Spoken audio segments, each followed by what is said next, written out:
This guy is our main character. Just a background character who wants to live an ordinary life, but his destiny is to fall in love with the ultimate female villains. The wildly overpowered student council president, the beast-eared assassin girl who can send you to the afterlife in the blink of an eye. The demon race girl who is the strongest mage on the continent. And without further ado, let's begin. The story is ended and the admin has worked on it to the end. Enjoy. According to the butterfly effect, the fate of humanity can change with just one tiny choice. In other words, this is a damn phenomenon, at least to me, because up until now I've made quite a few regrettable decisions. Suddenly, a loud banging on the door and a loud voice petrified him. Honey, honey, are you listening to me? And coming in. Since I know for sure you're in there, you better open the door. I already asked Ophelia, the door manager. She said you don't have any classes today. Dowd, are you going to ignore me till the end? He was now extremely annoyed by that deafening voice. She was no different from a stalker. Then the person outside began to growl, and a knife blade pierced right through the wooden door. Fine, then I'll force my way in. Seeing this, he panicked, dripping with sweat, and his eyes widened. This crazy woman. Watching the door being tortured by slashes in all directions, Dowd panicked and shouted to stop her. This is a violation of the rules. The student council president is the one who enforces punishments on rule breakers. More slashes appeared on the door along with a terrifying threat. Too bad for you. Because I am the student council president. She quickly strode in arrogantly. You've been avoiding me lately, haven't you? Specifically, 32 times. Dowd slumped to the ground in fear. You even counted. Elmore's beautiful face and gorgeous figure peeked out from under her hat. I have a question for you. Her shiny silver shoe tapping the floor. Dowd Campbell. Do you want to marry me? He sat on the floor in panic looking at her. Elmore, wait a minute. Another voice suddenly rang out, making Dowd break into a cold sweat as he turned to look. What are you talking about, Princess Tristan? Sarah's was lounging on the windowsill, speaking to her in a provocative tone. I didn't expect you to target a taken man. Is that how your family operates? He recognized her and warily called out her name, Sarah's. Elmore glared at Sarah's with a sharp look. This place seems a bit too bright for an assassin to hide in. Wouldn't there be too many witnesses? She wasn't scared at all, sticking her tongue out and winking playfully. Killing all witnesses is my motto, princess. Dowd was about to wet his pants by now. Leaning against the wall, he looked up and frantically protested. Wait, I'm really in a tough spot here. I haven't even thought about getting married yet. Another loud noise echoed as a voluptuous figure with striking blue hair dropped down from the roof into the room. Both Elnor and Sarah's fell silent, while he alone turned pale and called out, Lilu. Lilu yelled, Hey, Dowd.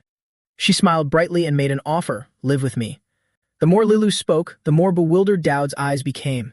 The wedding preparations are almost done. Now all you have to do is follow me. Suddenly, Yuria appeared from behind, exuding murderous intent and swinging a chain. How rude. She casually walked up to him. Sir Dowd, what on earth do you do every day to get surrounded by such a bunch of troublemakers? As your fiancé, I can't just ignore this. He couldn't believe his eyes. Yuria. Following that shock was the grand appearance of Fainal riding a magic broom, with swirling streams of fire around her. Can you all shut up, you annoying pests? Dowd is mine. Hearing those arrogant words, he couldn't seem to hold back his emotions. Fainal. Elnor glanced coldly. It seems this has truly become a turf war. Sarah's was equally unyielding. You guys are totally delusional. Lilu rushed to urge him. What are you standing there for? Hurry up and follow me. Yuria quickly offered him a solution. Sir Dowd, I think it's best you reject them all. Fainal, dead serious about claiming him, looked at him. If anyone opposes what has already been decided, then there is only one outcome. Ultimately, Dowd was surrounded by 5 domineering, stubborn women, turning him pale with no color left in his face. These women started clashing into a fierce battle, and caught in the middle, he felt dizzy and screamed, How long are you guys going to keep arguing over this nonsense? Right. The survival game that pushed me into this situation is called Savior Rising, a bright academy story for passionate young folks. It has a bit of a weeaboo vibe, but the characters are familiar and consistent. The game's Savior Rising. Like always, I cleared the game and saw the ending. I found it quite interesting and felt pretty satisfied. But then the next day, I got dragged into here. Ta-da, does this make any sense? Hey, it's not like I cursed the game and got targeted by some godlike programmer. And I had absolutely zero emotional attachment to the main character either. Anyway, I possessed Dowd, a guy with absolutely zero power, the son of a nameless viscount, a third-rate mob character in this world.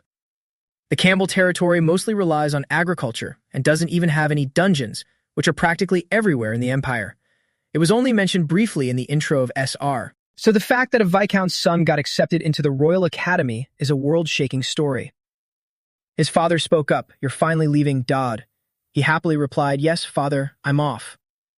Viscount Campbell wiped his tears, emotionally advising, "You are the pride of our territory. Stay healthy and don't cause trouble." Elfonte is a gathering place for the children of nobles from all over the Empire. The best thing you, the son of a Viscount, can do is avoid drawing attention, understand? He smiled obediently and replied, "Yes, I understand." The system displayed his information: status info, Dodd, strength F, agility F, stamina F, luck F, power F. Skill info, no skills. Mastery info, no special expertise. Special gifts, none. He frowned helplessly at the realization. Everything is F. Even a veteran gamer has never seen anyone with such a pathetic starting stat line.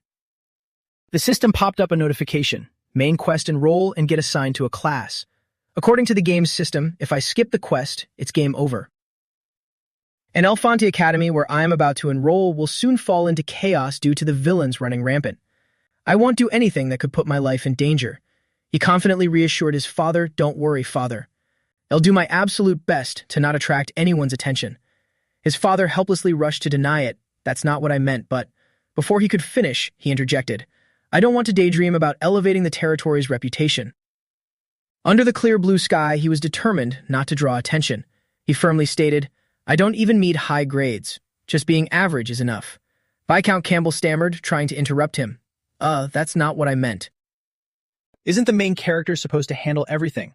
I should just be invisible in the academy. My academy life begins. Dowd's face suddenly darkened when he saw the person opposite him, but right from the start. Why am I in the same carriage as her? Elmore, the bloodthirsty. Elmore, the piler of corpses. Elmore La Tristan. She is the final boss of this world. In the scenarios, she and the main character constantly battle, and her sanity gradually crumbles. The entity slumbering within her, the Grey Demon, will eventually devour Elmore's body. Then she becomes the final boss that no one but the main character, who completed her final development phase, can defeat. Elmore was reading a book and softly asked him, "Are you okay? You don't look so good." Hearing that, he awkwardly forced a smile and replied, "No, I'm fine." He thought to himself, Dude Tristan seems to really value their image. She said coldly, "My sitting here instead of in the first-class cabin is a deliberate decision, meant to show that we, a high-ranking noble family, are also approachable. I apologize for making you anxious. Everyone who shares a carriage with me has that same expression." He thought in astonishment. She is different from what I remember. The keywords used to describe Elnor are meritocratic, perfect, and audacious. However, what's with this sensitive side of hers? Her gaze slowly lifted, her sparkling pale pink eyes looking at him as she asked, "Why aren't you answering? Are you curious about something else?" The main character embarrassedly scratched his head and stammered, "No, it's nothing at all. You're surprisingly kind." Elmore picked up her water glass and asked softly, "Surprisingly, have you heard something bad about me?" He quickly tried to deny it, but before he could say anything, she raised her voice and continued, "Could it be? We've met before?" He thought to himself, "I'm really losing my mind." Watching her sigh, he slowly answered, "It's just that I heard you were quite strict." She replied, "You are a strange person." The male lead's face darkened, and he shyly admitted, "Yes, well, I hear that a lot." He silently reminded himself, "I'm just a mob character. Don't get involved, don't get involved. It's best to stay quiet and look outside." Now that I think about it, the surrounding scenery is magnificent. And those huge boulders rolling towards us too. Wait, what the hell? He suddenly widened his eyes, staring at the boulder flying towards his spot. He murmured, "Student Council President." Elnor hummed softly in confusion. Dodd quickly reached his hand towards her while saying casually, "Excuse me, can I ask?" The massive boulder, moving at an incredible speed like a blazing fireball, smashed right into the glass window where he was. Armor identification and armor crafting for the adult skeleton. Elmore always carries that with her. I can't possibly survive with all my stats at F. His action made Elmore widen her eyes in surprise. In the hazy dust, Elmore asked him, "Are you okay?" He comfortably buried his face in her cleavage and softly replied, "Hem." She continued to ask, "Can you move? You're too heavy." When he lifted his face, he gasped in shock. "Ah." The main character awkwardly and shyly stammered, "I'm sorry." She replied casually, "It's fine. You get it to save me." He was surprised inwardly. "What?" She, lying beneath him, turned her face away and explained, "This is the first time someone has approached me so directly like this. But thank you. I understand your intentions, so don't apologize." He shyly replied out loud, But in his mind he was thinking, I only tackled her to take advantage of her armor. Elmore stood up and asked, "What is your name?" He asked back in surprise, "Huh?" He looked at her and quietly suspected, I have a feeling I'll bump into her often if I answer, so I should reply something like, "If I tell you, what will you do?"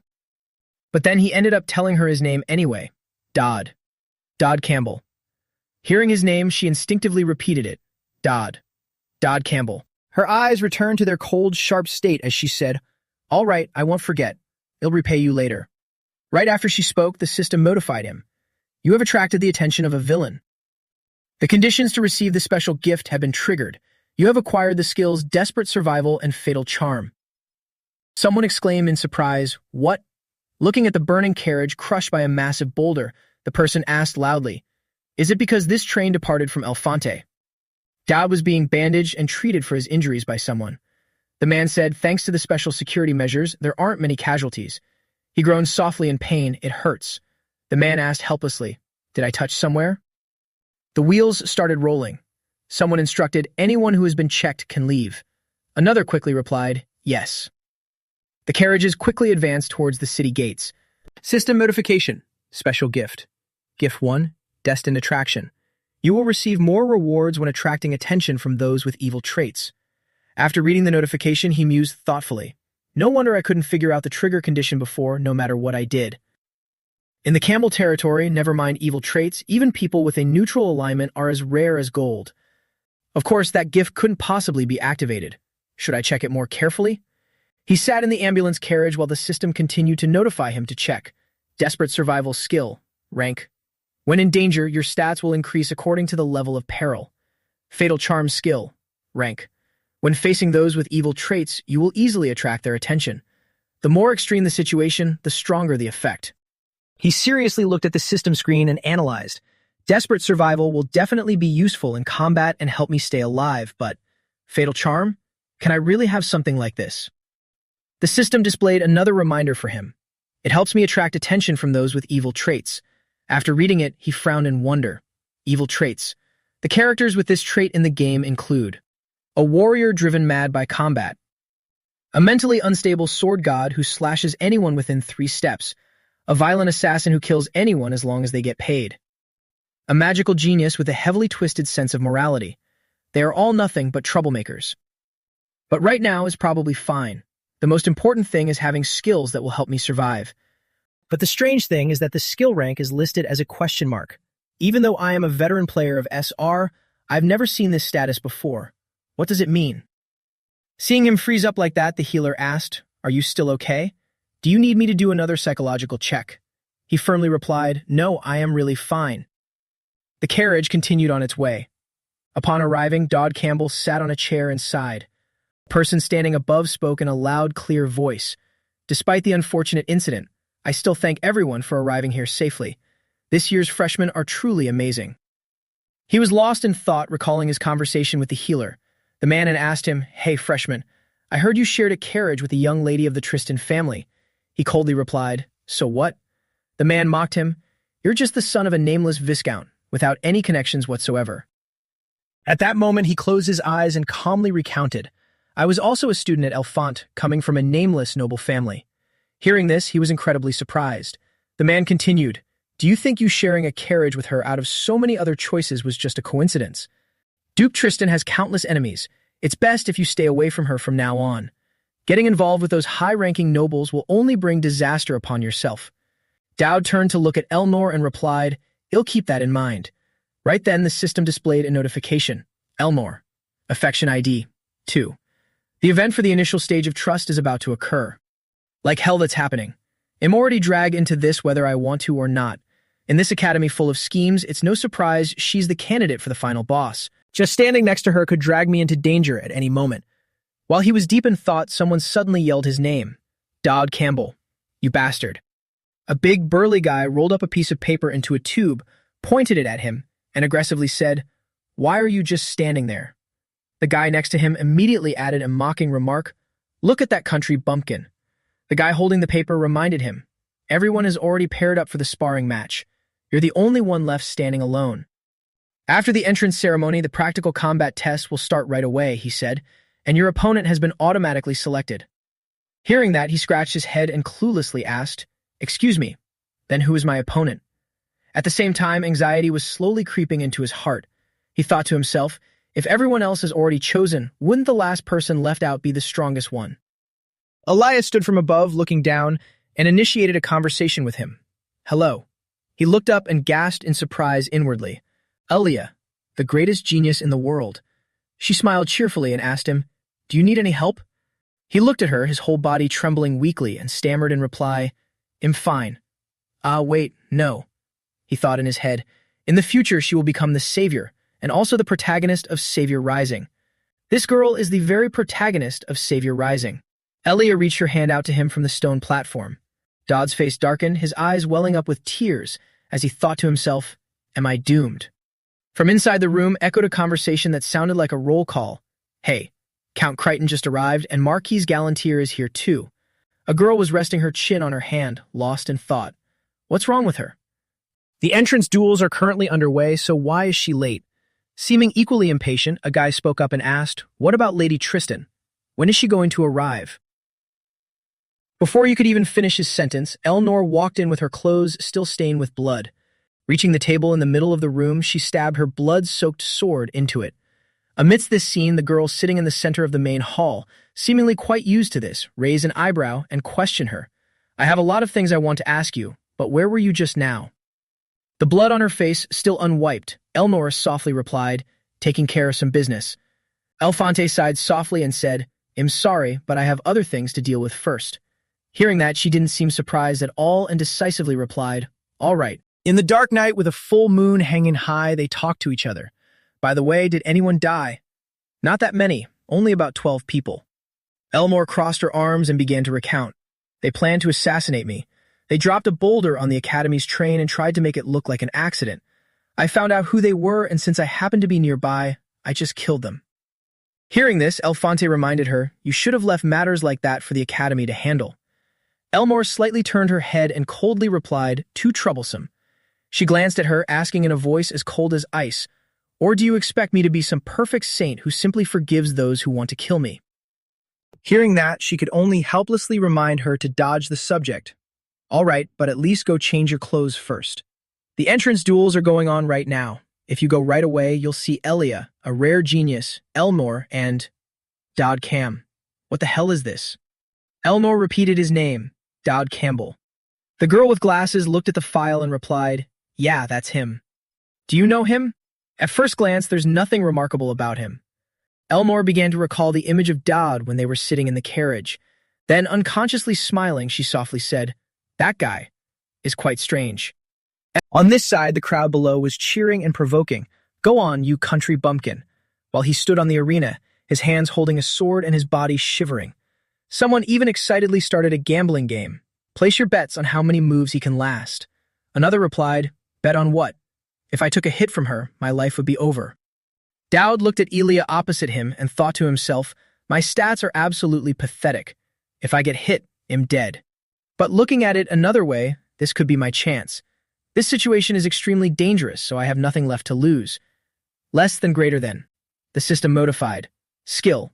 Desperate survival. Rank. When in danger, your stats will increase according to the level of peril."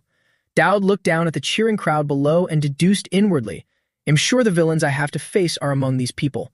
If I don't die, at the very least, I can attract their attention. With the advantage of information and this stat buff, I can survive."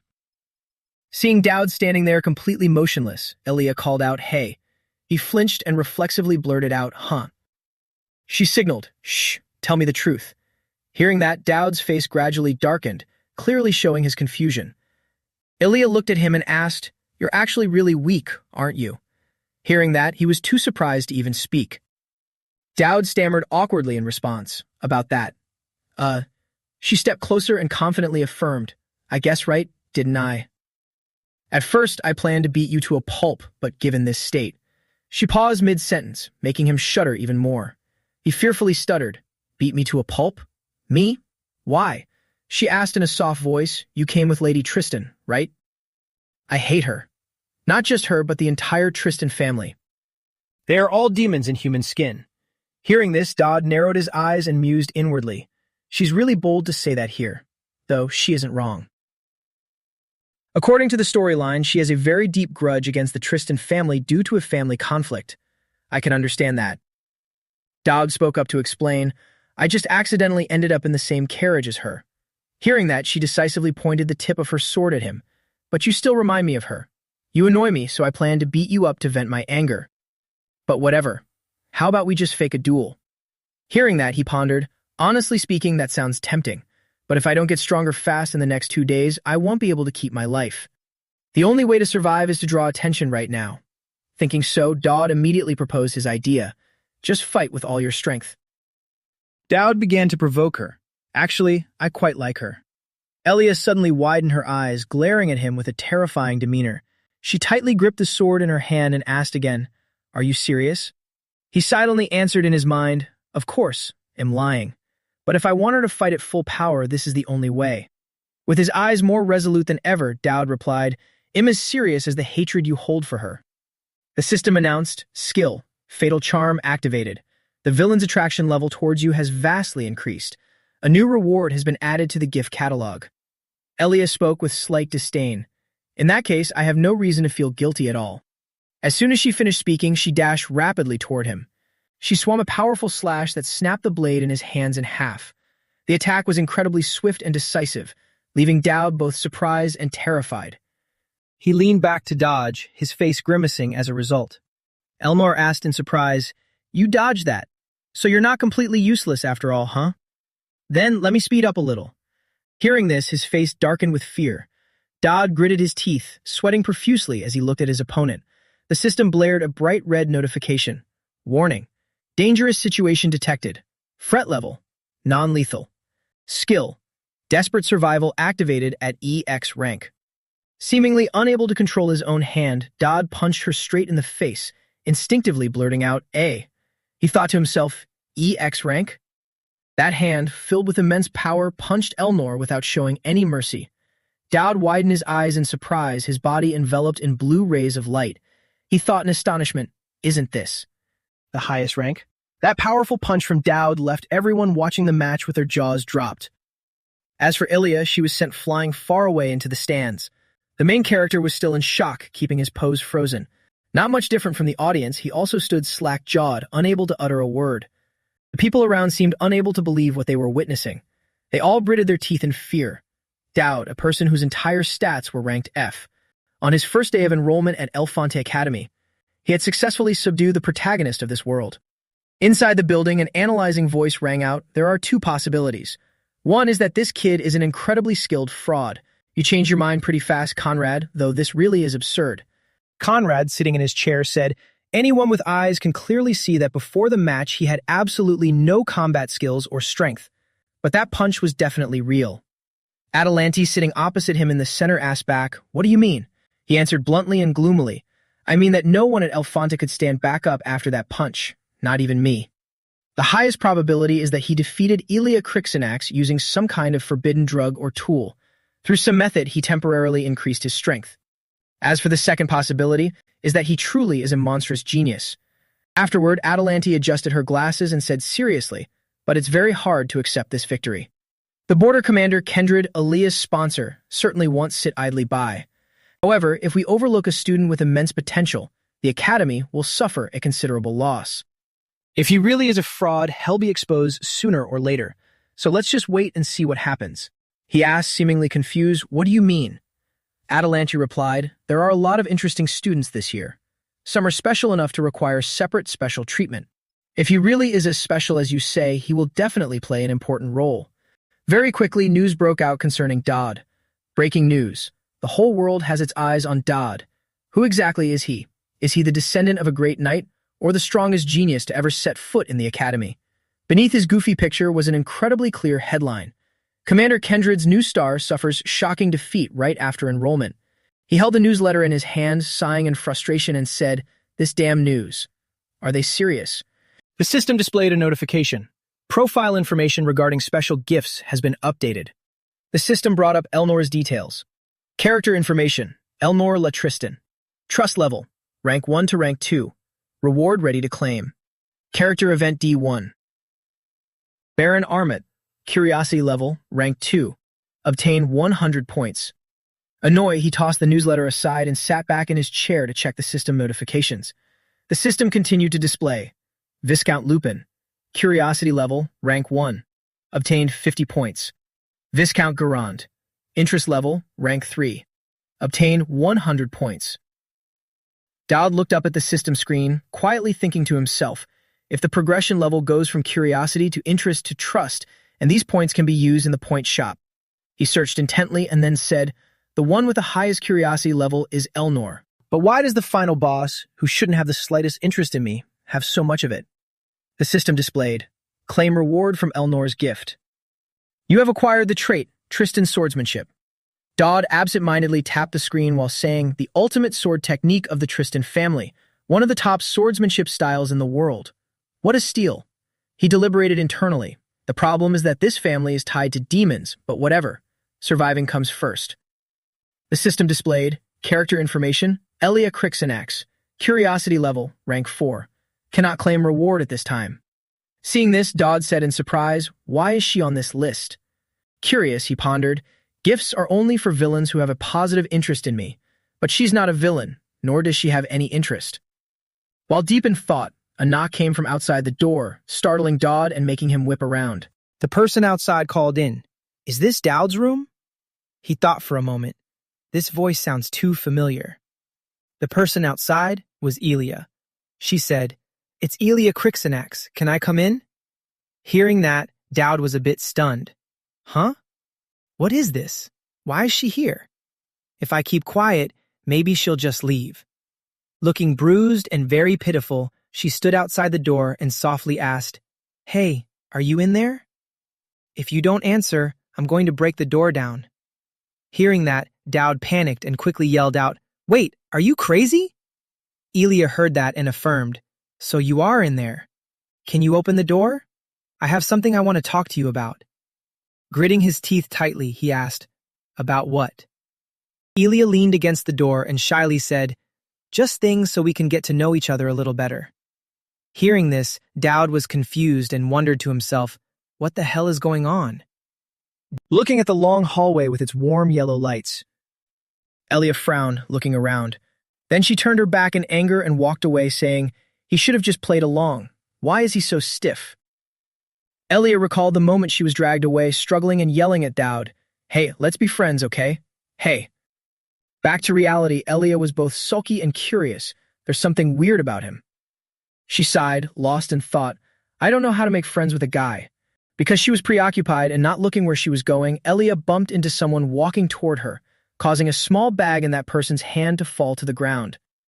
As she knelt down to pick it up, the other person spoke, You should watch where you're going.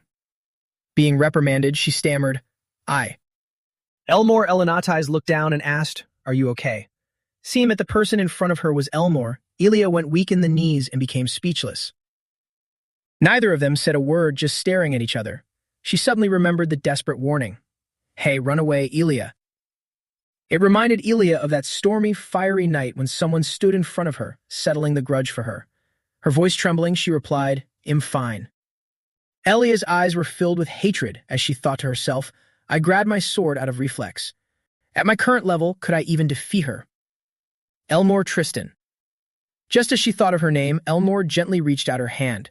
She was stunned, staring intently at her, utterly confused. She definitely saw my hand. Why didn't she react at all? Elnor spoke up. Give it back! Elia stood up holding the bag and deduced, Is she implying that she doesn't even need to react to me? With trembling hands, she handed the small bag back to Elnor and said, Here, take it. In her heart, Elia couldn't help but wonder, Dowd, why? Does he know her too? As the two walked past each other, she reminded her, Go right. Past this turn is Dowd's room. Hearing this, Elnor suddenly stopped in her tracks. Then she called out to Elia with a puzzled look. Wait, how do you know where his room is? Elnor's face darkened, her eyebrows furrowing as she heard her reply. I've been with him this whole time. She pressed on. For what? Elia secretly wondered, why is she being so hostile? Despite thinking that, she smiled amiably and replied, out of friendship between freshmen. Elnor strictly reminded her, freshmen are not allowed to interact with the opposite sex. Hearing this, she was extremely surprised by this newly added rule.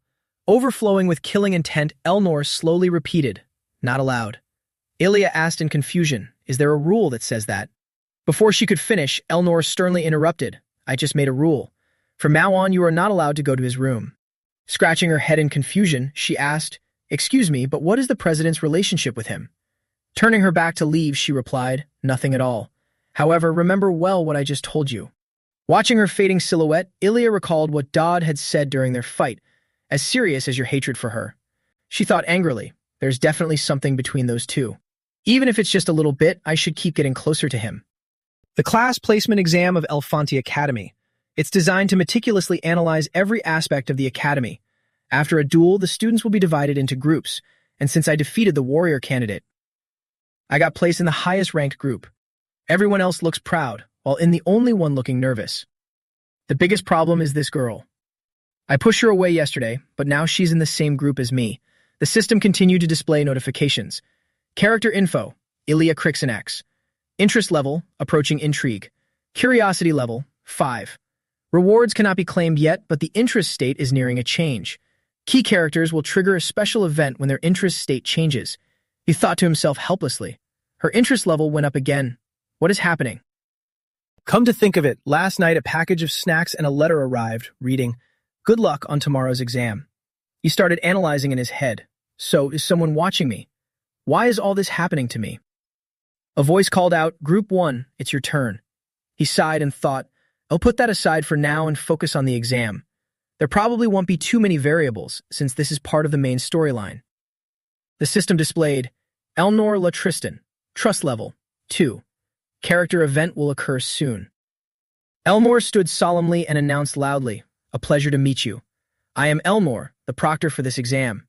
Seeing her, he was incredibly surprised. What? This definitely can't be a coincidence. Elmore's event was originally scheduled to happen today, but for her to directly supervise my group. It would be abnormal if nothing happened during this exam. 5 people were sitting around a round table, closely observing through a crystal ball placed in the center. They shared the same thought. If he truly is a genius capable of defeating a warrior candidate, I'd like to see how he performs in this exam. Let the group leaders guide the exam, just in case something happens. Elnor waved her hand and said, First, let's move to the examination area. I will answer your questions once we get there. Luca suddenly exclaimed, they must have invested a lot in this place. Someone walking ahead called out to him, be quiet and follow along, Luca. They all walked into a dark place together. Someone exclaimed, this place looks amazing. Another person also said, the lights just went out. She remained silent in deep thought. Seeing this, Elia urged from beside her, hey, you said you'd answer our questions when we got here. So is this part of the test? Dowd was currently looking at the lever and pondering. I think I can answer that. The entrance has been blocked off and the power is cut. The system suddenly notified. Elnor's event is now active. Reading it, he sighed and thought, this is a trap, not a test. The system displayed again. Character info, Elnor La Tristan. Next event following the assassination attempt. The surviving assassins are still targeting her. Protect this person. A freshman in the group spoke up to remind them. They'll handle it, don't worry. Another guy with dragon whisker hair said, but we should keep moving. Nobody knows what could happen here. Dowd watched from a distance and thought, wait a minute, I just realized something. All these people, they're all members of the protagonist's party. If I'm remembering the script correctly, this is where they meet for the first time. In other words, everyone in this room is quite important to the story. Just as he finished thinking, he pointed at a wall and stated decisively, I think the central hall is the most logical place to move to. One of them exclaimed in surprise, huh, what the heck, there's a map over there. Dowd continued, there definitely aren't any relief supplies over there. Most importantly, it's a wide open area. It'll be much easier to defend against ambushes compared to these narrow corridors. Trisha feigned fear and asked, ambushes. He continued to persuade them. You too must have felt it as well, right? President and Aaliyah, we aren't the only ones here. Hearing this, they didn't know how to respond. It'll be going this way. Aaliyah asked blankly, huh? Why? He simply answered briefly, because it's necessary. She angrily pointed a finger at him and said, but why? That's completely in the opposite direction of the central hall. Dowd's face darkened as he replied wearily, I can't say right now, but this is very important. I'll explain later. He looked at Elnor and thought, yeah, it's truly important. I'm not lying to them. Nothing is more important than protecting your own life, right? Footsteps echoed in the dark night.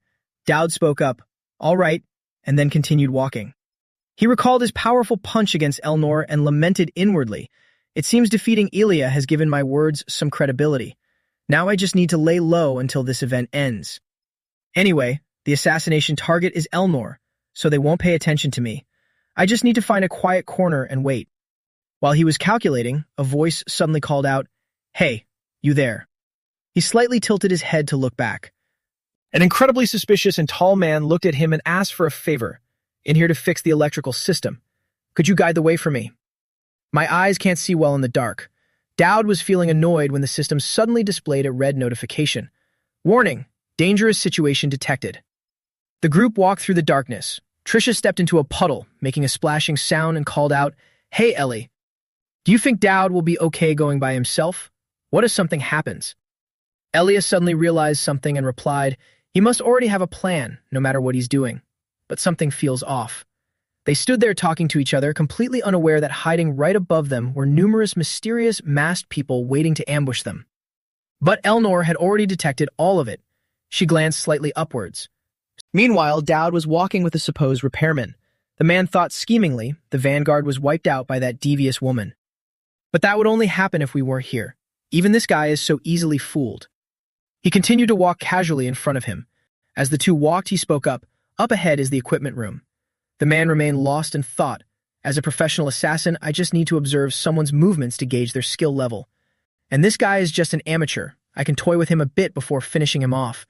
After that, I'll take over his body and eliminate Lady Tristan. Dowd glanced slightly back when he received no response. The other guy began peeling off his human skin mask, holding a short sword in his hand. Very good. It's time to reward you. He sighed wearily and replied, Thank God. Just as I predicted. If my opponent actually had some skill, I could have been in danger. Fortunately, your footsteps and even your rhinitis. You're still the exact same guy from my memory. The assassin frowned in anger and thought, what the hell is he talking about? He gripped his sword tightly and said, Let's see here. Desperate survival, rank A, and... He paused slightly, making the assassin scowl and think, I really don't know what to say anymore. Whatever, he's just a weakling anyway. It'll finish him off immediately. Dowd was now also in a combat stance, both hands gripping his sword tightly. On the other side, a man in black was smashed violently against the wall. Another one was hit by an arrow, red blood splattering all around. All of them coordinated seamlessly with one another, taking down the entire ambush squad. One of them spoke up in confusion. What the heck? They're weaker than I thought. Elia turned around and shouted, Palkas, freeze them. In her heart, she secretly wondered, what about Elnor?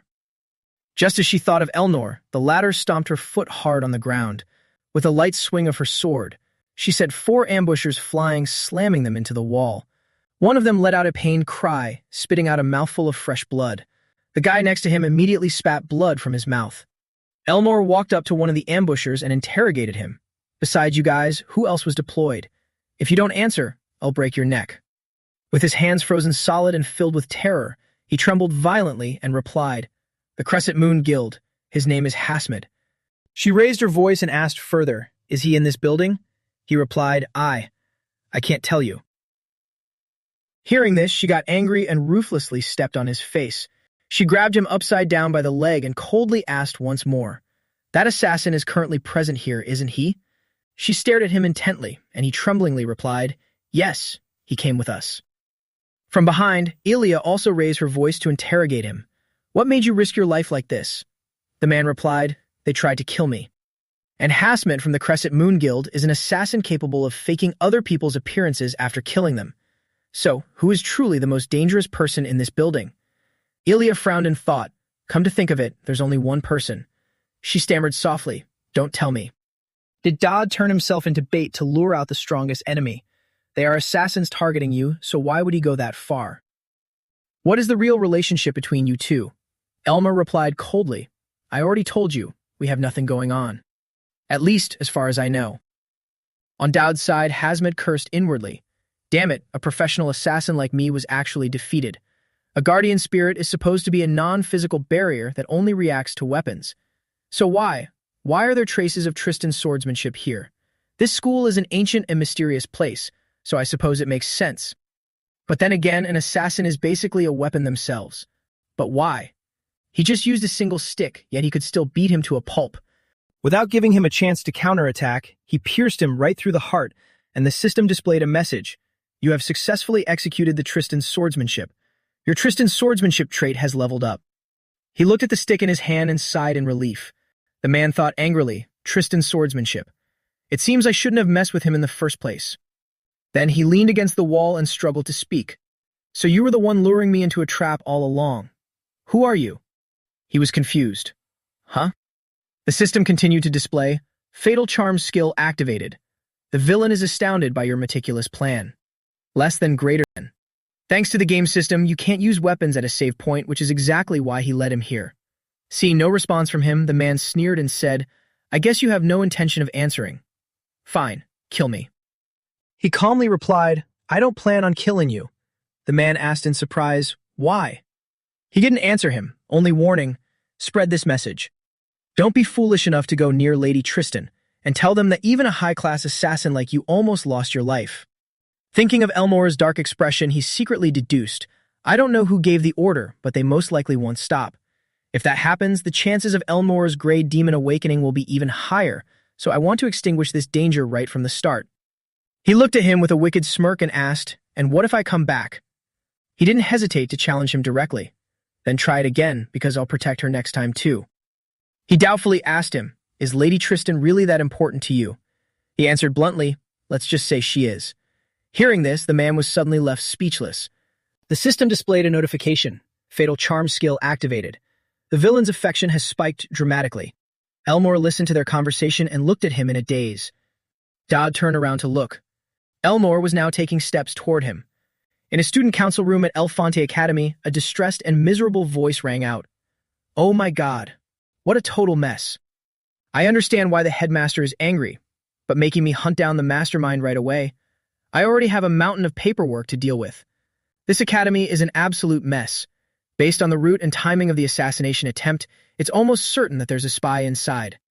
Eleanor, I know these political power struggles aimed at you are a daily occurrence, but this is already the second assassination attempt. It seems they are very determined. But in response to that concern, Eleanor hardly cared at all, speaking vaguely, I wonder. Quickly deducing on her own, the girl continued, well, this case seems a bit different. The one behind this, I'm sure they will strike again. Also, the people who accompanied you last time were all commended, and yet not a single one of them lost their lives. As for Dowd, he is the only one without any record of being commended. There's no reason for him not to be acknowledged, and I'm not really sure why that is. It's almost as if he's intentionally avoiding the academic team's attention. Hearing a series of her friend's analysis and concerns, Elmore simply replied, I wonder. Her interrupted friend yelled angrily, I'm going to punch you if you say I wonder one more time. Eleanor wasn't scared at all and casually provoked her. Just try it. Infuriated, she grabbed a bottle and threw it at her friend, yelling, What on earth is wrong with you? Eleanor easily caught the bottle and asked back emotionlessly, Is there a problem? Her friend said impatiently, You've been spacing out all day. Can you focus even a little bit? I don't know what's going on, but if you don't speak up, I won't help you anymore. Eleanor unexpectedly spoke up at this moment. I think I'm starting to take an interest in someone. Surprised, as if not believing her own ears, her friend asked, What? Eleanor gently repeated once more. I said, I've taken an interest. Immediately, a question blurted out without a second thought. Who? Elmore said shyly, You just mentioned him, didn't you? Her friend asked in astonishment. Dowd Campbell. A dead silence enveloped the room for a few seconds. The girl, as if finally digesting the information, asked back in surprise, Wait, hold on. You like that country bumpkin? Eleanor immediately retorted, I never said that. She looked at her friend and asked worriedly, Not yet? I don't know what he did to catch your eye, but what if Duke Tristan hears about this? Eleanor simply replied, That old man would definitely throw a fit. She stepped closer, returned the bottle she caught earlier, and said casually, Besides, I don't even like him. This made her friend look at that nonchalant attitude and think to herself, Sure you don't. Elfanti rubbed her head tiredly and said to her friend, "Good grief, don't deny it. Anyway, regardless of what he did, he treats you pretty well, right? Normally, you'd start getting suspicious right away. As the lady of the Tristan house, you should be more careful." Elmore calmly replied, "That's true, but I just need to test him." She looked at the photo on Dodd's student profile and said, "If I observe him closely, it should be fine." Her friend didn't quite understand this and asked, "What do you mean?" In a dorm room, Dodd, the person who was just mentioned, was currently lounging on his bed looking weirdly at the Academy's notification letter. He also uttered a similar sentence. "What does this mean?" The letter read, "Dodd, we regret to inform you that we cannot announce your class assignment at this time. The academic team is currently conducting a project to ensure optimal results. You can expect good news in the future." After reading it, he felt nothing toward this notice, only thinking, "I don't want to expect anything. Just throw me into some random class and forget about me. And if we're going by the rules, shouldn't I be placed in a special class like Elias Group? Why are they excluding me like this?" Dowd saw another notification pop up. The first main quest has been completed. New information has been updated. The main quest is to resolve the event that will occur during the freshman welcoming ceremony. The reward is an exclusive equipment crafting material. He began to analyze the new quest. The freshman welcoming ceremony is exactly where the protagonist's class is decided: archer, warrior, mage, or priest. My specialization will be decided based on what I focus on developing. Just like Elia uses a sword, it'll also head towards a strength-focused build. That way, it'll receive the suitable exclusive equipment crafting material. There is just one problem. Dowd clicked on the newly updated character notification board. Character info: Elnor La Tristan. Trust level has increased from level 2 to level 5. Temporarily increased due to special influence. Special rewards can be obtained. This is a key character. A special event is about to occur. Time remaining for the related event is 3 days. Next was the character info for Elia Crixanax. Interest level is 5. Needs to reach the threshold for affection change. This is a key character. A special event is about to occur. Time remaining for the related event is 3 days. Dowd buried his face in his hands and thought tiredly. The final boss, the protagonist, and the main quest event are all happening at the same time. Something huge is definitely about to go down. Suddenly, a notification was delivered. Skill acquired, skill copy. Allows you to copy one skill from a target. He stared at the blinking text in shock and panicked. Damn it, what the hell is this? Skill copy? That's insane.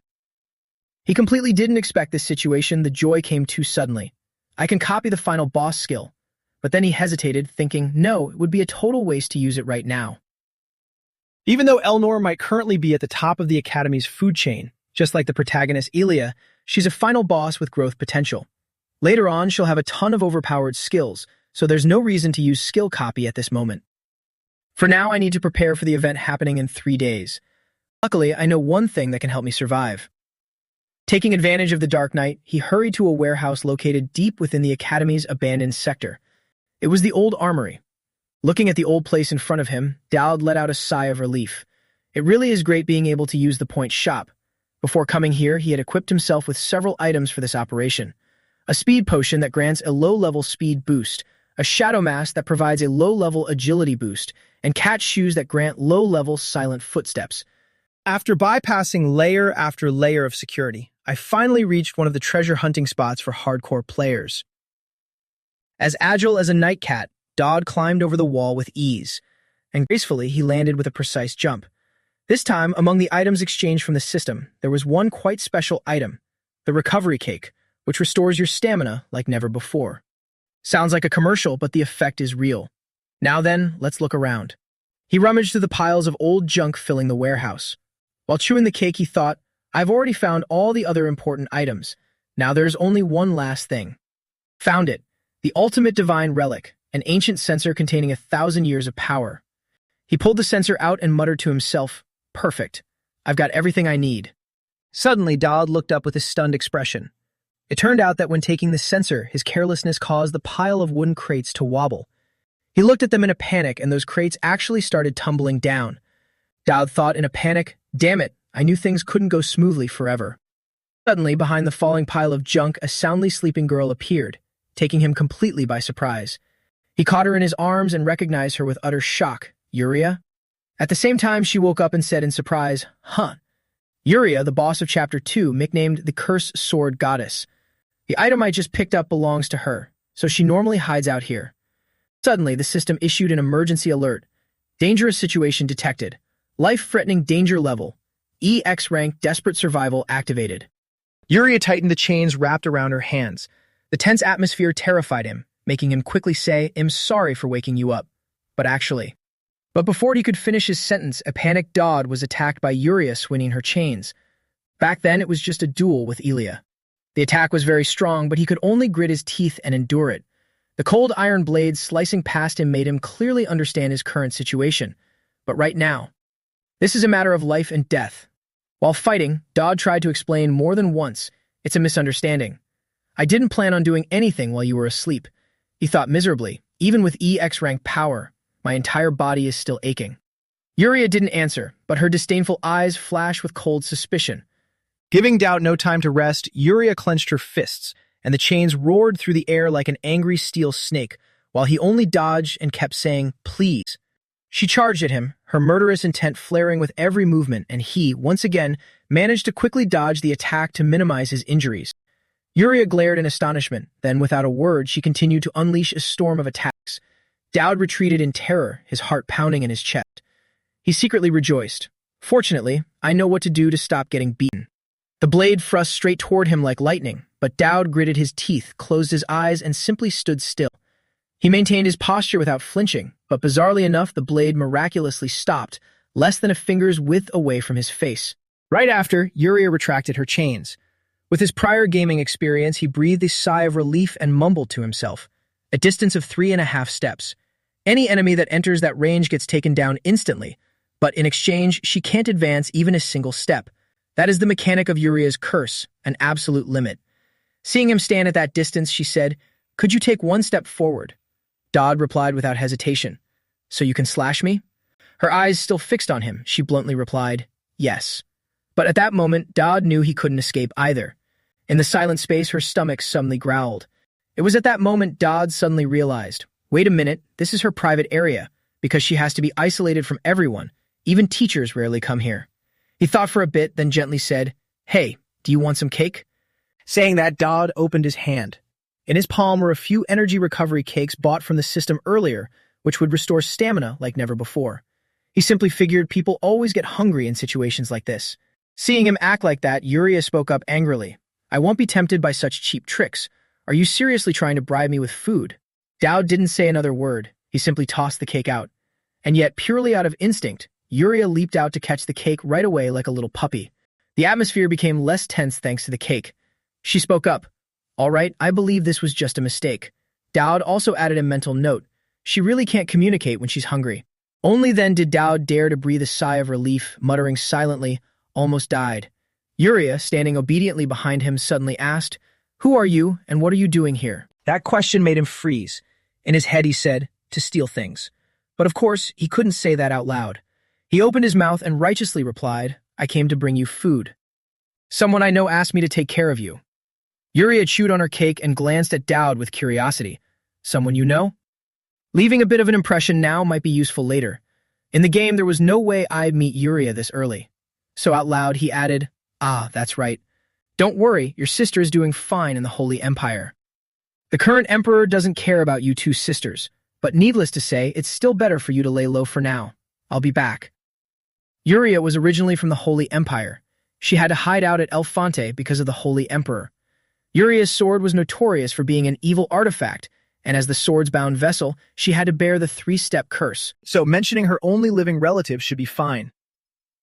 She must have gone through so much, and she barely has any hope left. The scene shifts to the next morning with bright sunlight. A pleasant voice rings out across the open landscape. This is the Academy building, that is the gymnasium, and over there is the training ground. You can see everything from here, right? Yes. The guide is none other than Headmaster Ophelia, who is instructing her students. You will have to choose a major and a minor: production, academics, martial arts, and faith. You already know about these 5 departments, right? A curious student below asks, does the Tribal Alliance have the same teaching system as the Holy Empire? Ophelia smiles, not annoyed by the question, but rather amused. That's right, our teaching methods are just like the War Crucible and the Great Sanctuary, so don't even think about transferring anywhere else. Let me explain more about the majors. Amidst the students listening to the orientation, Dodd stands quietly, his mind deep in his own thoughts. This is the tutorial event where I can get more information about this world, so I can't skip it. All my hard work up until now would go down the drain. Dodd thinks impatiently. Why do they keep asking so many questions? He then sees a young man nearby pointing into the distance and asking, Headmaster Ophelia manages that area, right?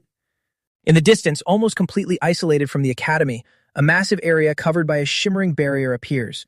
The Fate Light acts as a boundary between fantasy and reality, magic and the physical world. The teacher says, correct, but that is a restricted area.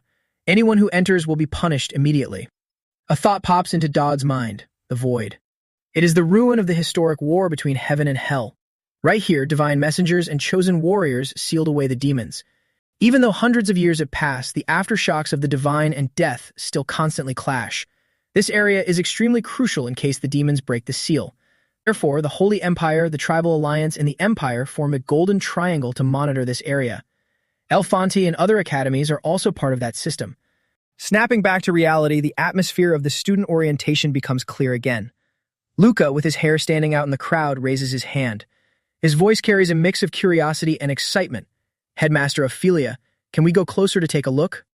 Ophelia gently replies, standing at the edge of the Seraph's protective shield is allowed. We will be safe inside it. In the crowd, Dodd softly smiles in silent gratitude. All right, the next plan is to leave, grab lunch, and then come back here.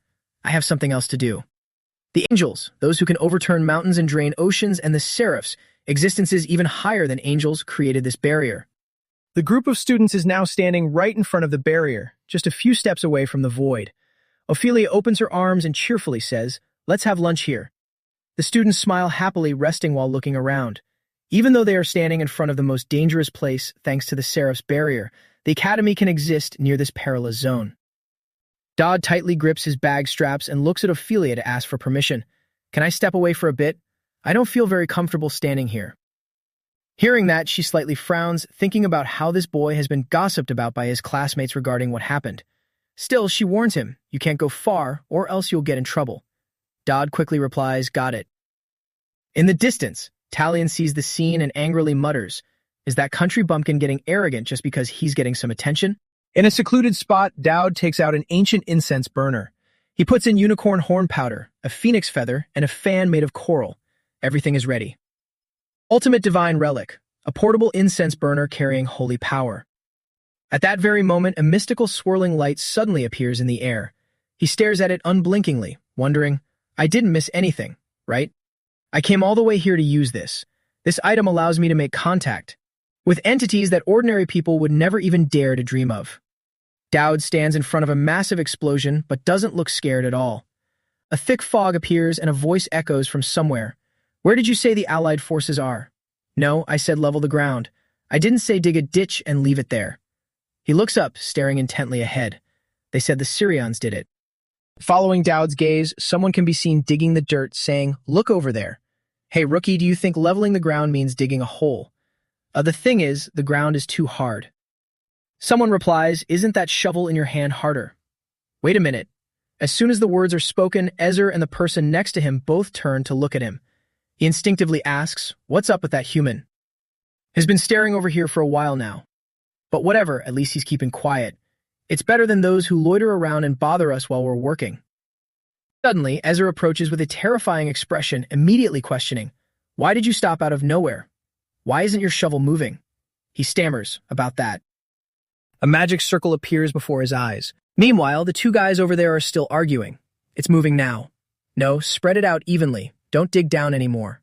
Then the other one screams, his tone tinged with fear. A frog jumped out. A moment later, a vehicle approaches with two loudspeakers. The person inside the vehicle shouts out, hey everyone, the holy mud bricks are here. Hurry up and unload them. An angel asks in confusion, how many? Right after asking, bags of bricks are thrown onto the ground along with the reply, a whole lot. Then a scream rings out. The girl driving sees an angel eating snacks during work hours and asks, why are you sitting there eating cloud cookies? He replies defensively, you're a driver, right? And I'm a soldier too. Please save your energy for driving. He stands before the magic circle, watching Ezer urge the other angels. Hey, can't you see your seniors are working? Hurry up.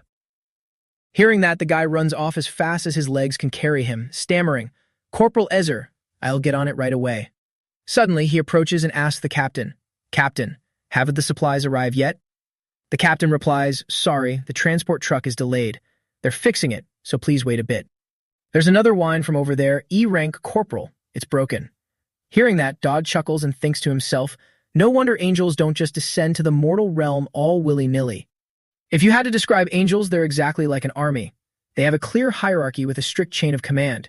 This world has its own rules. Encountering an angel can only happen from Chapter 2 onwards, and making direct contact with high-ranking angels wouldn't be possible until much later. I know what they want. Something simple and basic. In just a moment, the place where he sits is filled with food neatly packed in paper boxes. Dodd exclaims, "Thanks for the meal." He immediately takes his first bite. The delicious taste makes Dodd close his eyes tightly to enjoy it. The aroma catches the angel's attention, and they whisper to each other, "He's still looking over here. What did he bring? Look at how deliciously he's eating. Can we ask for a little bit? You haven't even met the requirements yet. What are you still standing there for? Hurry up and move the bricks." Suddenly he smiles and says, "Dear angels, please eat before you continue working. Otherwise, you'll exhaust yourselves." With that, the food boxes are instantly teleported elsewhere. A system notification pops up, offering delivery complete. Those pastries are delivered straight to the working angels. They turn to look at each other and smile happily. Ezra shouts, "This guy, seriously. All right, break time. 10 minutes of rest, everyone. Are there any bread rolls? There's even steak. What a sensible human." Dodd thinks to himself, the rules of this world are different from the real world. A single meal for me is enough to feed all of them. As a few more rays of light pierce the sky, voices ring out from the ground, "Im's so full." This is truly luxurious considering we're still working. Hey, hand it over. Huh? The incense burner next to you. You came to find us because you need a favor, right? Give it here, I'll bless it. Speak up, but keep it reasonable. I'll try to fulfill your request. Hearing that, he thinks in astonishment. Huh? Just like that. He agreed just like that. I prepared a dozen negotiation tactics. Was there a route this easy in the original game? As if reading his mind completely, Ezra looks pensive. You're thinking, why isn't nobody like me being treated so well? I know. He thinks seeing through things, huh? Just by observing, he can realize the true nature of something. Now Ezra's gaze is fixed on him. It seems you're quite perceptive. You possess an ability, but you haven't developed it at all. Invest in it right away, you'll benefit greatly from it later. Hearing this, Dodd is even more shocked. What? Is he talking about that gift? Does he mean my trait, loved by darkness? Ezra adds that gift is much stronger than you think. However, how you use it is entirely up to you. But precisely because of it, you've already caught the eye of a cruel yet friendly monster. He feels anxious but doesn't show his emotions. Damn it, I knew it. After getting the incense burner, I'll figure out every possible strategy. I have to optimize my survival route at all costs. In just a second, Ezra transforms into another shape, seemingly praising Dowd. A normal human would immediately panic upon hearing these words, but he is calmly analyzing and strategizing. I see a great human is slowly taking form. It seems I have nothing to worry about anymore. All right, I have finished blessing it. He replies, "Thank you, sir." Various voices echo, "Sergeant, why did you say those things to a human?" Routing complete, almost done. Meanwhile, Dowd is still bewildered by his own thoughts. Cruel yet friendly. What does that mean? And me, a great human? Isn't he overestimating me way too much? Before leaving, Ezra manages to turn back and say one last thing. Believe in yourself. I acknowledge you. The conversation ends and the magic circle vanishes. He sits there in a daze for a long time. Dowd sighs, having just accomplished his goal. I'm just trying to work hard because I don't want to die. But anyway, this is a warning from an angel, so I'll think about it very carefully. As the incense burner floats in the air, the system pops up. Ultimate Divinity, rank C+. It contains a special power from the divine entities of another world. It has 2 skills. Asceticism, rank C, converts all additional stats into stamina using a small amount of mana. Cooldown is 20 seconds, and it can evolve through proof of faith. Protective Shield, rank C, uses a small amount of mana to create a one-time protective barrier and grants a stamina effect. Cooldown is 20 seconds, and it can evolve through Holy Stigmata. He closes his eyes, his mind tossing and turning with vague thoughts. That angel gave me some pretty useful blessings. The stamina stat is related to health, so it directly affects my survivability. Since my desperate survival can help me raise my stats quickly, these skills will definitely come in handy. But the most important thing is the evolution. In this world, things that can evolve will naturally improve their performance over time. Getting this so early in the storyline is truly a godsend. The system notification appears, consumes a small amount of mana. He thinks, but the problem is, that's just a pipe dream for someone like me who doesn't have a single related trait. If I can't use mana right now, I'll have to find another temporary alternative. That's also why I came here. The person in front of him points out, "You're not focusing at all." Dodd replies, "I'm still listening." "Yeah, did you hear anything I said?" "I heard everything. You said we need to form a two-person team, right?" His expression looks a bit dumbfounded as he says, "You know what a two-person team is, right? So where is your partner?"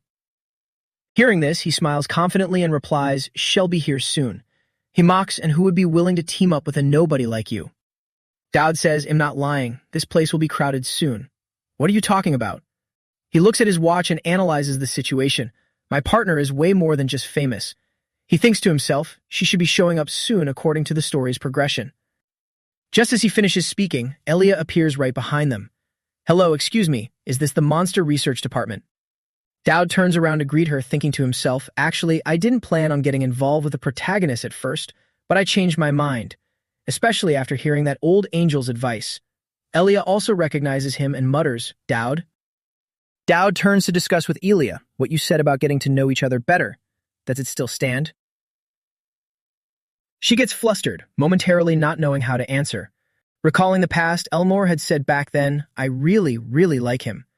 But right after saying that, she was dragged away by a supervisor. After that, the two were separated, and others whispered, "Freshmen are forbidden from dating each other.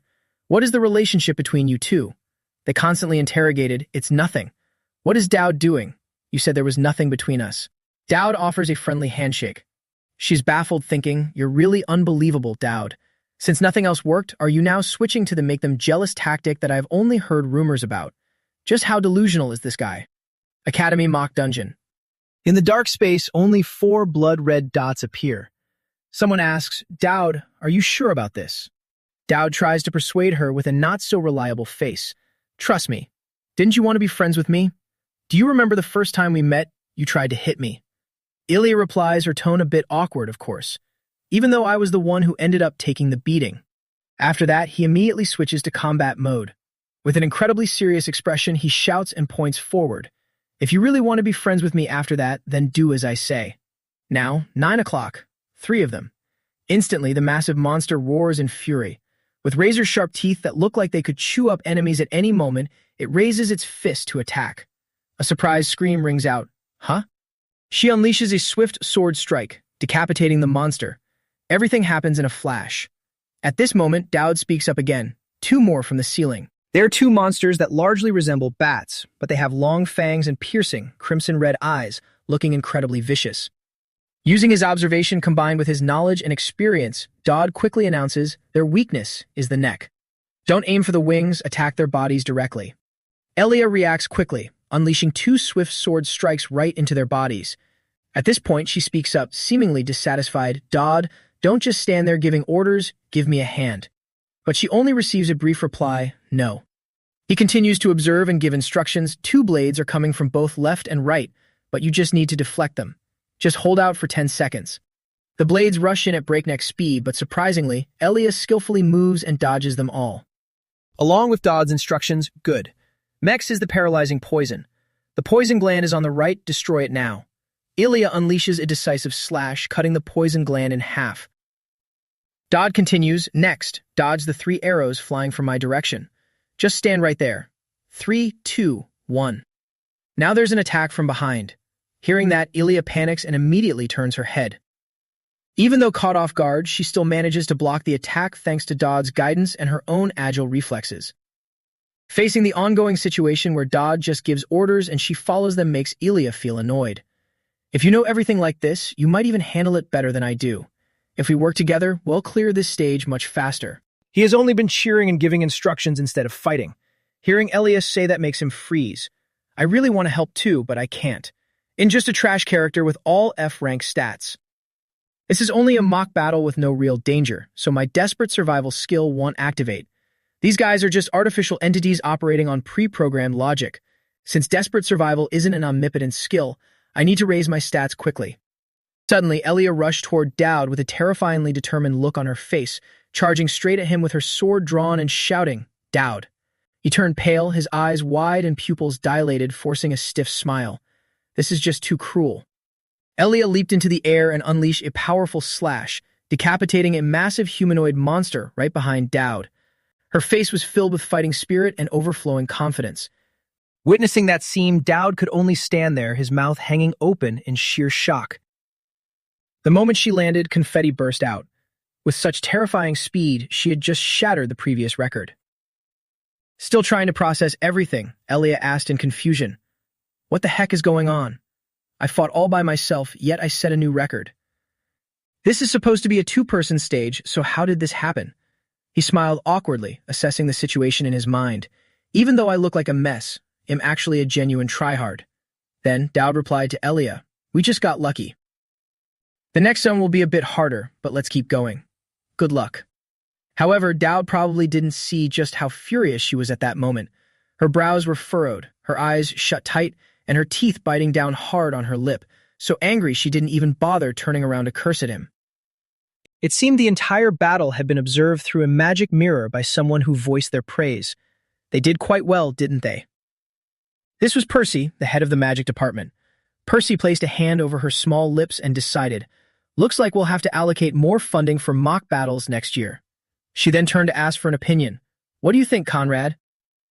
A man in a military green uniform placed his hand on the head of someone barely over a meter tall and asked, was this designed by the tactics department? The other person replied, yeah. The man in the uniform was Conrad. He continued, but more importantly, it seems I'm quite lucky that the one I've got my eye on is performing so well. At this, Percy replied, are you talking about that girl? The warrior candidate for the next term. Her progress is phenomenal, truly worth paying attention to. But right after that, he quickly corrected her. No, not her. Him. Dowd Campbell. Percy questioned him with obvious annoyance. That fraud? Isn't he just clinging to the warrior candidate? This is exactly the problem with you pen-twirling mages. Why are we even arguing about this? But Conrad firmly replied that warrior candidate could never have set this record on her own. She was caught completely off guard. What?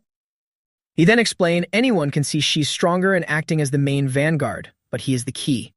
The way he positions his teammate, the way he gives split-second commands, his flawless backup. Every single move he makes is the most optimal decision. Conrad silently evaluated him. Everything is meticulously calculated, almost as if he's fought on a brutal battlefield thousands of times. Then he turned to Percy and suggested, Percy, let's make a bet, taking her slightly by surprise. At this moment, Dowd and Elnor heard the announcement, mic check. This is Conrad from the Night Department. I've taken an interest after observing you two. The Magic Department has decided to place a bet on whether you two will be able to pass your first year. If you actually succeed, I will grant you a special privilege. You can make any one request. Hearing this, Percy couldn't help but be shocked, clearly showing her confusion. Huh? Why would you go that far? He continued speaking. If you feel too much pressure, I won't force you. With your current situation, this demand is nearly impossible. But surprisingly, Dowd replied with confident and booming conviction, it's fine. He firmly asserted, of course, this is something we can definitely do. Ilya panicked, her face filled with uncertainty. Huh? Dowd? Dowd's confidence left Percy displeased. Look at him. But Conrad felt the opposite. I'll bet on your success. Then let's begin. Somewhere else. Man, what in the world is going on here? Alphonte complained with dissatisfaction. I understand you came here to clear your head. Suddenly, she was cut off. Get me some water. Then she continued her scolding. But do you really have to go this far? Elnor lay there exhausted, weakly reaching out to grab the water bottle and spoke with a heavy tone. There's something I want to remember. As if not quite grasping Elnor's meaning, Alphonte echoed. Want to remember? Elnor opened up. When I was young, my mother taught me these techniques, but I can't remember them clearly, so I'm trying to review them. A demon lives within the bloodline of the Tristan family. This dark rumor has two sides. One is the transcendent inhuman talent they possess. When asked, Elnor, aren't you overdoing it? She slowly opened her eyes. The other side is the sudden outbursts of madness, moments of extreme violence, and the decay of reason.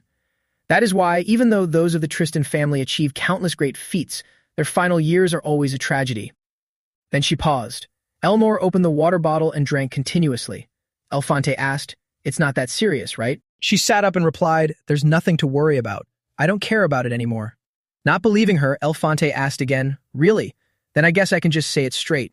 Elmore set the water bottle down, looking serious. Why are you acting so cautious? I told you, nothing can bother me now. The auburn-haired girl replied, it's about that matter. The other person told me to report it immediately. I heard this from a junior. Dowd is currently with the warrior candidate of the next term. Hearing this, Elmore turned to her. The warrior candidate of the next term. Elfonte quickly confirmed, yes, Elia Crixinax, the girl who once fought against Dowd.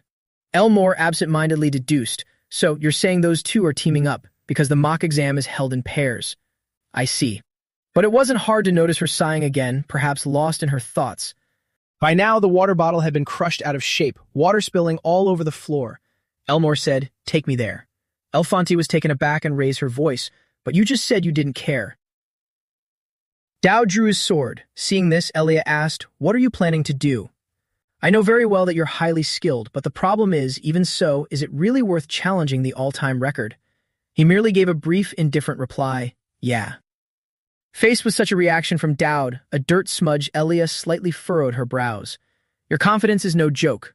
Do you actually have a plan?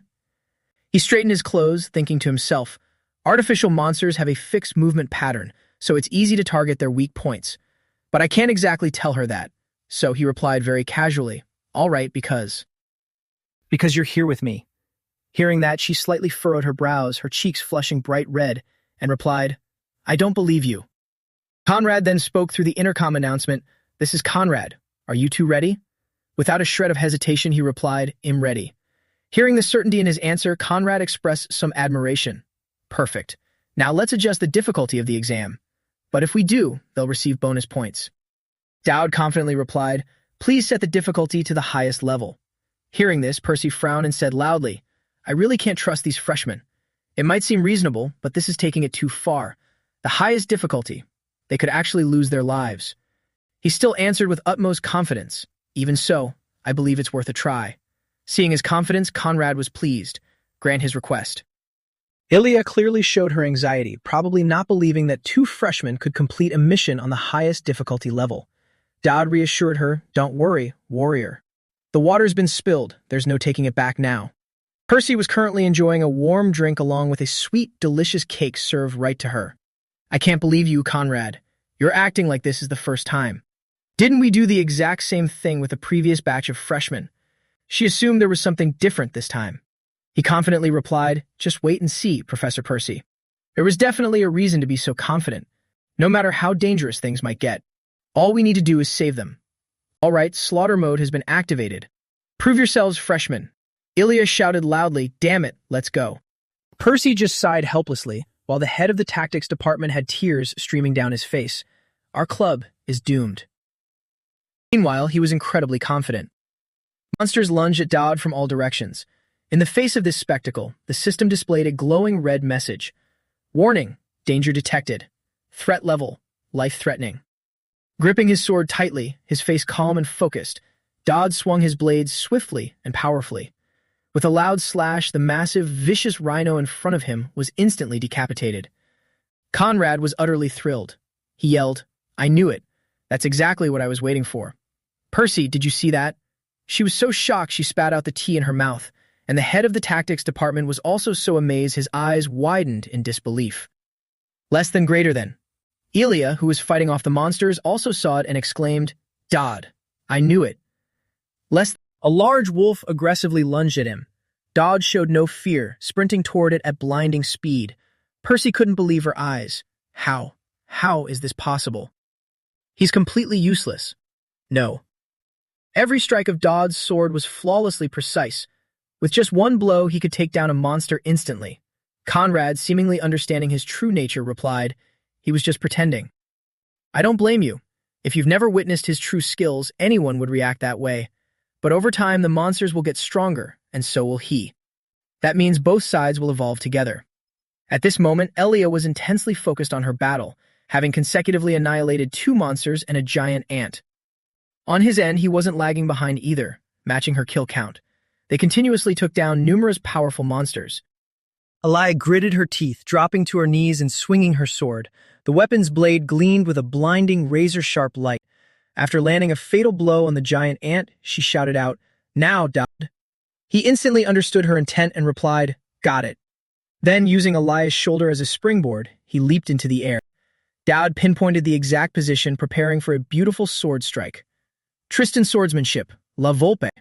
He unleashed an endless flurry of fatal attacks onto the giant ant's body, and then Dowd successfully landed on the ground in a flawless stance. An announcement rang out. Congratulations. Such astounding power. Dowd Campbell and Elia Crixenax. They have shattered the all-time record. However, it seemed the giant ant from earlier wasn't completely defeated yet.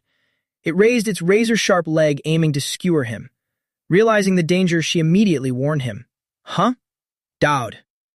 Surprised, he turned around only to see the attack mere inches away from him. Suddenly, a voice rang out. Duck! A flash of golden light streaked by. Conrad's precise and overwhelmingly powerful strike blasted the monster's body into 100 pieces. It seemed he hadn't fully recovered from that near-death moment, standing there frozen.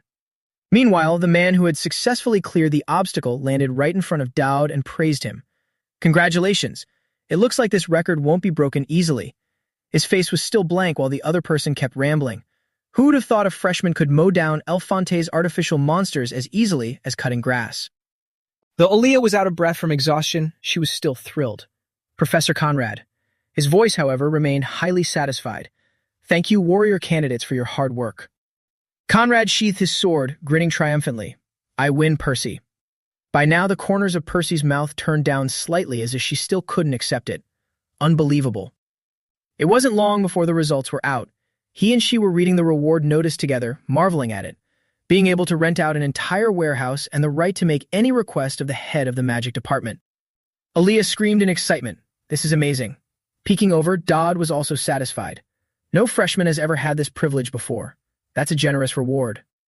Then she turned to him and asked, By the way, Dowd, I've noticed this for a while now, but why are you always so calm? Dowd nonchalantly asked back, What do you mean? Elias smiled softly and answered, No matter what happens, you always act as if you already know how the situation will unfold, or like everything is going exactly according to your plan. The way you carry yourself really gives off that vibe. Hearing her evaluate him like that, he thought to himself without saying it out loud, Of course, because I already know everything, you idiot. Elia held out her fist, gesturing for a fist bump. Hey. Dowd, confused, asked, What? Her face lit up brightly as she answered, Isn't this what everyone does with their friends? I mean a fist bump. He remained rather apathetic. Good grief. At the exact moment their fists bumped, the system popped up. Elia Crixenax. Curiosity level 5. Approaching the trustworthy stage. Dowd asked, Are we good? Her cheeks slightly flushed. Elia gently replied, Yeah. With that said, she turned and ran off, leaving him standing there alone. Her voice was full of joy. See you tomorrow then, Dowd. Less than greater than. Suddenly, someone spoke up with an evaluation. I don't know if she's the friendly type or just plain weird. Dowd shook his head and replied, Right? I think so too. Then he suddenly realized this voice was very familiar. Wait, student council president? Eleanor remained perfectly calm, not a single ripple of emotion on her face, as she asked Dowd, Do you like that freshman girl? Seeing him not answer, she cleared her throat, startling Dowd. He grew flustered, stammering and not knowing how to reply. What? Her? Then Dowd thought to himself, If desperate survival hasn't activated, it seems she doesn't intend to do anything to me. Wait a minute, isn't that obvious? It's not like I'm her boyfriend or anything. But Elmore had no intention of letting it go, continuing to ask with a more serious tone than before, I'll only repeat this once. Do you like that freshman girl? Dowd was still hesitating, unsure of how to answer, when suddenly the system's warning alarm blared. Danger detected. This terrified him, his face turning pale as an indescribable sensation washed over him. I have a feeling I need to say something. Meanwhile, the system continuously warned. Danger detected. At this point, Dowd spoke up, his tone unusually calm. What if I do, student council president? Elnor was taken aback. What? But his composure didn't last long before he was overwhelmed by her aura and became flustered again. Well... Dowd mustered all his courage, shut his eyes tight, and told her decisively, Even though I've been training with Elia this whole time, I really wanted to see you. She froze on the spot upon hearing Dowd's words. Why so sudden? By now, Dowd let out a sigh of relief as if he had just escaped a deadly situation, but the internal psychological battle was still raging. He questioned himself. What the hell are you doing, Dowd Campbell? There's no way this trick is going to work, you idiot. It seemed the corners of Elnor's lips curled up slightly as she confirmed with him, so you're saying that you missed me this whole time. Dowd replied quickly without thinking, that's right. Elnor crossed her arms and questioned him. Why? He seemingly hadn't anticipated this question and stammered, unable to speak. Well, I don't know why either. Deep in Dowd's mind, a similar question lingered. What is this? What's wrong with me? Seeing this, she gently tucked a strand of hair behind her ear. Her cheeks flushed as she looked away, her face revealing a rare shyness. Never mind. Maybe this is just some kind of friendship. I get it. It's because I saved you on that train, right? It's just, do you still remember the priority list? Hearing her say that, he was completely bewildered, as if the memory of that priority list never existed. Priority list? What is she talking about? What is going on here? Before he could answer, she handed him an envelope and explained, Don't worry, I just came here to give you this. Seeing this, Dowd immediately wondered, what is this? He was extremely confused upon receiving the envelope because he couldn't guess what was inside. A love letter? A challenge. This never happened in the original plot. She shyly looked away. I was planning to give this to you tomorrow. Make sure to open it when you're alone. Dowd still didn't understand what was going on. Scratching his head in confusion, he replied bewilderedly, All right. Rays of the evening sunset shone into the room. He felt a bit regretful and conflicted. I shouldn't have opened it. Does she want me to be your teammate? Tomorrow is the freshman welcome party. I completely forgot. But then he suddenly thought, becoming her teammate actually isn't a big deal. I just need to spend time with her during the welcome party. The only problem is the penalty if I reject her offer. Not only will her affection level drop, but it might also make someone else hostile toward me. Suddenly, there was a knock on the door from outside. Dowd opened the door and spoke. I knew it was you. Elia was a bit surprised. You guessed that really fast. Saying that, Elia handed out an envelope. Here. Dowd was surprised. This again. Hearing that, she pressed him. Again? What do you mean?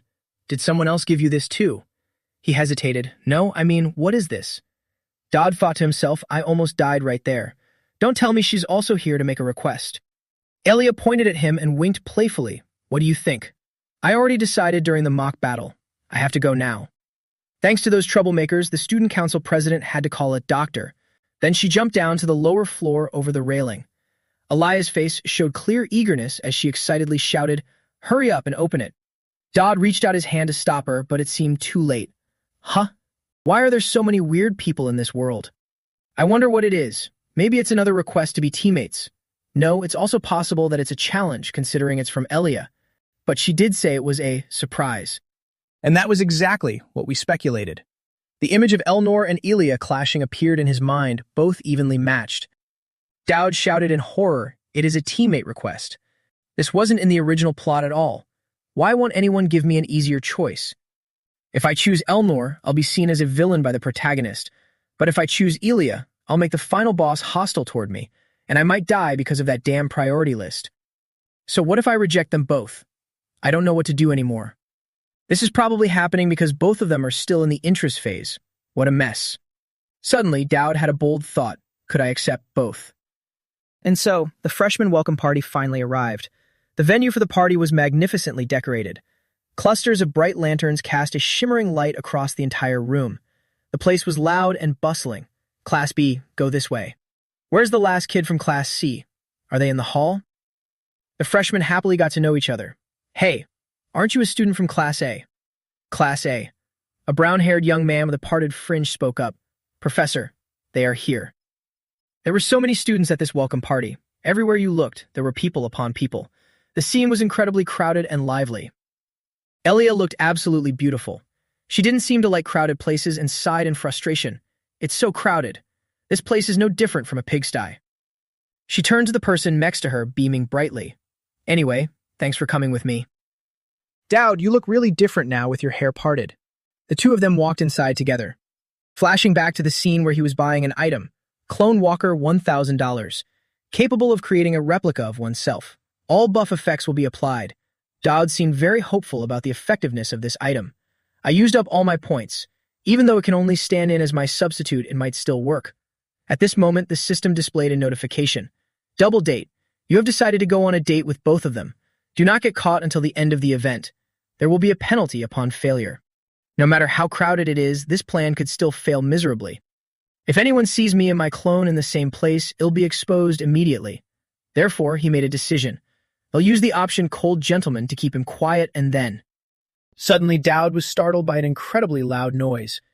It was a monster growling. It bared its sharp teeth, looking incredibly furious.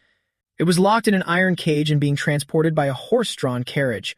A warning rang out, "Get out of the way, now." He regained his composure and sighed in relief. It's just a monster from outside. It seems they are planning to experiment on it, then let it escape. That will be when the main event begins, and all I need to do is survive. With Elnor and Elia by my side, it shouldn't be too bad, right? At this moment, a mishap suddenly occurred. Pheromone has been activated. You are no longer an ordinary boy. Purchased. Applied. He suddenly realized his body was emitting a strange, alluring scent. Elnor appeared. There you are. Dowd startled. Oh, student council president. She quickly noticed the scent. Huh? What is this? What's that smell? Did you put on perfume? Dowd made an excuse. No, it's just the flowers here that smell nice. Elnor still trusted her sense of smell. I know that scent is coming from you, but this smell is driving me crazy. Dowd was trying to brush off the strange scent from his body. He felt annoyed. What kind of pheromone is this? Please, stop it. Elnor closed her eyes tightly, as if trying to hide something. The system displayed a notification. The pheromone effect has been applied to the target, Elnor. The target is trying her best not to be attracted to you. Dowd was spacing out when he heard a sweet voice calling him from beside him. Dowd. Elnor shyly peeked into his eyes. I don't know why I'm only realizing this now. She continued, but you are more manly than I thought. Dowd panicked, his jaw dropped, and his eyes widened as he screamed internally with all his might. No, stop right now. He forced a smile and changed the subject. Why don't we head to the event? We could take a walk around the nearby stalls, how about that? Elnor stepped closer and replied, lead the way, freshman. Dowd was a bit anxious, thinking to himself, by now my clone has probably already met Elia. I have to avoid bumping into them at all costs. Because she was attracted by Dowd's pheromones, Elnor was trying to reassure herself and stay sane. She whispered to herself, calm down, calm down. Meanwhile, Dowd was just praying he wouldn't run into his clone. I hope nothing bad happens. If things continue like this, maybe it'll be fine. I just need to make sure my clone and I escort both of them. Dowd suggested, hey, why don't we stop by that snack stall over there and get something to eat? Elnor, her cheeks flushed, gently nodded in agreement. All right. Arriving at the barbecue stall, looking at the fragrant golden meat skewers on the fire, he said to her, how about trying these wild boar skewers? In his heart, he believed this is definitely the worst choice for Elnor, who always maintains her figure. I need to lower the pheromone effect right now. But contrary to Dowd's calculations, Elnor lowered her head in embarrassment and asked, how did you know I like this? Could it just be a coincidence? This unexpectedly out-of-the-blue remark made him stammer. Why? Yeah. But inside, he was as shocked as Columbus discovering America. Oh my God. Maybe if she sees that I don't like wild boar meat. Elnor saw Dowd still holding the pork skewer and turned to ask, interrupting his thoughts, Dowd, are you still eating? Not knowing how to answer, Dowd had to look away to hide his awkwardness. I need to maintain this relationship, but at the same time, I have to keep my distance. I also have to make sure Elia doesn't come near us. The farther away, the better. Elnor walked up to a street vendor and excitedly said, it looks like they sell accessories here. Hey, freshman, do you need anything? Dowd looked at the cute little trinkets in front of him, guessing that girls would definitely like them. He said, no, but let me buy something for you. His mouth said that, but his thoughts were screaming the exact opposite. Buy a gift for Elnor. No way. I need to lower her affection level. Dowd picked out a plain, uninteresting yellow button and asked Elnor, this button looks decent. What do you think? He thought to himself, I have to give her the worst gift possible. But Elnor's reaction left him bitterly disappointed. The girl bashfully replied, actually, I needed a replacement button for my uniform. This made Dowd grit his teeth again and scold himself. I'm doomed. After that, the two decided to sit down to rest and eat a little. Elnor wondered, come to think of it, have you chosen a major yet? Dowd and Elnor chose a fairly private table. Several delicious-looking dishes were already laid out on the table. Answering her question, he replied, yes, I plan to study theology. She was a bit surprised and asked back, theology? Why don't you reconsider? With your talent, it would be a huge waste not to join the Knight Order. But Dowd also explained his choice.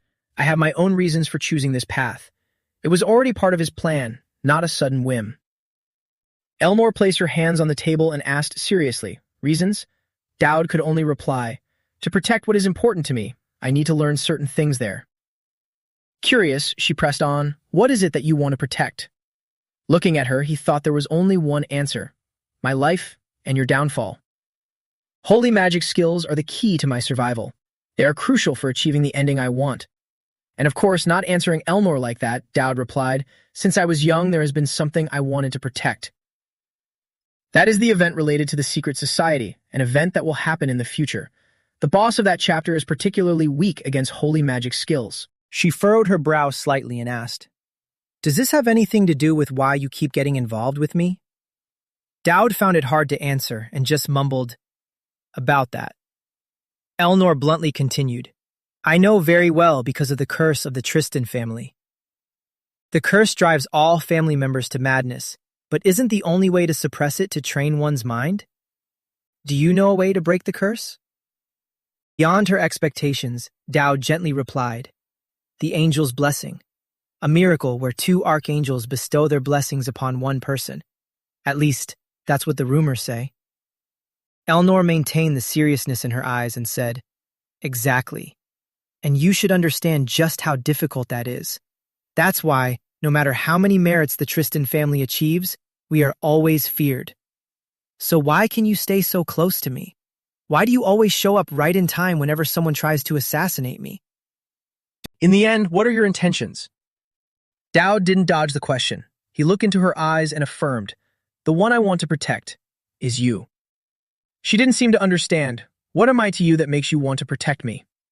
He replied, "If I don't protect you, I will die. That's the truth. I have no other reason." Elnor now calmly tucked a strand of hair behind her ear and replied, "I knew this from the very beginning. But you really are a strange guy." He sighed as if accustomed to this. "I've been told that many times." In his heart, he felt relieved to confess to her. "I told the whole truth without a single lie. I hope this is enough to satisfy her curiosity." Cutting to another location, seemingly some sort of dungeon, a woman was thinking, "What a strange guy." It turned out to be Elia and Dowd's clone. Surrounding them were fierce monsters growling terrifyingly.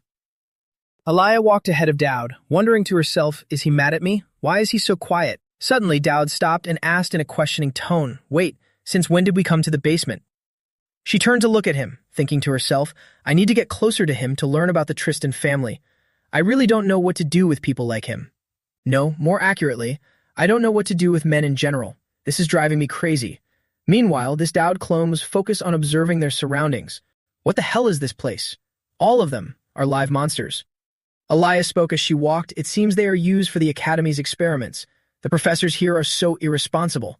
How could they just leave these things in the basement like this?" A nearby monster growled furiously, catching her attention and making her turn around in surprise. "Huh?" Elia observed the monster and exclaimed, "Even the big monsters are here." Curiously approaching the cage holding the ferocious monster, she said strangely, "Wait, they aren't even chained up."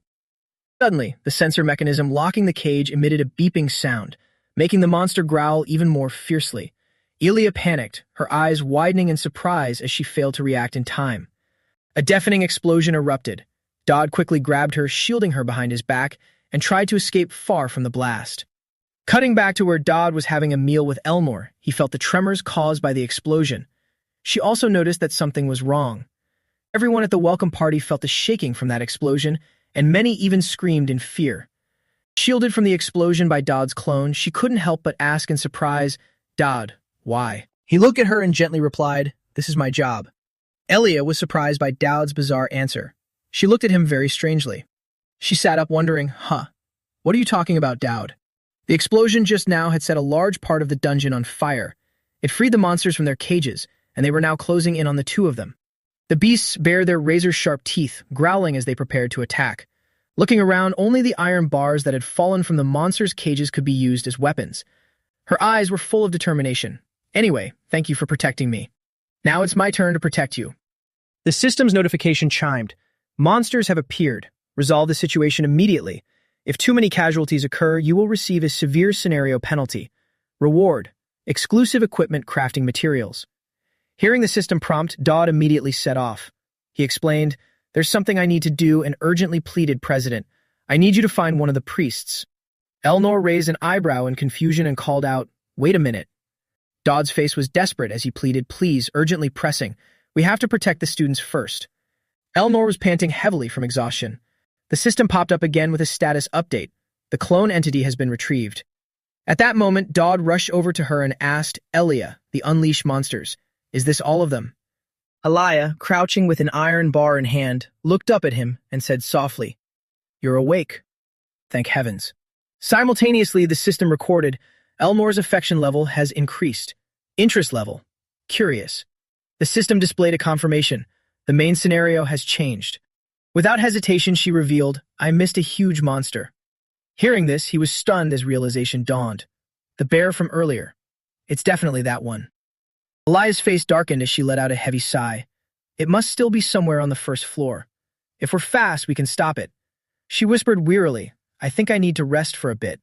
Seeing Elia's condition, he asked anxiously, "Are you okay, Elia?" He thought restlessly, "Right now, the main scenario is more important than anything else. If I fail, I'll receive a massive penalty. I have to stop that from happening." At this moment, everyone looked up with terrified expressions. The monster's glowing red eyes were utterly terrifying. A loud voice shouted to reassure them, "Hold out until the professors and the knights arrive. Make sure the barrier doesn't break." It roared, trying to shatter the barrier. Above them, cracks began to appear on the shield. Suddenly, a forceful voice spoke up. Headmaster Adelanti and Professor Conrad are both absent right now. His words were firm. "Even so, we cannot use an angel's blessing." Elnor voiced her displeasure. "You call yourself a priest. There are students over there." He turned to complain and explain. "You are using very harsh words toward a professor, Lady Elnor. A high-tier barrier like the angel's blessing is not something just anyone can cast." "Wait for the knights to arrive," he reasoned. "This is why I tried to stop them from experimenting with those monsters in the first place. I knew we should never have given that authority to the Tristan family." Hearing this, she furrowed her brows, grinding her teeth in anger. Dowd couldn't afford to wait any longer. He immediately dashed out, declaring, "I'll handle this myself."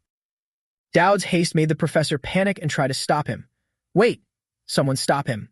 But Dowd kept charging toward the monster, completely ignoring the people behind him. Trembling with anger, the man yelled, "You're just a student. Do you even know what a blessing is?" Standing nearby, she gently called out his name in confusion, "Dowd." Dowd's eyes were sharp and unwavering without a trace of fear as he resolutely charged forward. The system updated its status. Ultimate divinity has merged with the priest's rosary. The golden vessel has opened, emitting a blinding light everywhere. The system displayed available skills, asceticism, holy shield. The system continued to log, dangerous situation detected. The system sounded an alarm, life-threatening danger. X-rank skill, desperate survival activated. At that exact moment, he slid right under the monster's legs. The professor noticed and shouted loudly to stop him. "Hey, wait, why aren't you running away?" Dodd replied urgently, "I'll buy some time. Evacuate the students immediately." The monster lunged forward with a ferocious face ready to attack. The system's voice rang out. "Skill asceticism activated. All substats will be converted into constitution. Holy shield." He stretched out both hands and a brilliantly glowing golden cross appeared in his grasp. A pair of angel wings manifested, shielding him from the monster's devastating attack.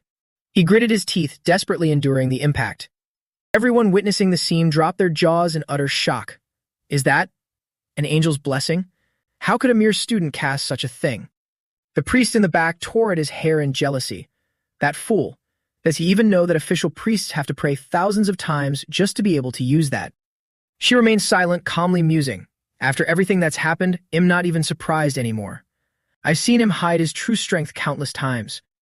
At this moment, the professor still couldn't believe his eyes as he yelled, "Why can't that stupid monster break such a simple barrier?"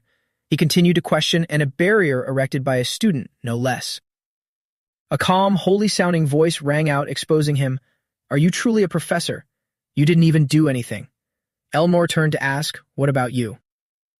Elia straightforwardly hit the man, replying with a deadpan face, "Student council president. He's clearly useless to us. Let's just ignore him." Then she asked the other person, "Why are you so late?" The woman trembled violently, hurriedly explaining, "I fainted in the basement. I just came up here." "Never mind that. That guy Dowd. Can you really cast a blessing on the spot like that?" He's not even a combat priest. They say it takes at least 10 years of training to be able to use it. How is this possible? Hearing this, Elnor was momentarily surprised. She pondered deeply. Holy energy can only be used after 10 years of training. Then Elnor recalled Dodd's earlier words. I need to learn. In the department. If I don't protect you, I'll die. I have no other reason. She fell into deep thought, her gaze unfocused. Elia glanced over, assessing with admiration. Even if it's an accumulated blessing, there has to be a limit to how much can be controlled. Good for you. Elnor turned to look at her and asked, What are you talking about? Her chest heaved as Elia closed her eyes and gently explained, He's doing all of this, for the Tristan family and for you. Otherwise, there's absolutely no reason for him to do all of this. Elmore slowly realized it, though she wasn't entirely certain. I had a feeling from the very beginning, but... She sat hugging her knees in the darkness. Her distant eyes gazed in one direction. A bright light was emanating from that spot. Elmore's eyes widened to look at it more closely. Right then, she raised her sword high and pointed it toward Dowd, thinking about him. You truly are a strange guy. The attacks grew increasingly violent, and Dowd struggled immensely to withstand them. Elia gasped in bewilderment. President? Everyone stared wide-eyed, mouths agape in sheer astonishment. Elmore's eyes were resolute. Without a moment's hesitation, she charged straight at the monster with her sharp sword. Elmore leaped into the air, driving her blade directly into the nape of the monster's neck. The sudden, agonizing pain made it roar. In a single moment, the monster was slammed forcefully into the ground. His eyes bugged out as he blurted, Elmore. It let out a furious howl. Fueled by rage, the monster got back up and lunged at her with blinding speed. She decisively aimed her sword at it. The power radiating from her was completely overwhelming.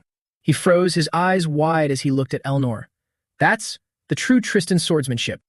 She masterfully thrust her sword into its body over and over again. A barrage of luminous energy continuously erupted and surged forward, aiming right for the monster's form. Elnor's gaze didn't waver in the slightest. The creature was attacked so relentlessly that it couldn't even counter, forced to simply absorb the blows.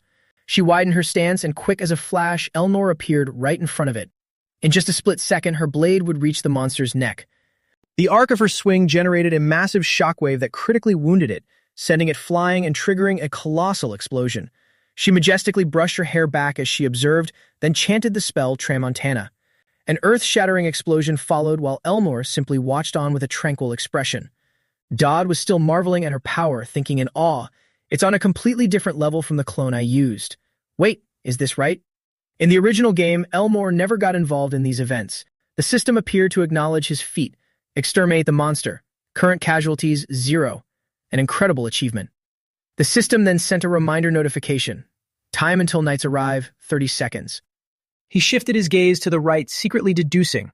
All the professors who supported live monster experimentation were backers of the Tristan family. If Elnor intervenes personally, it means she's indirectly acknowledging her family's mistake. Elnor stood before a sea of flames, yet she wasn't the least bit afraid. Her posture radiated absolute pride. But Elnor has never been interested in politics, so why is she helping us? I just don't get it. Whatever, I just need to finish this quest first. They'll figure that out later. Outside, the flames roared fiercely. A voice shouted, Everyone get out. Is anyone still trapped? A confirming reply rang out, No, everyone has made it out. She didn't say a word. With an apathetic gaze, she sheathed her sword, her demeanor exuding an air of noble elegance. Elmore sighed in relief. It's done. Dodd frowned, seemingly noticing something critical. Behind her, the monster emerged from the flames and swung its arm toward her. He immediately warned, President, behind you. Elmore's eyes widened as she sensed the imminent danger. Just as she turned around, she saw him already there, using the angel's blessing to block its surprise attack and protect her. The monster, all its fur burned off to reveal a skeletal head, shrieked and continuously battered Dodd. Elmore was stunned by his actions. Completely exhausted, his eyes went vacant as he coughed up blood and slowly collapsed. His vision blurred and faded. A long while later, Dodd woke up with a start. A voice spoke, You're awake. He mumbled groggily, The monster, Elmore. Adelanti replied, The monster has been eliminated, and Dodd. He recognized the person in front of him, Headmaster Adelanti. She closed her book and cheerfully announced, Of course, all the students are safe. Are you that surprised to see me? I didn't get a chance to speak with you after the freshman duel. Dowd regained his composure and replied, It's fine. I'm okay. He wondered to himself, Adelanti, the immortal who has lived for over 1,000 years. Why would a character like her come to see me? Could it be because I used the angel's blessing? She then cut straight to the chase. I'm here to give you some bad news. Oh wait, one piece of bad news, and one piece of even worse news. Which one do you want to hear first? Dowd answered without hesitation. The bad news first. She began to explain, You are currently receiving the most attention in the history of the Academy. There has never been a student involved in as many incidents and events as you. And based on my experience with your terrible luck, this will only continue. Dowd frowned, reflecting, It's not like I wanted any of this to happen anyway. He then asked, So, what about the worst news? She narrowed her eyes slightly, interrogating him. What do you know about demons? Inside the room, the glow from the lamp bathed the entire space in brilliant light. Adelanti chuckled lightly and said, That's quite an interesting reaction, Dowd. You don't seem anxious at all, even though the headmaster just brought this up. Dowd hesitated. Well? Sitting on the bed, he looked at her and continued, I can't tell you everything I know. If I do, I won't be able to figure out what you're plotting. Adelanti was curious. Scheming? Dowd calmly replied, I'm the only one who hasn't been assigned a class, and I can't even attend any lectures. I see. Are you upset about this situation? Thanks to recent events, I've had to deal with quite a few issues. Have you realized it? Currently, the ruling powers no longer have much control over this society. The timing is terrible. They will do whatever it takes to recruit talented individuals, even if it means dragging them up from hell. Dowd looked away and spoke up. The coup in Pietat, the structural shift in the Holy Empire, and the struggle for succession. Aren't they all connected? That's the cause of all these recent incidents. She glanced at him and thought to herself, Look at him. Then she answered, Yes, you're right. Currently, the Golden Triangle. Although it appears peaceful on the outside, deep down, a fierce battle for outstanding talents is still taking place. Most students don't care about these things, but the impact has already spread across the entire continent. Its influence has reached Elefante, the Tribal Alliance, and the Holy Empire, causing these three mighty powers to secretly prepare for a massive war. Dowd touched his chin and commented, All the events I've been involved in have surely caught their attention, yet they still haven't made a move. This is only possible if someone is controlling the flow of information.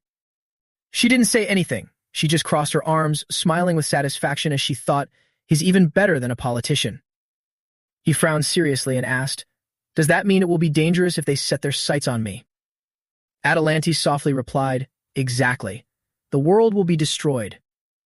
Hearing this, Dowd immediately panicked, imagining how terrifying it would be if the apocalypse arrived, with bombs and fire consuming the continent and humanity perishing in roaring flames. She handed him a piece of paper bearing the purifier's seal and asked, Do you recognize this seal? This is why I asked about the demons. Dowd looked at the seal on the paper, feeling a surge of panic. The seal of the purifiers. Seeing his slightly shocked expression, she was also quite surprised. Does he know about this too? The Purifiers are a demon-worshipping cult operating in the shadows. Their sole objective is to summon demons to destroy the world. Both the failed assassination of Elnor and the monster outbreak were caused by them. Both of those incidents targeted the Tristan family. And there's no guarantee there won't be a third. Dowd stayed silent for a moment before asking, Why are you telling me this?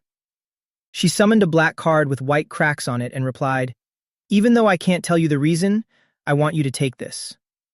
He took the black card, thinking in astonishment, an interdimensional key. This is an item that breaks the balance of power, capable of opening doors to other worlds. Seeing Dowd's expression, Adelanti immediately understood. Look at your face. I'm guessing you already know what it is. Keep it safe and show me what you can do. If you satisfy me, I'll give you more gifts. Boom! A small explosion went off overhead and their surroundings returned to the original room. Adelanti poured herself some tea and said, This conversation must remain a secret. Hearing this, he immediately agreed. Suddenly, she asked, How are things going between you, the hero candidate, and Lady Tristan? Dowd instantly grimaced, screaming internally, Why is she asking about that? But replied aloud, It's fine. Adelanti sipped her hot tea with a knowing smile. I hope things continue that way. He was curious. Why? Then, thoroughly confused, he asked, Am I forced to maintain a relationship with them? She kept smiling and simply answered softly, Yes. If not, the world will be destroyed. He immediately grabbed his head and yelled, "Not again." Imagining the raining bombs and raging fires of an apocalyptic end, Dodd groaned inwardly. Why is this world so easy to destroy? Seeing his agonizing reaction, Adelanti chuckled. "I'm not joking." Inwardly, she added, "The ultimate goal of this plan can only be achieved through the three of them." The scene shifted momentarily to the Academy's exterior, where a sigh echoed from somewhere. Holding the interdimensional key in his hand, Dodd sulked. World destruction. Standing in the middle of the hallway, he continually pondered in frustration. "I'll think about that later, but I can't believe she handed this over to me, an item players are never supposed to obtain. There's definitely something wrong with the main scenario." Suddenly, a voice called out, "There you are." Dowd was startled upon hearing it. Professor Conrad. The head of the night department, Conrad smiled and said, "I've been looking for you, Dowd Campbell." He quickly hid the key behind his back and calmly asked, "You were looking for me? Why?" He replied, "Even though you haven't been assigned a class yet, I can't let you skip school forever. This will be your temporary assignment. Starting tomorrow, you'll be studying with these people." Then his expression suddenly froze. The names mentioned in the letter were Class President Elnor La Tristan and Vice President Elia Crixinax. Thinking of those two girls made Dog break into a cold sweat as he screamed, "The apocalypse is coming." Outside the academy classroom window, sunlight dyed the walls golden while a lecture echoed inside. That is why the sword can be considered the most fundamental weapon in any situation. As I mentioned earlier, what about situations with obstacles? Suddenly, a voice interrupted, "Professor, I have a question."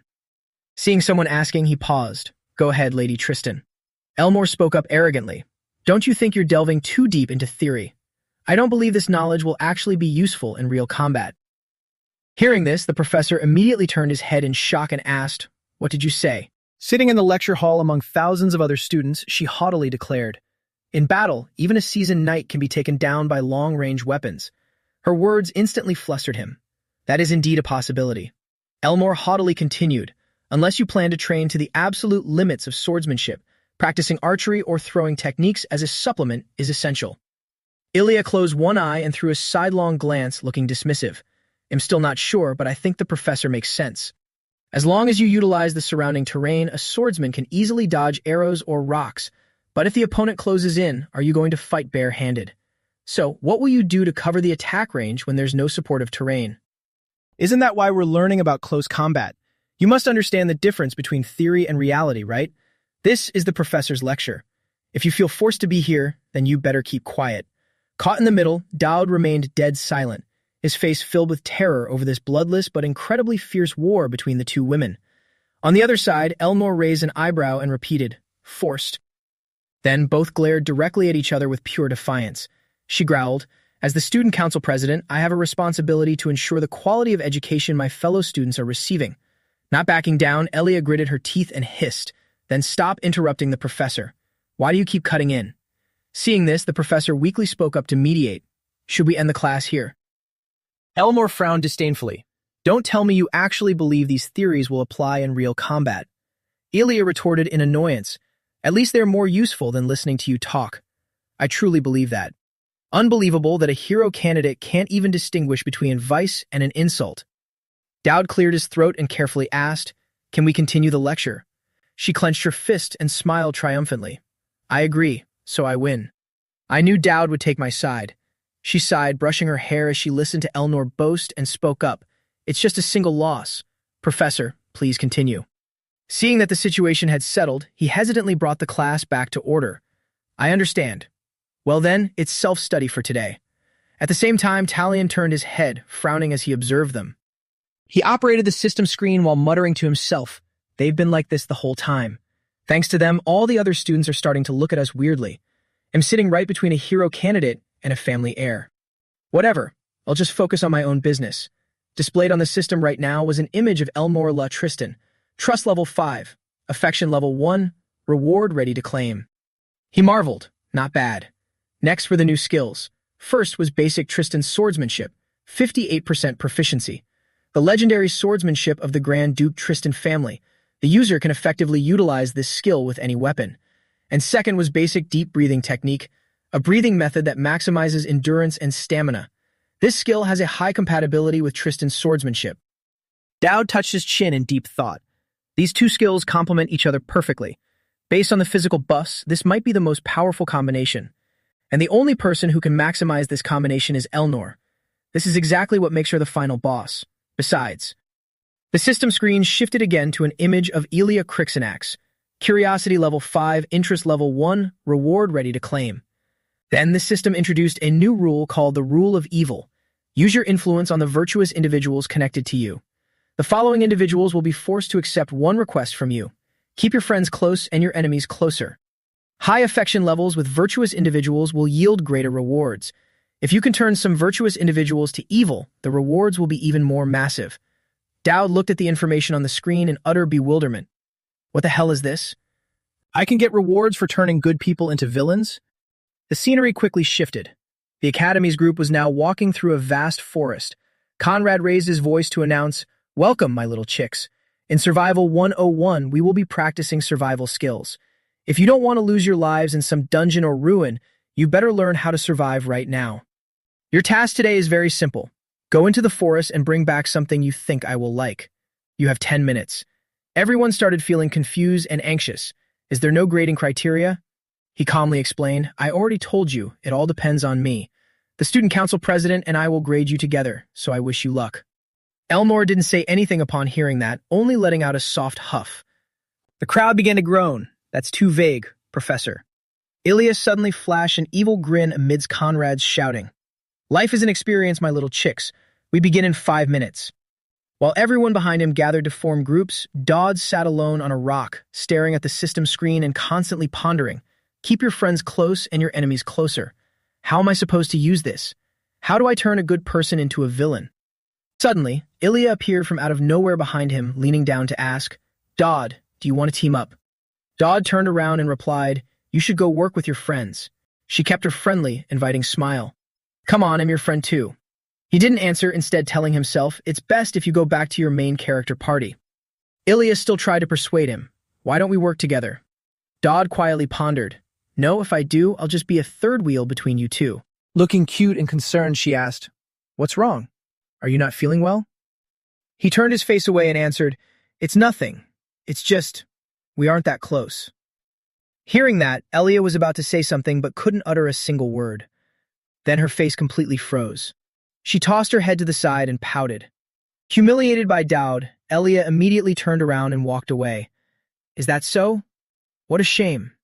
Fine. Trisha nervously called out, Elia. He glanced over, feeling a bit guilty. Was I too cold? She looks genuinely upset now.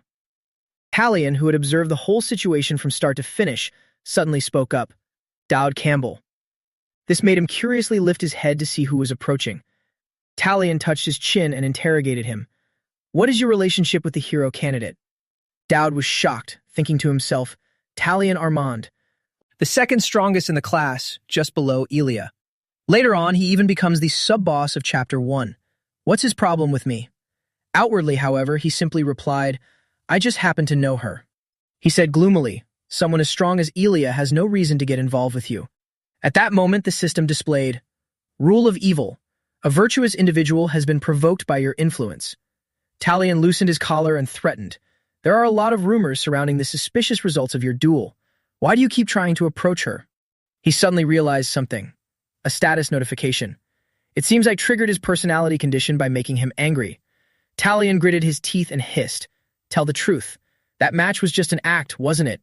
Dowd paid no mind to those hostile words, merely thinking to himself, He'll become a sub-boss later. Maybe I can use him and activate the Rule of Evil for future use. Talion yelled, You can't hide the truth from me. He remained calm, not fighting back, but simply moved close to him and whispered, That duel wasn't fake, but maybe you wish it was. Seeing your target get defeated in just one blow, do you feel the gap between us? Elia seemed to have walked far away earlier, but she had actually been quietly observing him this whole time. Dowd stood before Talion and said seriously, Seeing your target get defeated in just one blow, do you feel the gap between us? Hearing those provocations, he flew into a complete rage. His face contorted and he bit his lip hard. Then why don't we make a bet? Let's bet on who scores higher on this assignment. How about it? Although it looked a bit ugly on the surface, everything seemed to be going exactly as Dowd planned. Sure. Perfect. On the other side, Conrad was calling out to Elnor. Hey, student council president. I asked you to help grade the students. Don't you think you're being a bit arbitrary? She immediately replied, "I've been serious from the start." Conrad disagreed, asking again with a stern face, "Really? Then explain this. Why did Dowd get a perfect score when he hasn't even submitted his assignment yet?" Elmore dismissed his concerns, stating, "Because he deserves it." Hearing that, he was completely flabbergasted. "What did you just say?" She closed one eye and said, "It seems you're unsatisfied with my grading." Unable to hold back, Conrad raised his voice. "Why don't you try putting yourself in my shoes and think about it?" Elmore didn't back down, firing back, "If that's the case, why don't you observe him for a bit so you can verify for yourself exactly why he deserves that perfect score?" Then Elmore turned to leave. "I'll be right back," but he stopped her by grabbing her shoulder. "Wait. I know you're trying to get close to him." Even though she was spot on, she refused to admit it. "Of course not. I just don't want him to be alone with the hero candidate." After that, Elmore quickly made an excuse to leave. "Something might happen between the two of them. Please let me go check." But he wasn't having any of it and immediately replied, "Even if I don't let you join, I can absolutely kick you out. What do you think?" Switching to another place, Trisha is currently very worried. She observed and silently evaluated. Elia, she seems different today. At this moment, Elia uses her monstrous strength to throw a punch at the beast in front of her, and delivers a kick to the one behind her at the same time. Luca rests an axe on his shoulder and asks, "All the strongest monsters are gathered here. Could there be something special nearby?" A freckled blonde guy answers, "You guessed right, this is a rare mineral area." The guy wearing a monocle adds, "If we can get some precious stones, we'll probably avoid a low grade." Another person also speaks up, "All right, pause the monster hunting for now, Luca. Help move the minerals." Then he shouts, "Help." A round black mass is gathering in front of someone's chest. That thing appears on Elia while she is still busy fighting the horde of beasts. Trisha also notices this suspicious phenomenon and is very worried. The color of darkness, dense emotions. I can see it all. Even if she doesn't show it outwardly, she's actually very angry. Then she approaches to check on Elia, who is sitting on top of a monster. "Hey Elia, how have you been lately?" She doesn't seem any different and turns around with a bright smile, speaking in an excited tone. "Huh? Lately? Nothing special." Trisha asks with concern, "Even so, if there's anything bothering you, I can help." Although Elia appears fine, the black mass on her chest proves the exact opposite. "What are you talking about? Nothing happened." This makes her even more worried. "Even if you say that, I'm afraid your emotions might overwhelm your reason." Trisha continues to advise her, "I know something is bothering you. She can't hold it in anymore, so she sits down at the base of a tree and sighs. Elia looks sad, her voice soft but clearly showing exhaustion. "Is it that obvious?" "I can never lie to you, Trisha." A little while later, she summarizes what was just shared. "Dowd Campbell. He keeps distancing himself from me, and all I want is to be his friend." Elnor says with slight frustration, "Even though we've been through a lot together recently, I don't think there is a need to draw such a line between us." Trisha immediately asks, "Could it be that this isn't Dowd's true intention?" Hearing this, she is surprised. "Not his true intention? What do you mean?" Then she explains right away, "He's just a guy from a minor barony. If you, a hero candidate, are seen hanging out with him, a lot of people will definitely talk." Elnor realizes the issue right away. "Is this his way of trying to help me?" Trisha replies, "That's right. He's probably worried about causing unnecessary misunderstandings." She forces a smile. "Even if he's keeping his distance now, once your reputation is solidified, he will surely still consider you an important friend." While Elnor begins to reflect, "You think so?" Switching to another place again. Dowd is running for his life as if something is chasing him. He looks back while fleeing as the system constantly notifies him, "Talion's rage is reaching its limit. You have caused him to suffer immense humiliation." Sharp spear comes flying as the system continues, "Your negative influence has become permanent." The system reports again, "You have triggered the rule of evil and received a command reward." Talion charges with his spear like he's on a massacre and screams, "You bastard, I'll kill you." He screams in pure anger, "I'm going to skewer you into a meat kebab." Instantly, Talion thrusts his spear at Dodd in a continuous barrage, while he has to run and dodge at the same time. Due to attacking continuously but failing to hit the target, less than greater than, it makes him even more furious, yelling loudly, "Stop running and fight like a real man. Why do you keep stealing the final blow after I dealt the most damage?" And suddenly, Dodd turns around and holds out his hand. "Wait, stop." A foot stops just in time. He calls out, "Talion." He immediately freezes in confusion. Dodd asks with his sinister look, "If so, want to split the loot?" Hearing this, Talion gets so enraged that he breaks the tree next to him and screams, "You bastard," while Dowd takes the chance to sprint away. He immediately grabs his spear and channels lightning into it, preparing to launch it. Miel Eclair. Talion then hurls his spear. Miel Eclair. But it is blocked and cleaved in half by a sword. Seeing this, both men are inevitably stunned. It turns out Elia used her sword to slash the spear into pieces. She growls threateningly, "Don't touch my friend." Elia frowns and warns, "Stay away from my friend." Talion is astounded to see her appear. He speaks in awe, "Elia?" then exclaims inwardly, "The hero candidate." After that, he speaks up, "Long time no see. This must be the first time we've met since the monster escape." Then she quickly dashes forward. Elia presses her sword against Talion's neck and replies coldly, "Wrong. This is the first time since you lost to me." At this moment, Dowd is also completely caught off guard by her appearance. His face darkens. Where did she pop out from? With a sword pressing against his throat, he breaks into a cold sweat but tries to act calm. "It's so good to see you again." Elmore doesn't hesitate and asks, "What were you doing to Dodd just now?" Talion stammers, "Huh, Dodd?" She immediately cuts in, "Don't tell me you were bothering him." He tries to justify himself, "No, Elia, I was just." But without letting him finish, Elia sweeps Talion's legs, making him fall to the ground in pain. She steps on Talion and points her sword down with an angry look, saying, "I don't want to hear your excuses." Panicking, he hastily speaks up, "I know, I understand. But why do you keep protecting him? Someone as talented as you." Elia doesn't care. "It's none of your business who I make friends with." At the same time, Dodd tries to intervene from behind, "Hey, Elia." But she still ignores him. "I hate people who think they're better than everyone else and then take their anger out on them." Then suddenly, Talion screams, "But he's fooling all of us. He's only doing this to teach us a lesson. He's not some unreasonably cruel person. Dodd isn't like that." Dodd is bewildered. "What?" Elia glares and says, "Do you want to be taken down in one strike like last time?" Talion is dumbfounded, recalling the scene where he was smashed through a wall. "What? So that's his true nature? I could have died that time." After that, he falls to his knees on the ground. Talion sincerely kneels down and bows his head with deep reverence. "I'm sorry, Dodd. I won't come near you without permission again. Let's try to get along well." Then she leisurely walks past Dodd, leaving him stunned with his thoughts. Truly a hero candidate. She sure is good at teaching people a lesson. I wonder if we're still considered friends. At this point, I guess we are. At least for now. Wait, that's not important right now. I still need to get my grade for the assignment. Just as Dowd is about to leave, a voice calls him back. "Dowd. We've met before, right?" And Trisha. Dowd also recognizes her and says, "You're Elias' friend, I remember now." Trisha speaks up, "I have something to ask," but Dowd looks utterly exasperated. Both in the original story and now, she always drags out conversations. She hesitates. Well, this might be a bit bothersome. But Elia, before she can say anything, Dowd is already leaving, only leaving behind a single sentence. "Let me go get my grade first." She can only accept it. All right.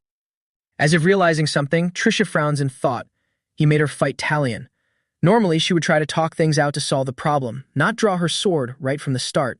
"You're the problem, Dowd." When he walks over to the grading area, the place is completely covered in dust and smoke. Huh? And the sight before him startles Dowd. What the hell is going on here? Conrad and Elnor had a fierce battle. As a result, she is lying on the ground, unable to get up, while he remains sitting firmly. Seeing him, he slowly speaks up. "Damn council president. She kept insisting on going into the forest, so I told her she had to get past me first. As a result, I won." Dowd has no words, severely judging them in his mind. This school is completely insane. Despite that, Conrad still praises her. She's gotten better than before. "Hey, are you playing dead?" Meanwhile, he secretly prays, "Just punish her." Then Dowd says cheerfully, "That's right, I came here to get my grade." While Elmore is still lying there, the teacher and student happily chat with each other. He says, "Right, we're still in class after all. Let me see, why did you bring back so much?" He replies, "It's no big deal. It just took a little time because I wanted to make sure to pick the best materials." Conrad looks at the bag full of minerals and is delighted. "Perfect, you're the top student too. I'm sure Percy will really like these if you give them to her." He then asks, "You already have the wish agreement. Why not take this chance to score some points with her?" Dowd ties up the bag and replies, "All right, I'll do that." Then Trisha suddenly appears and urges, "Are you done yet?" Conrad instructs before leaving. All right, you can go back, the class is over. But Trisha, please take care of her. She agrees, got it. Trisha turns around and uses all her might to say in one breath, Dowd, please take care of Elia. But don't be too nice to her. Every time she mentions you, it's like she loses her mind. I'm worried things will only get worse later on. Hearing this, Dowd can't help but fall deep into thought. I appreciate the warning, but at the same time, am feeling a little scared now. Before walking away, he waves his hand to acknowledge her request. All right, don't worry, Trisha. I'll try my best. Trisha contemplates while using her healing powers. You better do so if you still want to survive this ordeal. She heals Elnor. While recalling her best friend's face, she falls into deep thought. She might not realize it, but I do. Just one wrong step and she could cross the line. Cut to the afternoon at the magic department. Percy is sitting with her legs crossed, sipping tea as she asks, You want to use your wish? So soon? Dowd immediately replies, That's right, I need something from the goddess of magic. She asks again, You couldn't wait a little longer. At the same time, the others wait in annoyance. You are the only one who worked to fulfill this request. Everyone else wouldn't have had to do anything either if you hadn't used your wish. He glances at the people behind him and starts calculating in his head. But to get through the upcoming battle with the purifiers, I have to prepare everything I can. Meanwhile, she says, I've received orders from the headmaster to support you as much as possible. As long as it's not used for other purposes, I'll do it. What do you want? He purses his lips, not answering right away. At that moment, the system updates with new information. You have received a reward from Elia, 500 points. You have received 1 seed of evil. You can exchange it for special skills in the point shop. The list of purchasable skills has been updated. Elias' serious face appears. Elia Crixanax. Negative seal. 1 time. You can use the rule of evil once. Talion Armand. Negative seal. 1 time. You can use the rule of evil once. Dowd falls into deep thought again. The effect of a special skill is far better than any item. This is fine for now, but there are still many things to prepare. Dowd Campbell is still too weak to survive the diverse attacks of the purifiers. That is why I need it. Dowd coughs dryly, as if afraid the world isn't chaotic enough, and states seriously, I need a cannon. A cannon that can blow away this entire academy, making Percy, without changing her expression, casually drop a single sentence. You're crazy. Then she fiercely stands right up and scolds. Are you out of your mind? Creating it is one thing, but where do you plan to use it? He quickly raises his hand to interject. Oh, wait a minute, Professor. Dowd holds up the agreement paper so Percy has no room to argue. The agreement clearly states that you must fulfill any normal request. Something this simple definitely shouldn't be too hard for the head of the magic department. She says helplessly, You want me to craft a weapon? That is not a normal request at all. He retorts, but a promise is a promise, right? Then Dowd spoke up. I won't use it to harm anyone. There is just something I need to destroy in a single blow. Otherwise, it'll be a huge pain. Percy yelled, That's exactly why I'm even more worried, you idiot. But then she sighed and gave in. Fine, I'm sure you have your own reasons. And since you helped take care of those monsters recently, I'll make that cannon for you, Dowd Campbell. He replied, Thank you, Professor Percy. Then Percy rambled on, leaving him confused. I can't believe it. Not only do you have a 4-person harem, but you also make everyone believe you'll save the world. Dowd asked, Harem? She startled and began to babble in a panic. Wait, what's wrong with my head? I'm losing my focus just by talking to him. This is all your fault, Dowd. He tried to calm her down. Please calm down. I have another request for my wish, Professor. Percy Levantine, 30 years old and single, scratched her cheek after calming down and asked, Another request? Dowd crossed his arms and said, You promised Elia and me that you'd give us each an item from the Phantom Archive. Can I have mine now? Having achieved his goal, he left. He was currently holding the agreement from earlier, lost in thought when he bumped into someone. Great, so I got permission to build the cannon. Now I just need to gather the materials. I can get all of them using the interdimensional key. Looks like everything is going according to plan. An orange-haired man with a cane approached. He probed, Hey kid, your name is? Dowd Campbell. Then he replied, Yes, that's right. Galdair spoke up. I didn't expect to run into you here. What a coincidence. Then he introduced himself. I am Galdair Riverback. I run the Purifiers Charity Foundation. Dowd pursed his lips in silence but cursed inwardly. What a joke. That damn foundation is just a front for money laundering. Galdair Riverback, this chapter's final boss, the Purifier. He is the leader of the Flames of Wrath. Galdair handed him a business card, saying, I've actually heard a few rumors about you. You single-handedly stopped an escaped monster. That's not something an ordinary person could do without extraordinary courage or skills. Very impressive. As Dowd remained expressionless, Galder added with a sinister tone, "Is that so? Whenever I meet an extraordinary student like you, I always wonder what their future holds. I'd love to have dinner with you. Are you free? I'm really looking forward to chatting with you." Dowd immediately shut the idea down. "I think we chatted enough right now." He instantly went on high alert against Galder. It's exactly like the original plot. This guy was supposed to approach Ilya and bother her. Why is he coming to me? Don't tell me this system considers me the protagonist. No, that's impossible. Impossible. Then he scratched his head and replied, "I'll think about it." Then the old man left, stating the location. 3 days from now, meet me at Twilight Eye. I'll be waiting." Hearing this, Dowd cursed furiously in his head. "Hey, I said I'd think about it. Damn it, Twilight Eye is a high-end restaurant right outside the academy." The business card in his hand glared so brightly it hurt his eyes. "My eyes hurt. Fine, I just have to go, right?" He thought to himself. In reality, there's no way for me to dodge this main event. In the past, everything was just a yes or no, what I could or couldn't do. What I knew, what I didn't know. All the factors and risks involved. If I consider everything in this situation, defeating the Purifier isn't impossible, but I still don't get why I have to take on Elias' role. Maybe things were messed up right from the start. For now, I should just focus on the present. I'll worry about everything else later. Then Dowd gathered his courage and knocked on the door. Even after knocking, his face looked even more tense. As soon as he spoke, Elmore stepped out and opened the door. "Elmore, are you in there?" She stood inside the room and asked, "Dowd, what are you doing here?" He quickly replied, "You don't have to come out. I just have a small matter to discuss." Elmore called out from inside, "Speak." Dowd coughed a few times, then struggled to say, "Because, well, this." She continued to listen closely to him. 3 days from now, are you free?" Elmore asked back, 3 days from now. A figure behind her spoke up. Please return your books on time, President." The bespectacled girl complained in annoyance. "You haven't even read a single one. You're just letting them gather dust. Did you check them out just to stare at the covers, huh?" Before the bespectacled girl could finish, Elmore raised a finger to stop her. "Are you saying I have to pay late fees because of you?" They both went quiet as Dowd spoke from the other side of the door. "Yeah, President. On that day, I was hoping you could spare some time to go somewhere with me." Elmore immediately asked, "With you? Just the two of us?" He replied, "That's right." She called out from inside, "Go where?" Dowd answered right away but was interrupted mid-sentence by a shout. "There's a place called Twilight Eye. Do you know it?" The bespectacled girl spoke up loudly but was cut off. "Hey, that place is famous for being a date spot." Elmore replied, "I know. So why do you want me to go with you?" He said, "Well, I'll tell you when we meet that day." That made her blush shyly. Then Elmore, still separated from him by the door, asked, "Are you treating?" An echoing voice called out, "Ilya."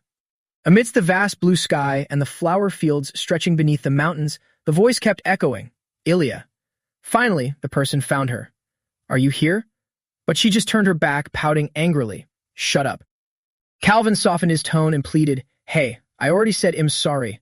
I won't tease you anymore." Elmore frowned and turned back to look, her body covered in dirt and scratches, tears of frustration welling up in her eyes as she looked at him. "Liar." Elia yelled reproachfully, "You think pushing me down a hill is a joke?" Calvin scratched his head in embarrassment but still spoke boldly. "Well, next time, I'll attack you while you're still on the ground." Hearing that made her sob even more. "Stop bullying your little sister." He burst out laughing. "I was just joking." Calvin made up excuses. "I just want you to be strong, you idiot. I don't want my little sister to get beaten by anyone." Elias shouted angrily, "I don't mean it."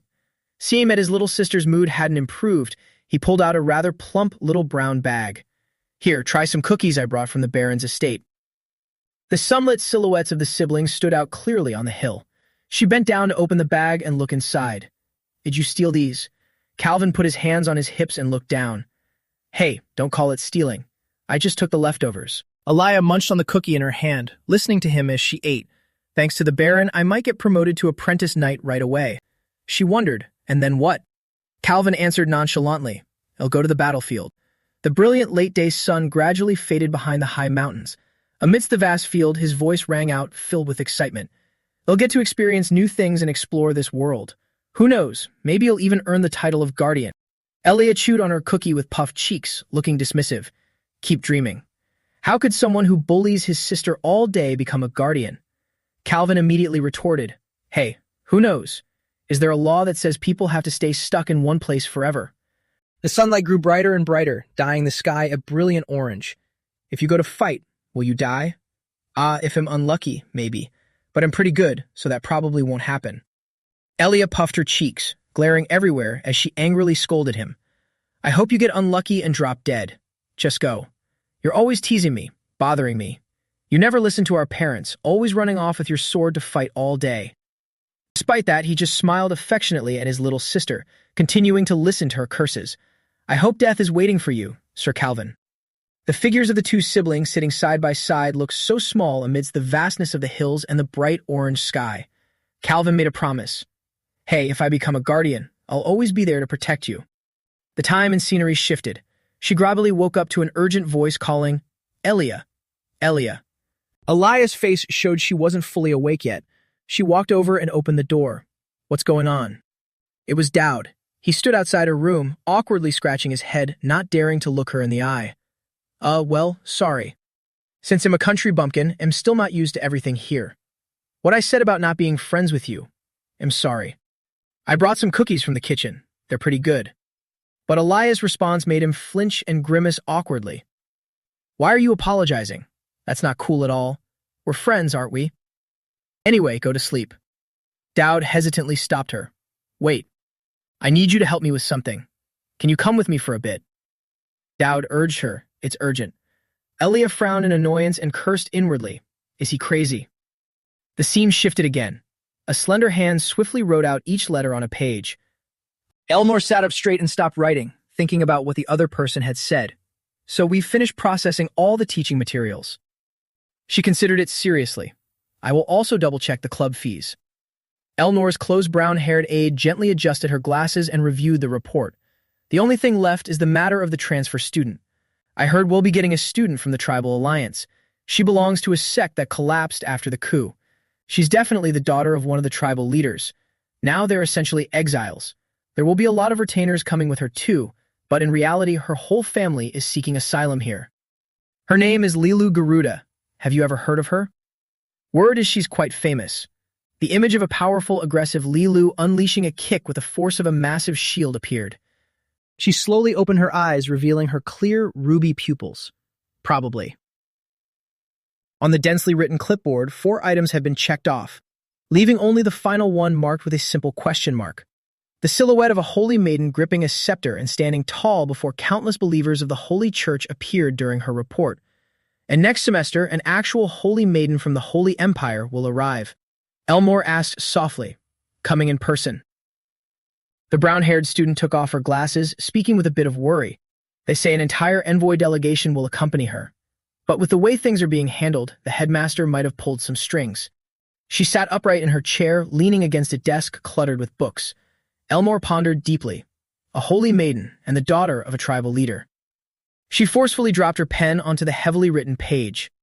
Elnor closed her eyes and concluded this academy is definitely plotting something.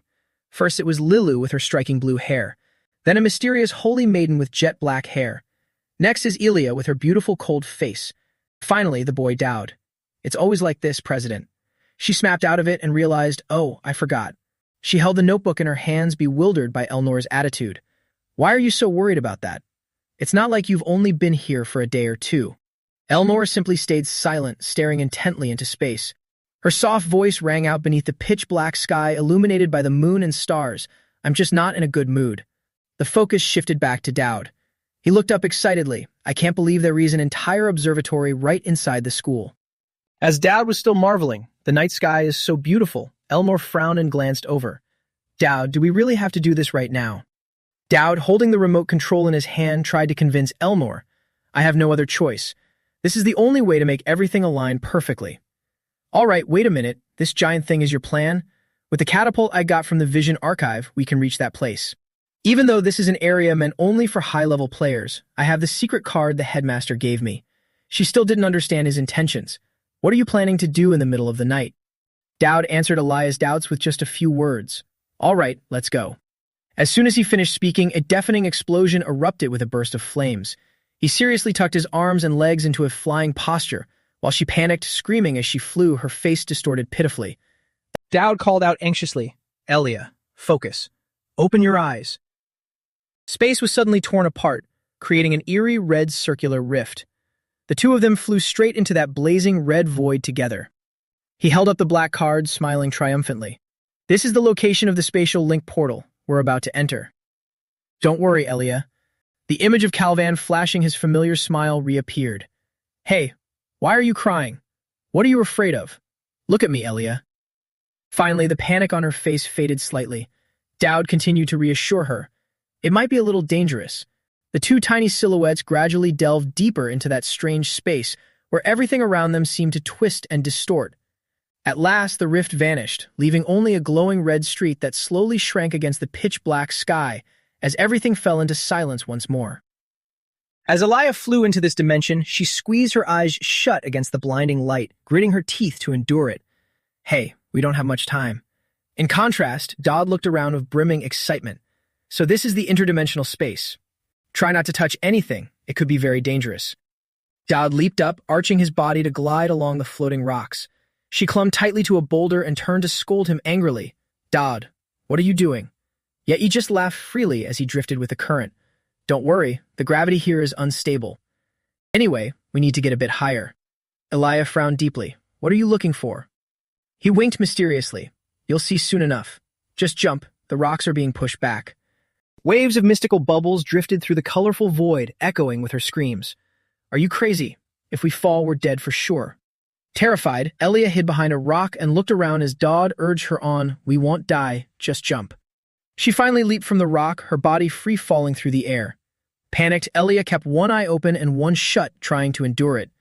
Unable to control her fear, her face twisted in terror. "Am I falling?" "Less than greater than."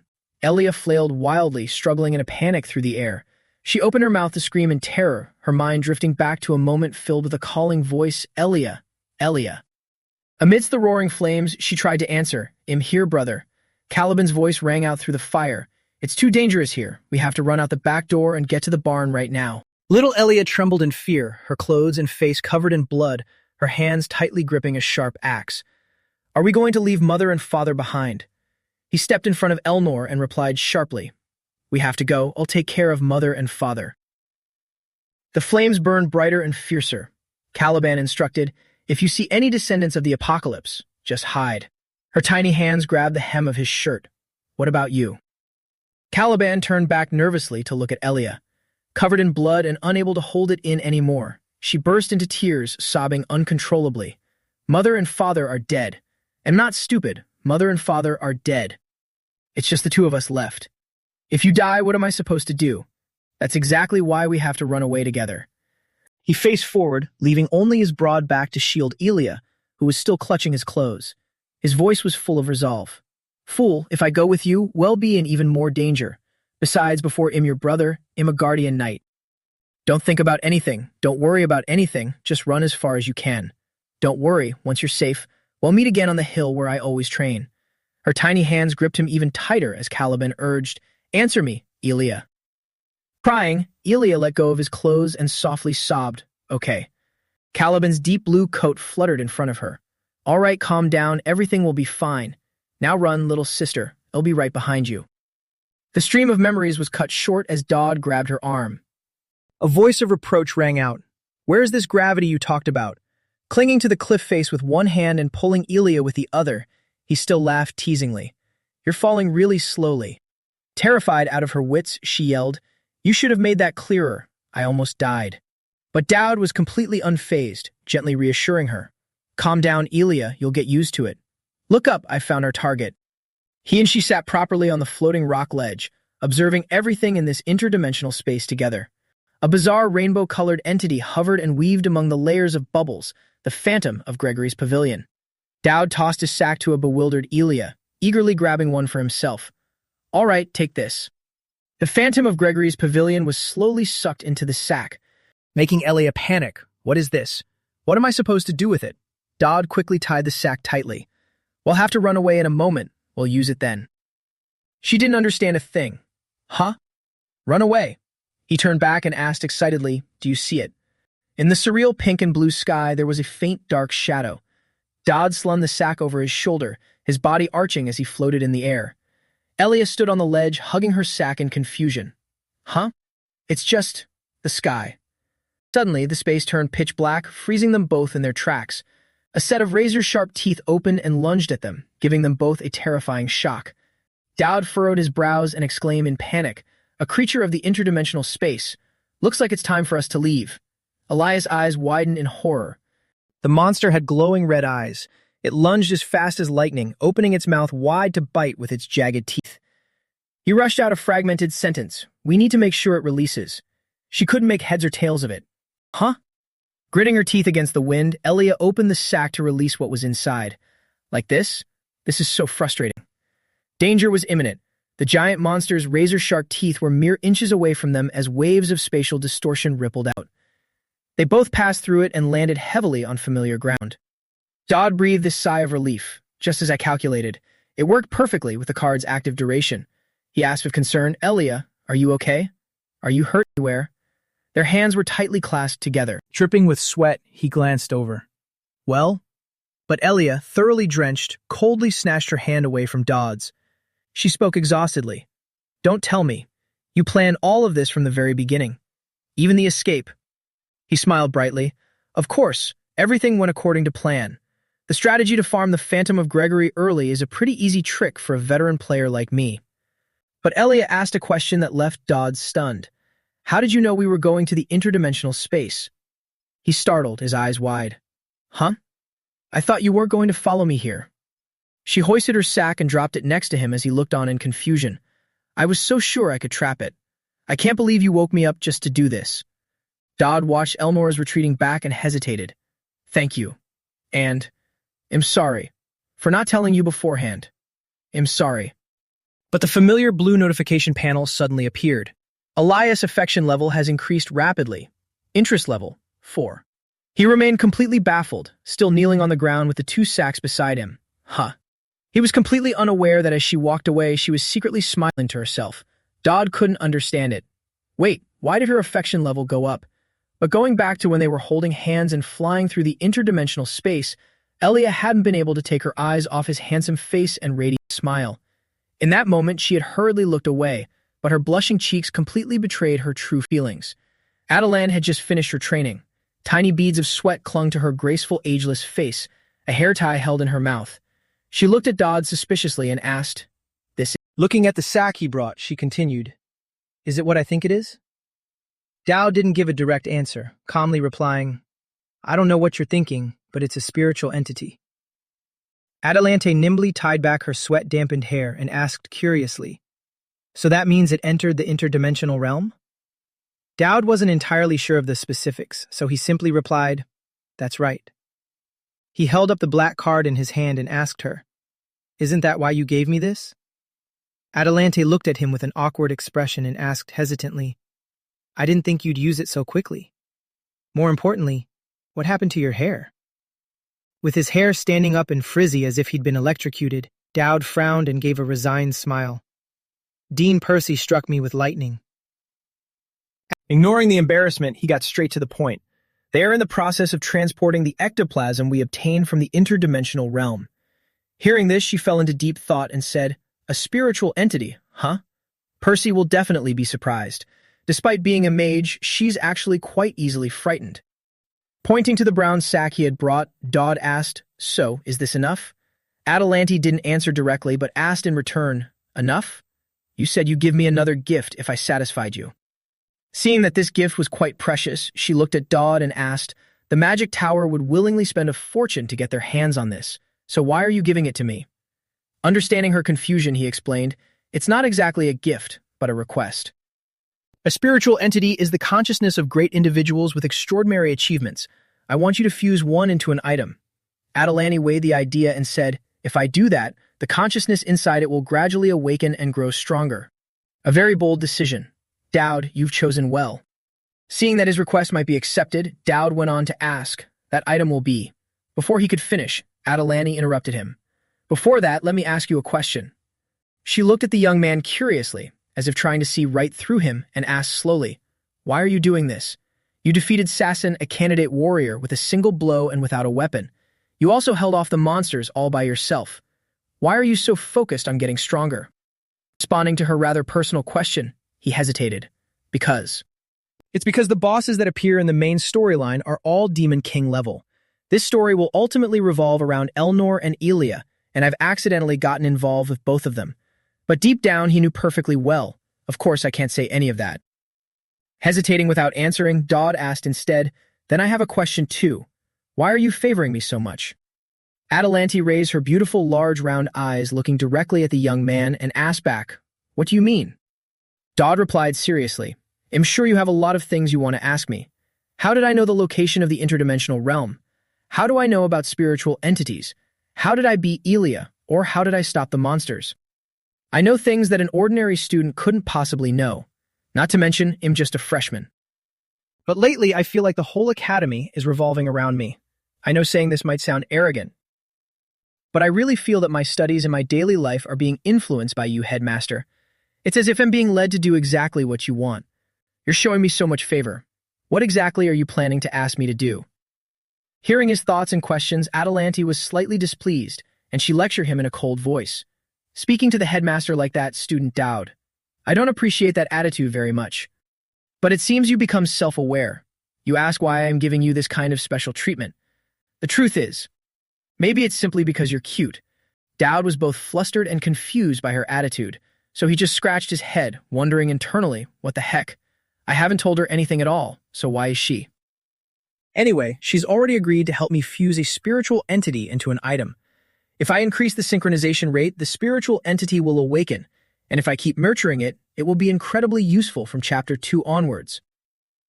But before that, the main quest, Chapter 1, False Purifiers. Resolve the impending event at the Twilight Eyes. First of all, I have to complete this quest. While he was looking around, a voice suddenly called out from behind him. "You're here, Dowd." He turned toward the voice and replied, "Ah, President, did I keep you waiting long?" Elnor calmly applied lipstick to her beautiful lips and said, "Not at all, not very long. Only about 6 hours." Looking at the breathtakingly beautiful and alluring girl standing before him in a rose-red dress, he couldn't tear his eyes away as he asked, "You look completely different from the freshman welcoming ceremony." Internally, Dodd felt secretly guilty. 6 hours? That means she's been here since before sunset. The girl lightly tucked away a few stray strands of hair and walked over to him, saying, "It's been a while since I've been to a place like this, so I took the time to find a suitable spot." Hearing her say that, he thought to himself, "You're being a little too considerate." Elnor gently asked him, "This is your first time going off campus, isn't it? As a freshman, right?" He answered shyly, Yeah, that's right." She moved closer to him, softly reproaching, "Why are you looking me in the eyes?" It was the first time a girl had done something like this to him. Dodd was so embarrassed and shy he couldn't speak, even though deep down he was screaming inside. This is the first time I've hung out alone with a girl off campus. Honestly, this is nothing like the freshman welcoming ceremony. Isn't this just a date? Without intentionally making it difficult for him or genuinely needing an answer, Elnor suddenly took the initiative and grabbed his hand. Before Dowd could even process the shock, she was already pulling him along, saying, "Let's go, the line is very long." In front of them was a noisy crowd full of complaints. "Oh man, don't push. Why isn't this line getting any shorter?" The two of them stood in the back holding hands and looked at each other, saying, "It's more crowded than I thought." Looking at the long line ahead, Dodd said apprehensively, "Are we even going to be able to get inside?" At the ticket booth, Talion shouted angrily, "Number 27! If I have to call number 27 one more time, I'm voiding ticket number 27. All right, crossed off the list. Next number, number 28, please come in." Dowd stepped forward, looking at the blonde young man checking tickets, and asked in surprise, "Eh? Talion, why are you here?" Looking even more surprised, he replied, "Oh wow, Sir Dowd, you still remember me. I'm working part-time here since my family hasn't sent me my allowance." "Ah, so the student council is here too." Elnor listened quietly to the two of them catching up. Talion's eyes widened as he looked at Dowd and asked curiously, "Sir Dowd, can I ask you something? What is the relationship between you and the president that you two came here together?" Right at that moment, the security guard in the back shouted loudly, "Number 29, please come in." Hearing the question, He turned his head toward her, seemingly pondering his answer. Our relationship? Then he started spiraling in his own thoughts. That's right. Why am I going out with the president? Isn't this a date? Elnor didn't answer, but instead asked, Part-timer, can I enter using my authority as the student council president? Talion replied quickly, Of course you can. Dowd suddenly noticed something on his friend's neck and asked, Wait, Talion, are you wearing some kind of necklace? Talion pulled the necklace out and said, Huh, a necklace. That's right, I'm wearing one. It belongs to the Purifiers, Marquis Riverback's place. Right then, a system notification popped up. Dowd pointed at the necklace and instructed him. Yes, exactly that. Don't wear it today. Talion didn't understand and asked, Huh? But he continued, I'm serious. Don't wear it today.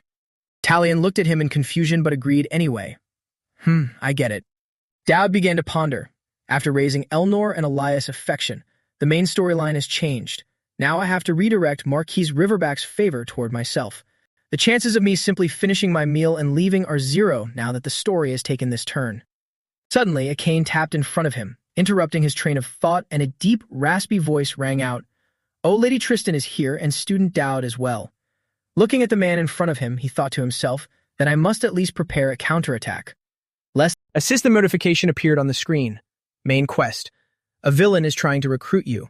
Tactfully escape this situation. Marquis Galdir stood leaning on his cane and solemnly said to Elnor, My lady, I would like to borrow Student Dowd for a moment. I have matters to discuss with him. Hearing this, she was momentarily stunned and asked, What? But a second later, Elnor immediately refused. Who gave you permission? However, before she could finish, Dowd quickly stopped her from behind. It's fine, President.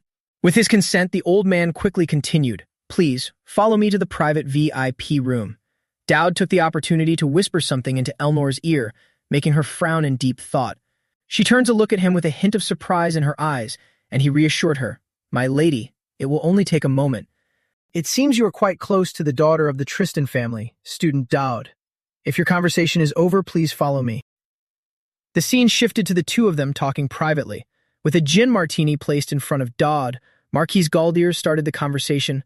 Perhaps you know. Why you were called here, right, Student Dowd? Perhaps not wanting to waste much time, he calmly asked back, You're probably going to ramble on about some nonsense regarding resurrecting demons, right?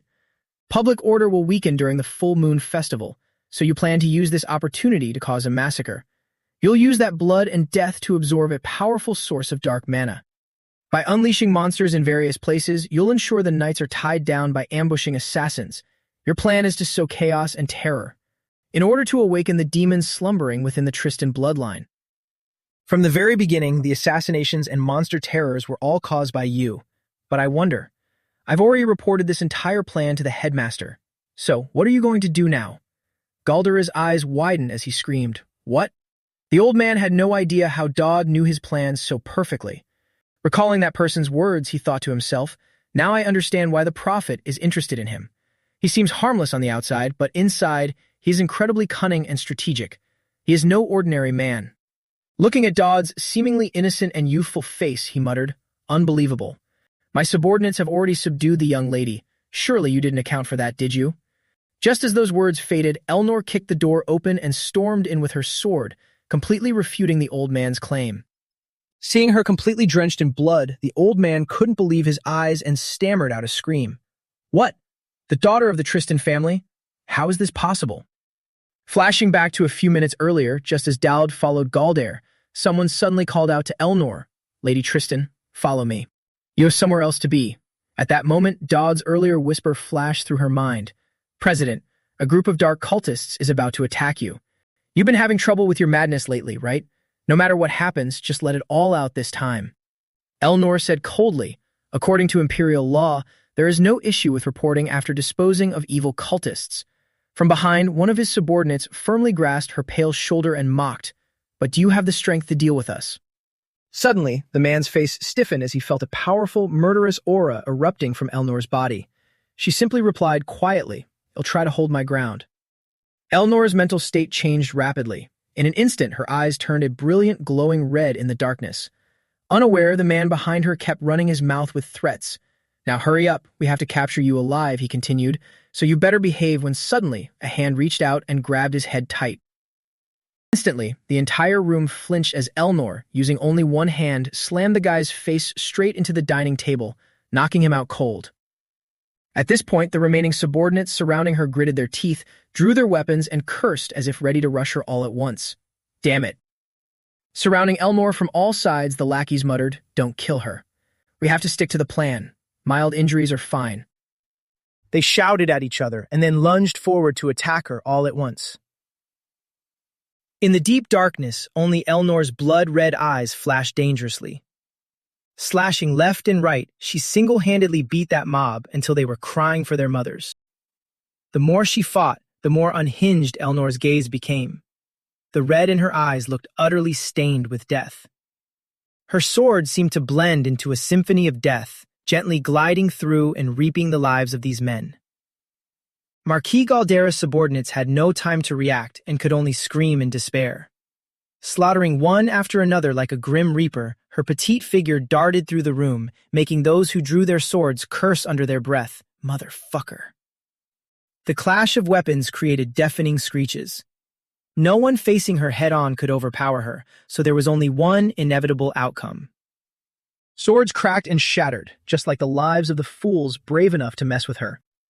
Wielding her blade like a scythe, Elnor performed a frantic dance of death, completely wiping out the entire mob of subordinates without sparing a single one.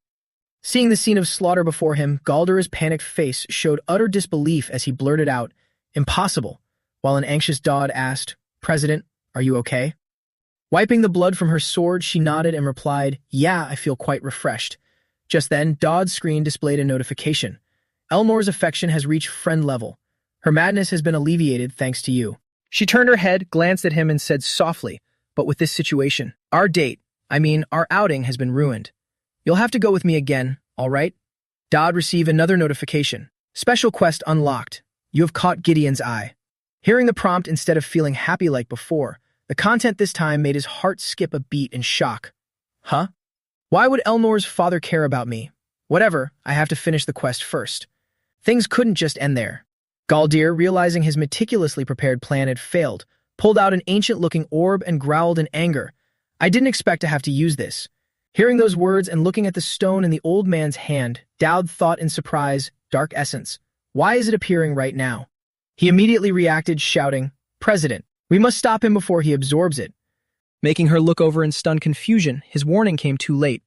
By this time, Galdir had already tossed the orb into his mouth, whispering, "I shall receive the god's grace." Under the full moon, the scene outside the restaurant remained peacefully quiet.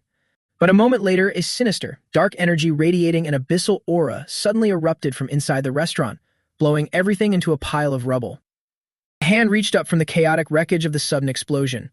Just as Dowd was dragging his battered body out of the ruined building, a loud, mocking laugh echoed through the air. Splendid. He struggled to tilt his head up, squinting toward the source of the voice. It turned out to be Galdir.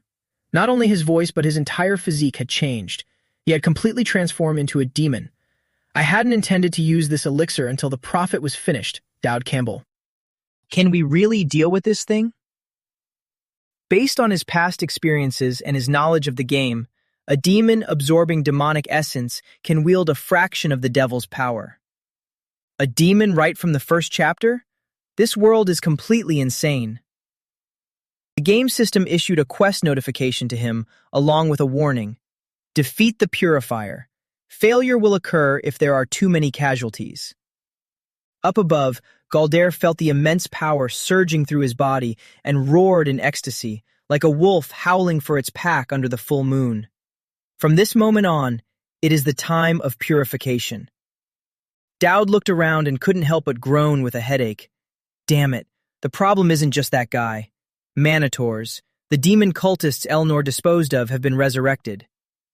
Following Dowd's gaze, the bodies of the old man's subordinates had also transformed into demons with bloodthirsty eyes.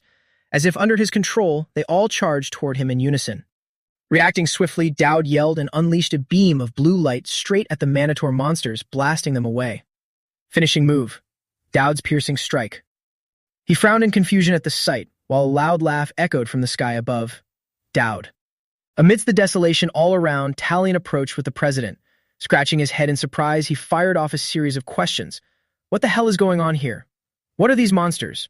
and where is Marquis Riverback? Replying to him was a joke from his friend. Oh, you saw my technique? I'd love to hear your feedback. Then Dowd explained, all of them are your comrades who have been transformed. He looked at the monsters and continued, if you wore that necklace, you'd turn out like them too. Hearing that, the guy's entire body began to tremble uncontrollably. What? Talion glanced over at Dowd and asked, don't tell me. Is this a situation orchestrated by the Marquis himself? He nodded and said clearly to his friend, exactly. If you don't want to witness true hell, then listen to my orders from now on. Quickly grasping the gravity of the situation, Talion hurriedly nodded in agreement but still asked, I understand, but what about you, Dowd? What are you going to do? Dowd replied, I have something else to take care of. I have to protect the civilians and stop the Marquis. His words made Elnor turn her head in awe and admiration. Dowd's strategic capabilities, even in the midst of a disaster. He hurriedly urged, anyway, get going, Talion. Hearing the urgency, Talion realized that if he stayed, he would be of no help to the two of them, so he quickly bolted away. Understood. After he left, Elnor looked over at Dowd and asked, do you know where the Marquis went? He wiped his mouth, coughing slightly to think of an answer. Well, I have a guess. Dowd looked at the energized Manitors standing beneath the moonlight and voiced his theory. The goal of demon cultists is always the same. They sow despair and chaos everywhere. And bring pandemonium, the land of demons, to this world. There's only one place he'd target. At the same time, Galdir had flown up to a golden energy barrier. Looking at the massive barrier in front of him, he wasn't entirely confident he could destroy it. Even if I can't break the entire protective ward, I can at least cause some damage. Saying that, Galdir quickly began compressing dark energy into a perfect sphere within the palm of his hand. In a flash, the black orb gradually expanded, radiating an oppressive aura that would make anyone near it tremble in fear. Suddenly, Dowd's cold voice rang out from behind him. All right, stay right there. Hearing this, Galdir was somewhat astonished. Unable to hide his surprise, he turned back and asked, Dowd, how did you know? Are you a dragon? He smirked mockingly at the old man's shock. It's too obvious. Your actions are incredibly predictable. You received the power of a demon, yet you plan to leave the place where absolute evil is sealed. Due to the emergency, Dowd was being carried on Elnor's back as they rushed over. Standing and watching the battered pair arrive, Galdir wasn't panicked at all. In fact, he was thrilled. Thanks to you, I've saved myself the trouble of looking for it later. I just need to kill them all and protect the princess. He looked at her, then whispered into her ear, instructing, no matter what happens, we must survive, understood? Elnor nodded at his words, a bold thought forming in her mind. It's time. The level of trust he places in me is truly hard to get used to, but I must prove worthy of it. That is the pride of Tristan. Seeing her like this, Galdir had no idea what she was planning and simply blurted out, Princess. Right after, Elnor channeled all her power into her sword and lunged straight ahead to confront the demon. While the two clashed mid-air, down below, Dowd took the chance to run near the net and shouted, President, this way. Looking at the direction the boy was running, the demon Galdir startled. He focused dark energy in his hand, hurled it at him, and screamed, don't even think about touching it. From above, there was no way he'd leave him be, so he continuously unleashed concentrated spheres of dark energy to attack. But it seemed Dowd dodged them all. When the old man saw he hadn't landed a single hit, his eyes went wide as he gasped in shock. How is this possible? While he was still focused on Dowd in utter amazement, Elnor's blade relentlessly attacked and nearly impaled Galdir. In this dire moment, he quickly snapped back to his senses and swung his arm to retaliate. The two powerful attacks collided, sending both of them flying backward. His torrents of black energy from above incessantly rained down below, forcing Dowd to desperately brace himself while sprinting toward his destination. Seeing him so focused on running, Galdir chased closely on his heels and taunted, You little ant, fight me. Behind him, Elnor clung tightly in pursuit. Growing increasingly irritated by the chase, he bellowed, Stop just running away like that. Galdir looked at Elnor chasing him from behind and felt utterly annoyed, thinking to himself, How annoying, princess. Forced into a position where he had to deal with the two foes before him right now, his entire body curled up and began releasing an unbelievably powerful surge of energy, blowing both Dowd and Elnor away. Without stopping there, Galdir channeled his power into an orb hovering in front of his chest, making it glow an ever-deepening red. Right after seizing the moment Dowd crashed onto the ground, he unleashed his shadow claws directly at him. Like a giant arrow forged from tens of thousands of dark rays carrying destructive power, it aimed straight at Dowd. He roared, "I will end you for sure." An energy sphere harboring terrifying power showed signs of cracking. Dodd's eyes widened. He gritted his teeth, paralyzed by the sight before him. Immediately after, the black fragments crashed into his golden protective barrier, making him let out an agonizing scream. That scream caught Elnor's attention, and she turned her head to look.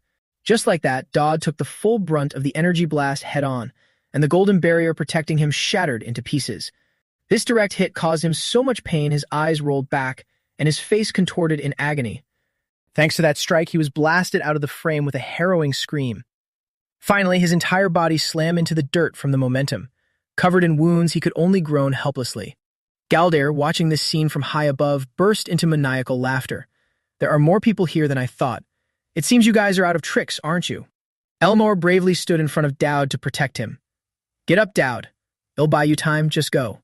Looking at her resolute face, he laughed excitedly in mockery. "You two are truly stubborn, Lady Tristan." He flashed a smug look and let out a sarcastic chuckle. "Honestly, you two are a match made in heaven." His words made her fall into a brief moment of deep thought. Up until now, I've only ever received and never given."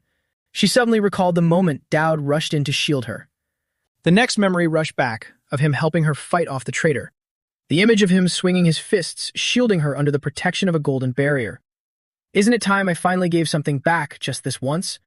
After pondering for a moment, Elnor finally turned around and urged him, "Hurry up." At that moment, a system notification also popped up. Vitality necklace equipped to increase durability, HP restored. She slowly stepped forward, her body enveloped in dark energy, and the hand gripping her sword sparked with red lightning. "I will trust you to the very end." In the shadows, Galdir watched the touching scene between the youths and felt the urge to ruin it. How touching. "So is your little strategy meeting over?" Elnor fearlessly looked up at him and demanded, "Marquise Riverback, let me ask you just one thing. Tonight, in your eyes, do that man and I make a good couple?"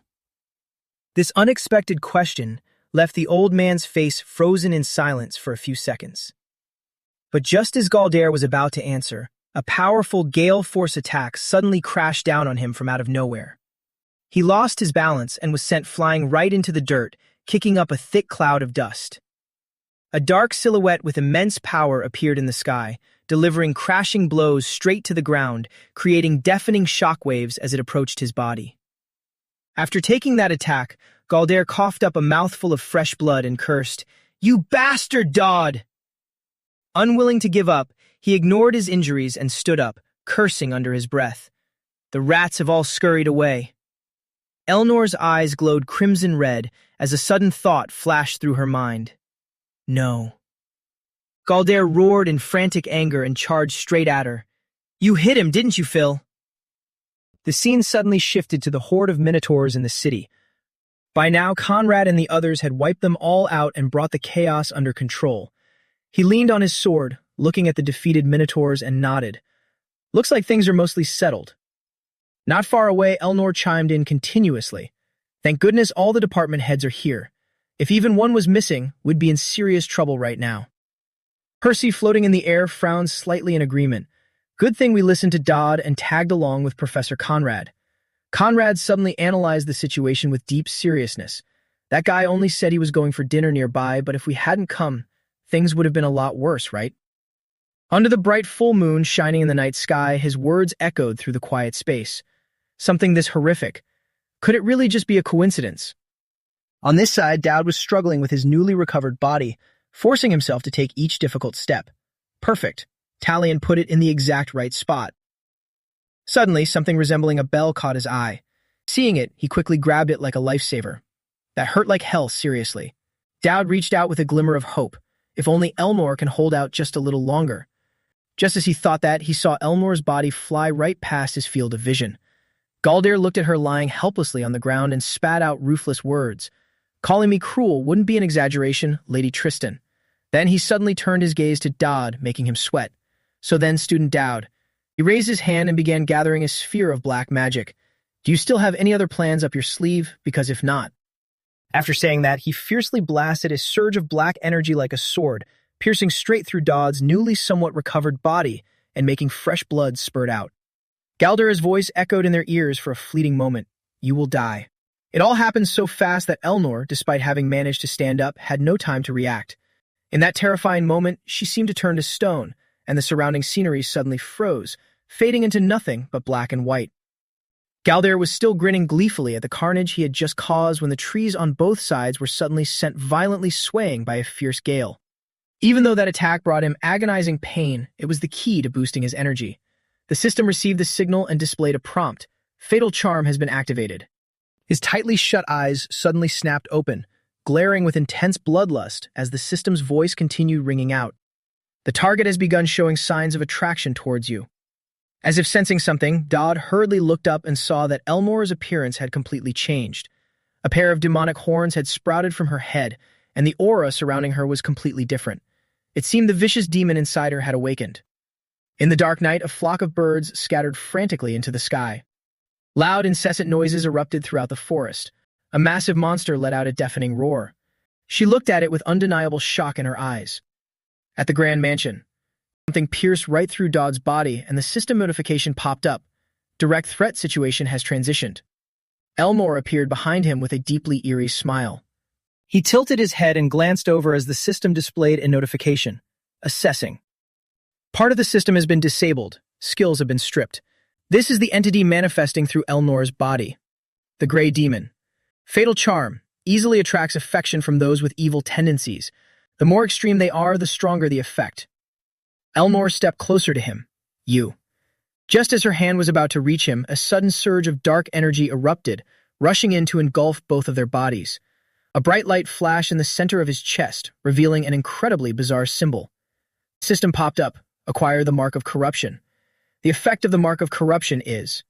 He stared in shock at the mark on his chest. My wound has been reversed.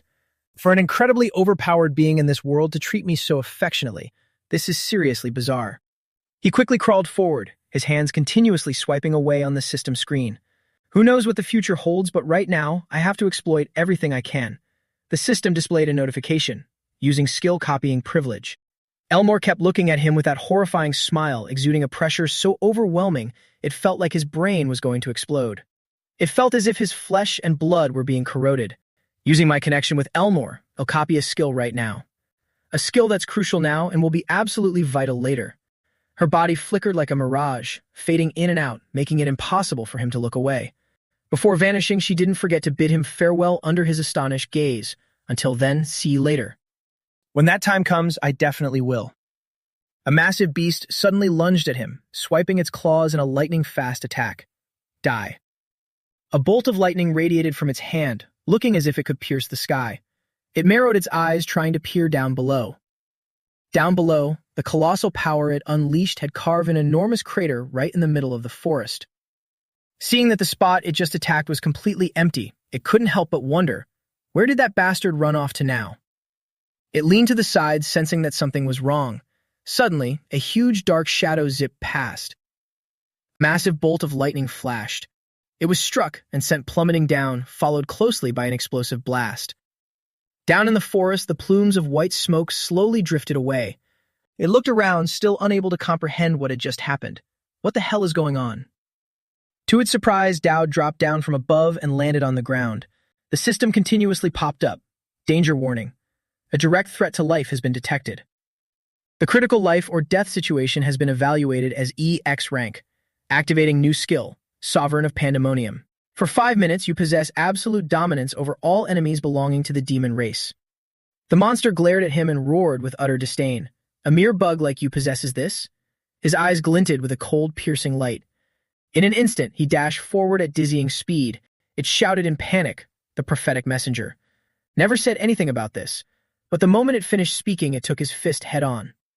Dowd punched it with ferocious power, sending it flying far away. In a mere flash, it was instantly blown away. Dowd looked straight ahead and spoke up. Time for round 2. The second half is starting, so bring it on.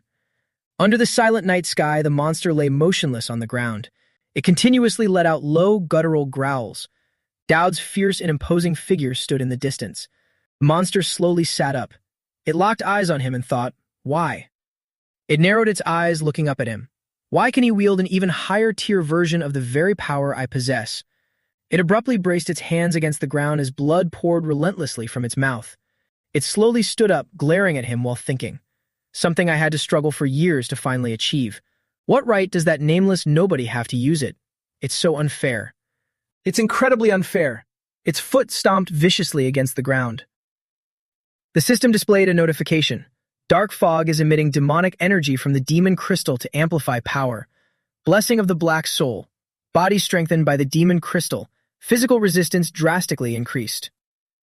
Then the monster lunged toward him, constantly screaming, "You bastard, Dodd, die." Seeing this, Dodd didn't hesitate for a second. He channeled his mana and charged straight at it, and it matched his ferocity, rushing forward at the same time. The two of them, wielding their respective powers, clash head-on. He furrowed his brows and his eyes flashed with a crimson light. His eyes went wide, reflecting the image of himself and the monster locked in combat. Both of them skidded backward at the exact same time. It raised its hand toward him and roared, "You bastard. Die!" He quickly unleashed his skill, a radiant golden power surrounding his body to protect him. Not stopping there, it roared out, "Holy power." Hearing this, even an onlooker like him couldn't help but be shocked. How could it use holy power too? But before it could counterattack, he quickly dashed forward and delivered his swift kick right to its face. This sent it flying miles away. Its body continuously smashed into massive rocks behind it, accompanied by agonizing screams. The sight before it left it slightly bewildered. A surge of power rushed in from out of nowhere. Dowd charged with his fist raised, appearing right before its eyes. Its eyes followed him in utter panic while he gritted his teeth, his gaze filled with burning hatred. His eyes widened, unable to hide his shock. The skill's duration was over. Suddenly, something fell from above into the bowl of water. The monster gasped in shock. What is this? Meanwhile, he let out a sigh of relief. Thank goodness I didn't return it. Then he reached out and pressed a button on the remote. A bizarre object propelled him high into the air. Monster frantically gave chase. "You damn bastard." Below them, a gun barrel suddenly emerged and it looked down in shock. He grabbed his weapon, pointed it at the monster, and asked, "Don't you have cooler last words?" It stared back in sheer terror. Barrel unleashed terrifying power, blasting right at it. Just before disintegrating, it couldn't hide its disbelief. "Don't tell me. Everything up until now was all part of his plan from the very beginning." The system popped up a notification. Main quest completed. Obtain 1 demon crystal, 1 hero fragment, and 5,000 points. He sat down and looked below, thinking to himself, it's giving me this huge stash all at once. It seems the rewards scaled up with the difficulty. Originally, I was only supposed to pick one of the two. Anyway, I've got 2 more items that can twist the plot. Adelanti stepped up from behind him and said, "I'll use one of them right away." "Ah, right, Elnor. The president is still safe. But man, you're something else, Dowd. I want to hear the full story of what you went through." "About the Grey Demon." Adelanti looked at him and demanded, "I want to hear absolutely everything about the Grey Demon." Hearing this, he asked, "What do you mean by that?" To his question, she immediately retorted, "Even though I already know, I'll still ask. Hey, you're involved with the demon, aren't you?" Elmore lay unconscious on the hospital bed while voices could still be heard beside her. "Are we done prepping the blood transfusion yet?" "Not yet, but almost." Her blood pressure is below 50. Countless tubes and IV lines were hooked up all over her body. Suddenly, she slowly regained consciousness as a voice next to her complained, "Damn it, where's the priest? What's taking so long?" Back to his side, Adelanti gazed at him and explained, "One of the Grey Demon's powers is corruption. That phenomenon spread from the students to a massive area. The Inquisition and the Holy Empire will definitely jump into this mess. You've become the very eye of the storm." "Did you do it even knowing this would happen?" Dowd remained silent, thinking to himself, "I gave up my dream of being a background character a long time ago. Especially now that I'm directly tied to the demon like this." A few minutes later, he looked at her and spoke. "I'd say I'm still pretty lucky, actually." Adelanti, sitting across from him, added, "Among the pandemonium, the strongest is the Grey Demon." Just as I guessed. It chose President Elnor as its vessel. Hearing that, he asked, "Headmaster, you knew about this all along." Realizing she might have been a bit too aggressive, she said, "Sorry, I was a bit heavy-handed." She explained, "First of all, thank you for fighting for the Academy and protecting Elnor, Dowd. Make yourself comfortable, but listen carefully now. What I'm about to say is strictly classified." His body suddenly shifted toward her, and he ended up resting his head on her lap. Adelanti looked down at him resting on her lap. Ever since the last hero sacrificed himself, the demonic fragments have scattered everywhere. If one fragment manifests in this world, the other fragments will gather around that person. Yesterday, the gray demon briefly awakened, so it won't be long before the remaining fragments are drawn to the vessels of other demons. Listening to her, he thought to himself, in the original story, these vessels always end up causing disasters. The red demon's vessel once turned the city of Zekia into a living hell, and Elias' family was caught in it and vanished without a trace. Because of the fragments, the vessels are randomized, so the game system picks them randomly every playthrough except for Elia and Elnor, whose setups are fixed. Adelanti frowned and added, the Holy Empire's intelligence network is powerful. They've already narrowed down the vessel candidates, and Elnor is among them. I'm trying to gather all the candidates at this academy. Hearing that made him wonder, gathering all those dangerous people together? Honestly speaking, that's impressive, but isn't it a bit extreme to put all those dangerous individuals in one place? Adelanti continued, there was one time. A demon vessel fell into true love. The result was that the demonic fragment was completely destroyed. Love eradicated the seed of destruction. Hearing these details, Dodd frowned with a tired look. Sounds like it has nothing to do with me, but isn't that a bit too romantic? Suddenly, her voice rang out. The gray demon seems to have taken a liking to you, Dodd Campbell, leaving him utterly stunned. Frantic, Dowd asked back, what? No way. Adelanti placed her hand on his chest and explained, I saw it clearly. It healed your wounds and even applauded you. Dowd still tried to make excuses. It probably just felt sorry for me. Unbothered, Adelanti added, whatever the reason, the main point is this. An image of Elnor sitting seductively while reading a book in the forest suddenly appeared. She continued, the demon acted excessively friendly toward you, Dowd. Your judgment, knowledge, and ability to act, I verified them all over this time. So I really want to ask a favor of you. Please, go seduce the vessels. Hearing that, Dodd immediately sprang up and shouted in her face. What? No way. Quit messing around. Adelanti firmly stated, I will provide you with every resource to make your seduction as smooth as possible. Realizing she misunderstood, Dodd kept pleading, it's not about the resources. Fearing he was worried, she continuously reassured him. Don't worry, currently, all the candidates are female.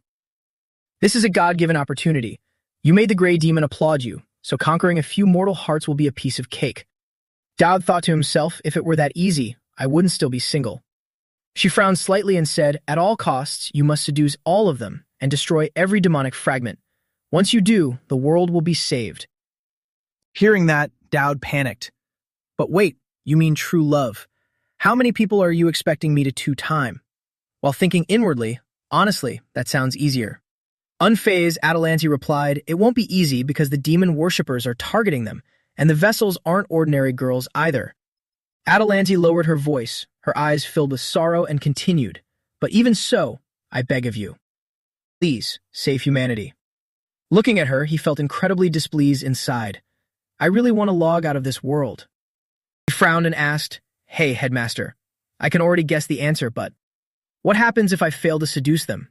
She replied, well, I mentioned it back in episode 14. Humanity will perish, the world will be ruined, and the demons will establish an evil empire. Hearing those words, he could only curse inwardly. I really hate those writers. A soft sunlight shone through the window frame. Elnor slowly woke up. She slowly sat up on her bed. Her eyes looked a bit sluggish as she asked, did we win? A voice rang out. Hey, you can't just barge in here like that, student. Oh, she came yesterday too. She even skipped class to visit. She opened the door from the outside and stepped in. Anyway, it's still too early to wake up, huh? Hey, you. Hearing that, Elnor glanced over, a hint of disdain in her voice. You dared to skip class? Suddenly, she marched up to the bed and yanked the blanket off, much to Elnor's shock. What the hell, you damn bastard? Are you trying to drive me crazy? Oh my God, I thought you were dead. Just how did you two even fight? Elnor recalled the scene from last night. Then she looked at her and asked, come on, calm down. What about Dowd? She looked slightly confused. Dowd? He was discharged a long time ago. Elnor asked doubtfully, discharged? She pushed up her glasses and replied, well, he wasn't really heavily injured in the first place. You were the one who got terribly wounded. I thought you were a goner for sure. Hearing that, Elnor asked again, I'm like a walking corpse here. And Dowd came out completely unscathed? She remembered the sight of her in a coma a few days ago. Then she looked at her and said, "It's been 2 days and she's still lying motionless like this.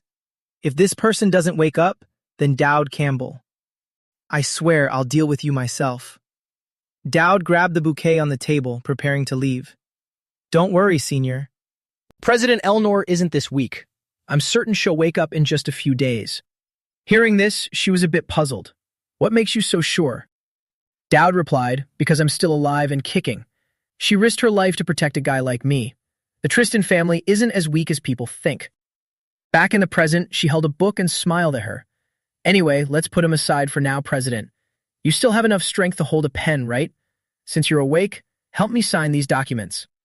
Hearing this, Elnor glanced over and let out a tired sigh. "I'm still a patient, you know." She flipped open the notebook in her hand and began to read. Yes, but we have breaking news about 2 massive VIPs about to make an appearance, President. The first is the Holy Maiden, Lucian." Hearing this, Elmo put her hand to her chin with a thoughtful expression. "Wasn't she supposed to enroll next semester?" she asked. The woman replied, "Well, that was the original plan, but it changed. She'll be enrolling next week. That's what they decided. It seems because of the scandal you caused, both the Holy Empire and the Heresy Tribunal are starting to interfere. As for the second person, I tried to keep it a secret, but I can't anymore." Hearing that, she immediately turned her head and asked, "Who is it?" The woman hesitated slightly. "Coming soon." Recalling the figure of that man with such immense power, after a few seconds, she finally answered, "Soon, Lord Gideon will." Elnor didn't look very surprised. "My father. On the expansive campus. In a certain area." A dark figure looked through the window, gazing at the surroundings, and couldn't help but marvel. This city is so bustling and full of life. Lucian glanced over with a displeased expression. "Please close the window. The light is too bright." Standing in front of her, he asked, "Interesting. Since when does the Holy Maiden hate the light?" The Holy Maiden replied, "If you spent your entire youth in dark chapels, you'd be exactly like me." Seeing this, he asked again, "Why the sudden shift to such gloomy talk, Holy Maiden?" Lucian let out an exhausted sigh and commanded, "Just close the window for me, Guardian Knight." Suddenly, he turned his head, expressing his own desire. "I want to enjoy this little bit of peace just a while longer." Lucian felt a bit baffled hearing that. Peace. A holy maiden and a demon worshipper sitting in the same room, and you call that peace? He smiled and replied, "I thought we'd gotten a bit closer. The tension from our first meeting has gradually faded." Seeing that, Lucian's eyes showed clear displeasure. "I'm only cooperating for my own goals. I have no intention of getting close to you." "Did you really think that would work?" He looked at the Holy Maiden and asked, "Not even a little bit?" Lucian replied, "The ones holding your chains and the destiny suffocating my life. They really aren't that different. Think whatever you want, Valkarthus. At least, I still have someone to protect. My beloved son, summer is fast approaching, isn't it? I heard the summers there are much hotter than back home. Remember to take care of your health. I sent some fruit. Make sure to share it with your friends.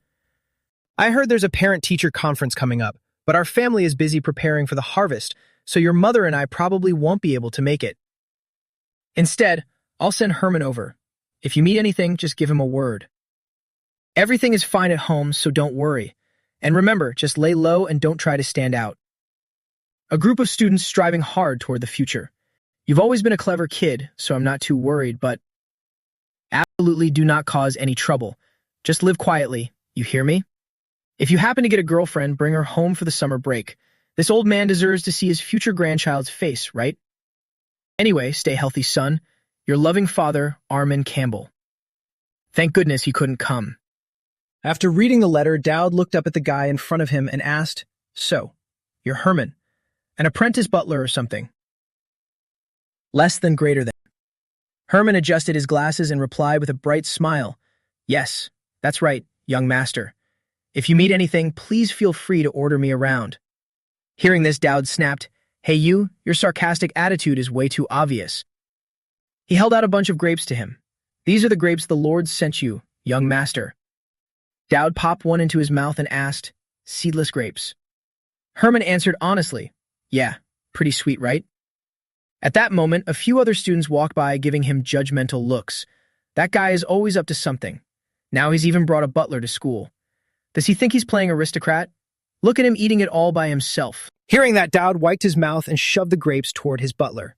"Herman, we need to pretend we're close friends here. Just do as I say and eat all of this. The sudden demand left Herman a bit flustered, and he bowed. Taking the grapes, Herman grumbled, "Fine." Dowd quickly retorted, "You're probably going to be an apprentice butler for the rest of your life."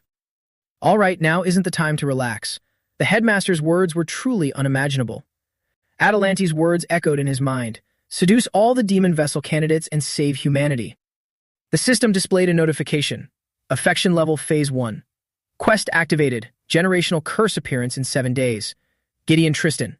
Curiosity level phase 1. Quest activated. Generational curse appearance in 7 days. Meanwhile, he thought to himself, put world peace aside for a moment. These immediate quests are the real problem. And it doesn't just stop there. The system popped up again. The Fallen King appears in days. The Chapter 2 boss fight is the real problem. I need to plan my moves for the boss fight in advance. Wait a minute. I never met Gideon in the original game. What am I supposed to do now? Snapping back to reality, Herman looked up at the sky with an extremely satisfied expression. Young master, it's insanely hot here. Dowd barely paid him any attention. Other thoughts were constantly swirling in his head. In the original game, he only appeared as a corpse, even though he wasn't exactly a loving father to his daughter. A father is still a father. Originally, Gideon's death was the trigger that awakened the Grey Demon.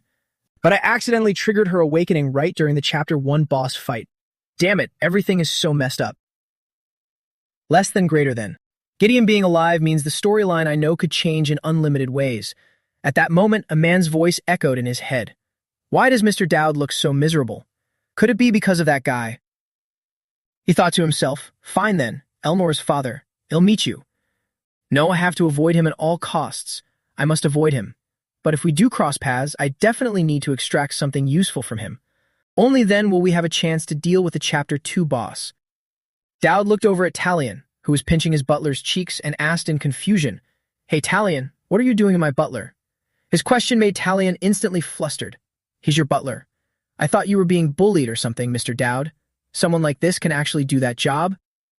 Dowd pointed right at his face and said in annoyance, Since you mess with my butler, I'm going to have to borrow your sword for a day. This sudden attitude took Talion by surprise. Huh? Why? But right after that, he immediately dropped to his knees and offered up his sword. To bestow such an unexpected honor upon me. Please take it and use it, Mr. Dowd. Dowd, feeling a bit awkward himself, quickly clarified, No, I'm going to give it back. Elnor looked at him with an undeniably amused expression. How interesting. You enrolled in the theology department, yet you want me to teach you swordsmanship. Dowd gestured to the side and began to explain. After this whole demon vessel incident, I had an epiphany. I realized that relying solely on holy power leaves me too vulnerable in physical combat. So I want to learn Tristan's swordsmanship, even just the absolute basics. As he spoke, he thought to himself, thanks to my passive skill that increases affection with villains, Elnor is going to be stuck to me for a long time. She slightly lowered her head with a condescending smile. That's the first time you said something pleasing to the ear. Since it's a constructive request from a junior, I suppose I'll help you out a bit. Watching her draw her sword, he thought, I have to use this opportunity to copy her swordsmanship as much as possible. To smoothly build a relationship with Gideon later, there's probably no other way besides swordsmanship. Suddenly, a voice rang out. Well, this is a rare sight. The student council president, busy with a million things, actually in the mood. Elia walked over to them from a distance. For private tutoring? Elnor glanced at her and replied, Dowd asked me. Hearing that, she immediately looked at him and asked, Is that so? But the president specializes in a single sword and you use dual blades, Mr. Dodd. He raised his hand with a forced smile and explained, It's fine. A single sword or whatever works. At his response, Elnor glared with eyes full of murderous intent. The type of sword doesn't matter. Who is teaching it is the core issue. Elia sighed softly. Exactly. That's why it makes much more sense for me, someone with actual coaching experience, to teach him. Hearing that, Elnor's face instantly darkened. She shifted her gaze toward her. Elia, you are. You make it sound as if your swordsmanship is far superior to mine. Junior? Oh, come on, how could I ever beat the president? Elia touched her sword and slowly walked forward as they continued to bicker. But I know for a fact that Tristan's swordsmanship has a flaw. Oh? Then why don't you show me that flaw? On the condition that we don't use our powers, how about it? Sensing things were going south, Herman nervously chimed in, Young master, is this what people usually call a duel, right? Alaya raised her sword in front of her, her eyes incredibly resolute.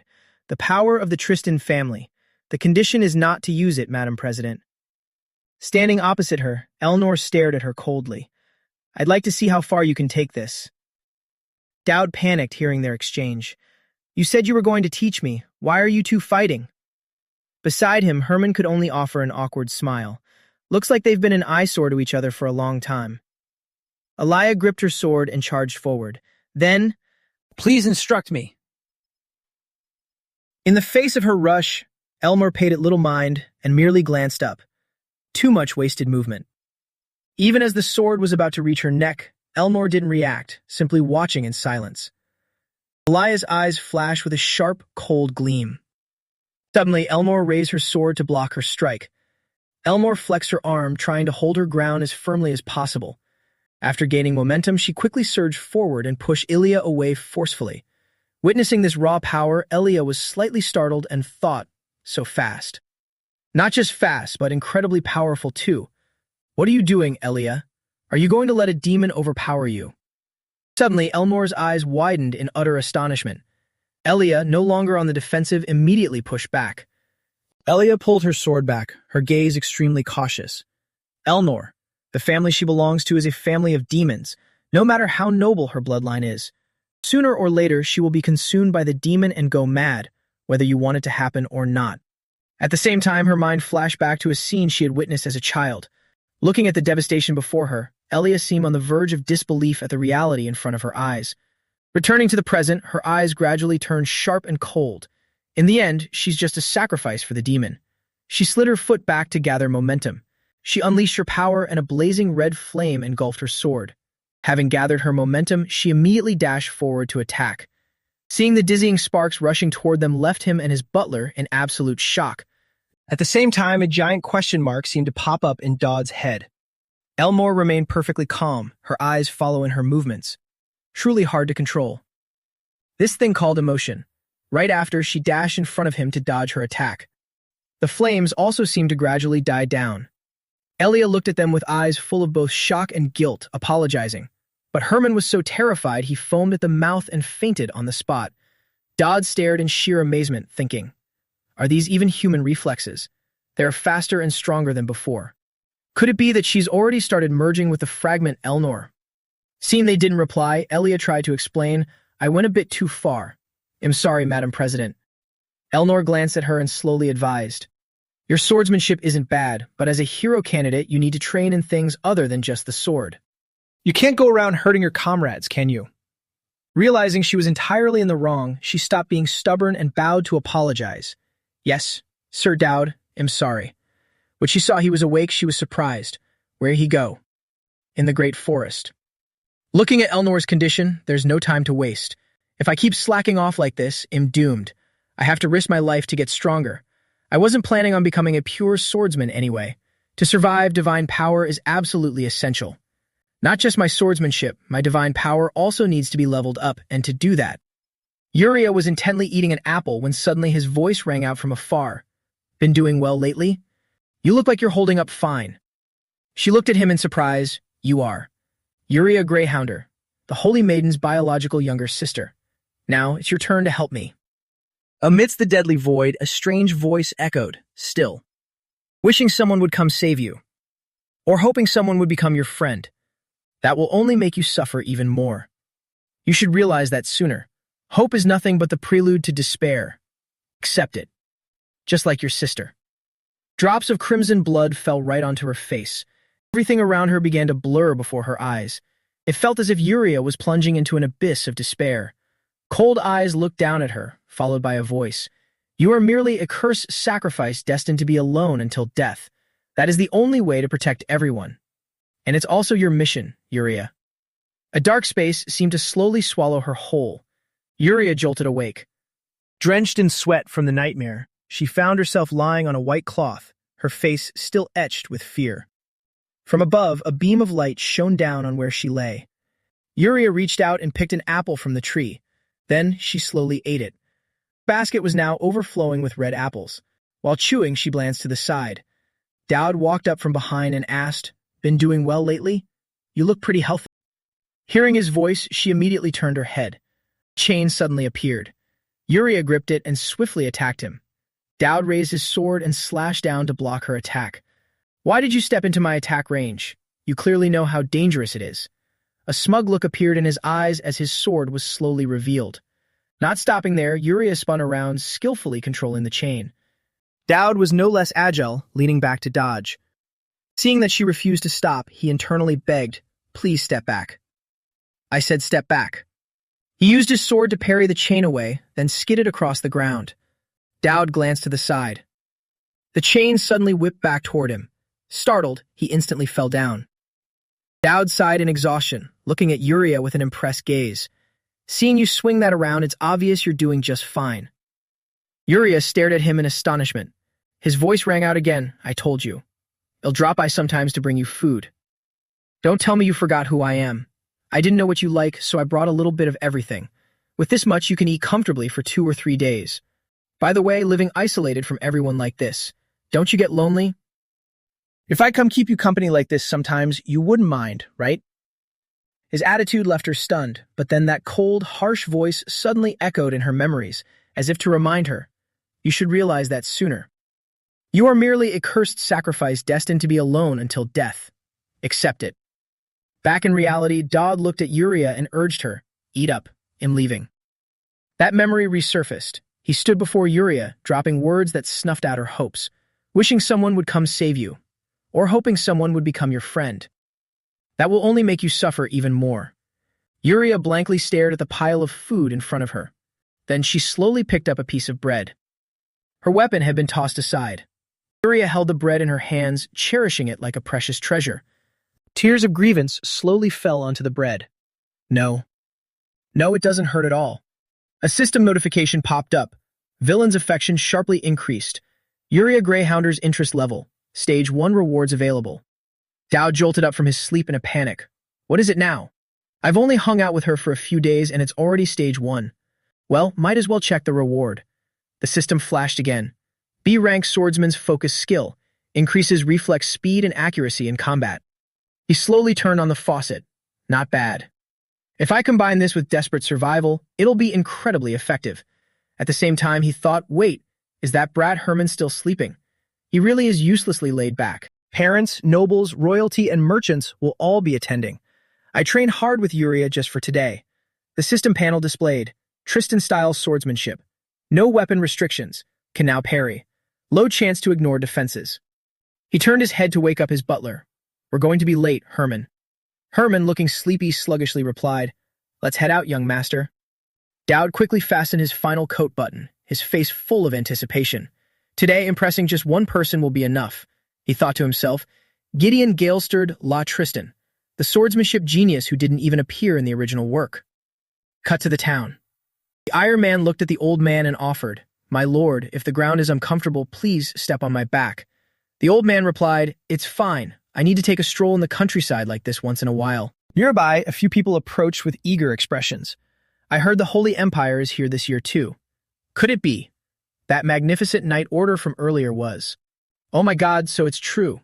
The Holy Empire is really attending. By the way, our son is in the Battle Royale. He entered the academy as the salutatorian, of course he'd participate.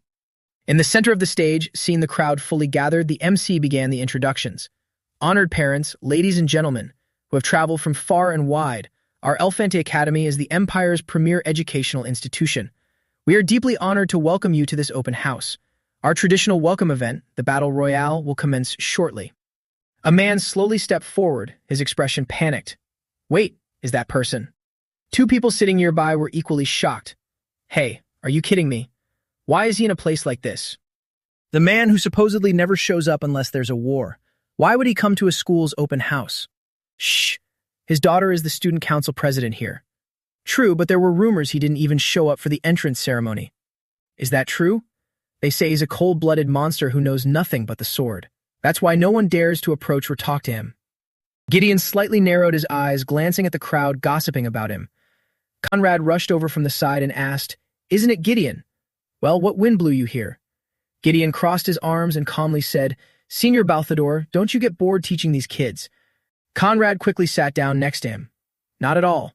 So what really brought you all the way here? Training? Is catching up to the first Grand Duke Tristan going well? Gideon kept his arms crossed, sighing in boredom. I was training, so I just came out for some fresh air. I'm still training according to what's written in the texts. They say you have to make Mount Tai your own. Hearing that, Conrad grew curious. How vague. So, how are you going about it? His face darkened as he replied, First, I slashed the mountain. It's truly a brutally crude method. Down below, the MC's voice rang out again. Ladies and gentlemen, please pay attention. The battle royale will begin shortly. The students participating in this match are all freshman volunteers. Conrad looked down at the arena and explained, the competition will take place under the supervision of professors and a professional medical team. The MC smiled at the audience and continued, all the requested weapons have been prepared using wood. Now then, competitors, please enter the arena.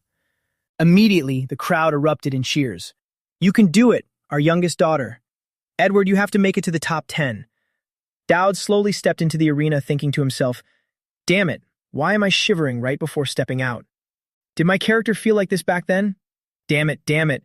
If I had known, I wouldn't have participated. Was it really necessary to try and catch Gideon's eye? Talion, standing next to him, smiled and said, in this match, Sir Dowd, you and I will have the final showdown. Elia is a hero candidate, so she withdrew, making it entirely possible. The MC's voice rang out, all right, competitors who need weapons, please come get them. Elia looked ahead, wondering to herself, why was Sir Dowd so insistent on joining this match? Is it his hobby to occasionally toy with the weak? Or perhaps is this his own version of noblesse oblige? Please choose calmly. The match will begin in 1 minute. She reached out, carefully pulling the lever on the engine. The MC continued announcing, all competitors have stepped into the arena. There is only one objective in this match. That is, to become the last survivor. That student will receive special points, and those who make it to the top 10 will also get bonus points. Herman, cheering from below, called out to him, young master, I think it's enough if you just make it to the top 10. Dowd sighed, gathering his resolve, and thought to himself, Gideon must be sitting out there somewhere, right? Look at me. Watch me. Elia was equally nervous. I'm watching over you, so don't worry, Mr. Dowd. I believe in you, but if anything happens, I'll step in. The MC spoke up. All contestants bow to each other. Elnor stood high above, silently looking down at the arena. From the audience, Gideon raised his gaze. She announced, ready. Begin. The moment the MC's voice faded, all the contestants in the arena gripped their weapons and charged at their opponents in a flurry of attacks. Talion swung his sword at him. Woo! Mr. Dowd, I won't hold back. His bizarre behavior left Dowd a bit baffled. Why is this guy only targeting me? Even so, there was no time to ponder. Dowd reacted quickly, parrying his attack. Dowd gave him an incredibly smug look. This is a parry, you punk. Gideon silently observed from the stand. Dowd raised his sword into a striking stance. Seeing this, Gideon furrowed his brow slightly. Those two look like they're having fun. The system abruptly popped up a notification. Danger warning. Riru suddenly launched a flying kick at him from behind. Seeing her sudden appearance left him in shock. Riru? She looked at him with a cocky smile. What are you doing? Come at me. Riru Garuda. The second daughter of the Grand Chieftain of the Tribal Alliance, a character who was supposed to appear in Chapter 5. Talion was struck, squeezing his eyes shut as he cried out. Dowd thought to himself, and above all else, Ilya looked ahead in confusion, asking, who is she? Riru stepped forward with an incredibly arrogant expression. If you won't come, then I will. He looked at her and thought, a sadistic brat who loves beating people up. Mana Arts, the body reinforcement technique of the Tribal Alliance. Even if I activate Desperate Survival EX, I can't guarantee a win. Right now, she's definitely stronger than Elnor. Talion slumped to the ground, struggling to stand from the pain. Did you protect this weakling? Mr. Dowd, you're actually shielding the opponent you're fighting. Dowd remained silent, sighing as he looked up at the sky and thought, this brat Riru. Why is she participating in an event like this? This is the point in time where she isn't widely known yet. Surprisingly, Talion's attitude did a complete 180. I will absolutely make you number 1 today. Seeing this left Dowd feeling helpless. If you have time for that, just run away, Talion. Talion stood up and stepped in front to shield him. Hey, new face. If you're targeting him, you'll have to get through me first. I am the runner-up freshman, Talion Armand. Can you swallow that? Riru looked at him and asked, "You're the runner-up? Then I won't hold back." She suddenly pointed a finger straight at his stomach. The system displayed a notification, activating swordsman's focus. Reflex speed and accuracy increased. Dowd watched with an astounded expression as Riru smiled brightly and asked, "You better not die, okay?" Riru moved as fast as lightning. Talian's eyes widened in sheer terror. With just one simple strike, he was sent flying away. Dowd positioned his sword in front of him to defend. A few others, standing nearby, were also blown away. Talian was beaten to the point of coughing up blood. Dowd held his sword in front of him, trying his hardest to block her attack. I clearly parried it, yet the shockwaves still pierced right through. Witnessing this display of power, the audience in the stands couldn't help but murmur, "Whoa, is that a freshman? Elefante is the real deal."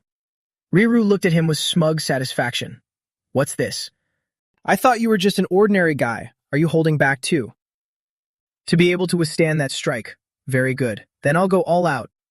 He looked at her and thought to himself, with my current stats, can I actually win? Surprisingly, Gideon and Elmore muttered in unison, "No way."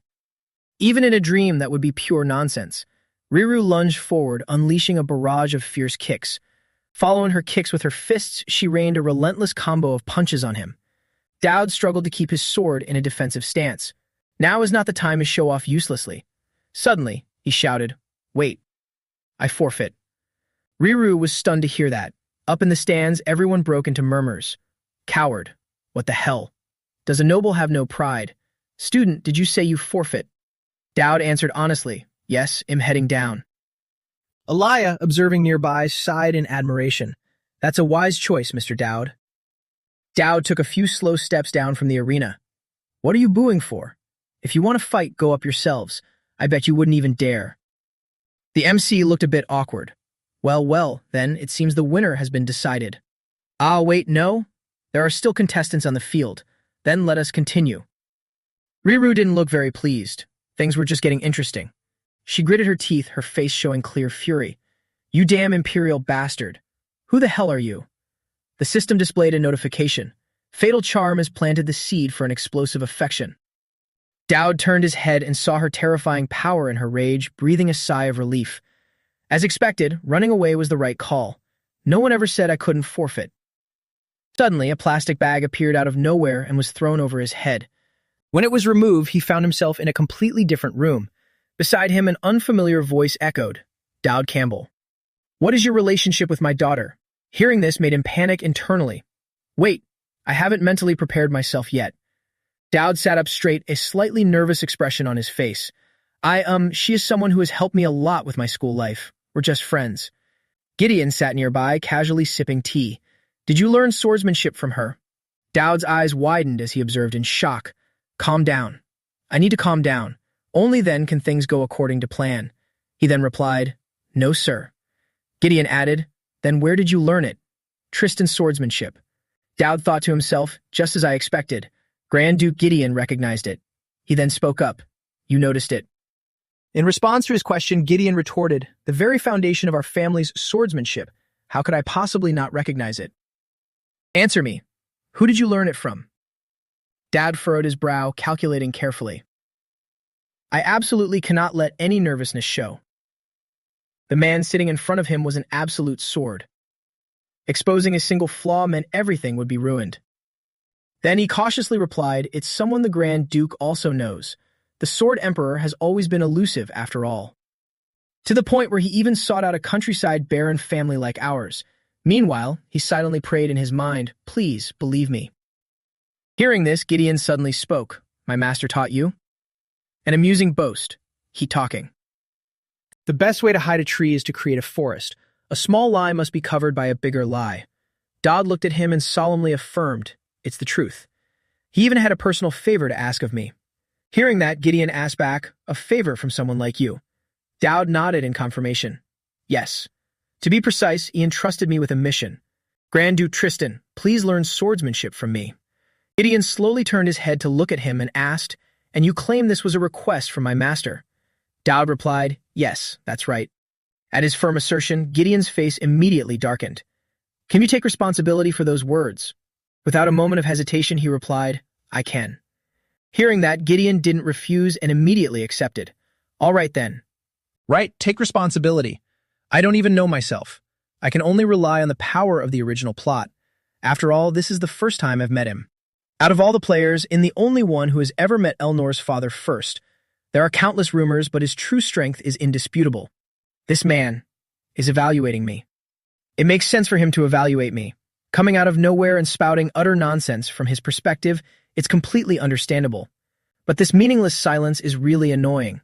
Gideon pointed his fingers straight at Dowd's face and asked, "Aren't you going to block?" Hearing his question caught Dowd off guard. Huh? Gideon's eyes narrowed, flashing with cold killing intent. You're already dead. The wooden table and the teacup placed on it suddenly split perfectly in half. This is Invisible Sword, the skill to unleash a slash without a sword. The ultimate absolute final skill in the knight's skill tree, and he uses it this easily. Seeing this sight, Dowd's eyes were filled with such shock that he was speechless. Gideon pointed at the table. You died again. Pathetic. What could I possibly learn from an opponent who can't even react in time? Dowd recalled the previous scene and thought to himself, as expected of the swordsmanship of the Empire's strongest knight, the man said to have pierced dragon scales. But it's incomplete. Dowd pointed at the ground and asked, It truly is as formidable as the rumors say, Sir Gideon. However, if it were a completed technique, the movement itself should have been omitted, shouldn't it? Hearing his question, Gideon looked a bit taken aback. What do you know to dare say such a thing? Dowd mentally recalled, I only spout nonsense because I know everything. The diary found after Gideon's death in the original story recorded his entire journey of how he became so powerful, the details about his master, his family, and also a hint of anxiety flickered across Dowd's face as he looked at him cautiously. The goal you wish to achieve. I heard there is such a thing.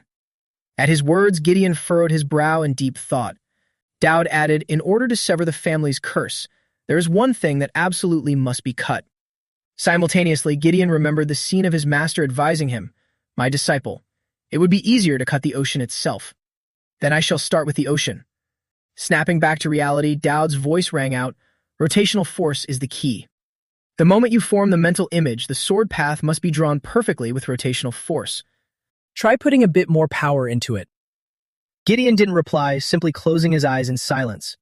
To be honest, I don't even know what this thing is. I'm just recalling what Gideon wrote in his diary, the advice his future self sent to his present self. The rest is up to him. Suddenly, massive cracks appeared on the ceiling. A brilliant golden light flashed through the space, and Gideon looked up at the source in astonishment. He stood facing him, his eyes full of suspicion, asking, Just who exactly are you?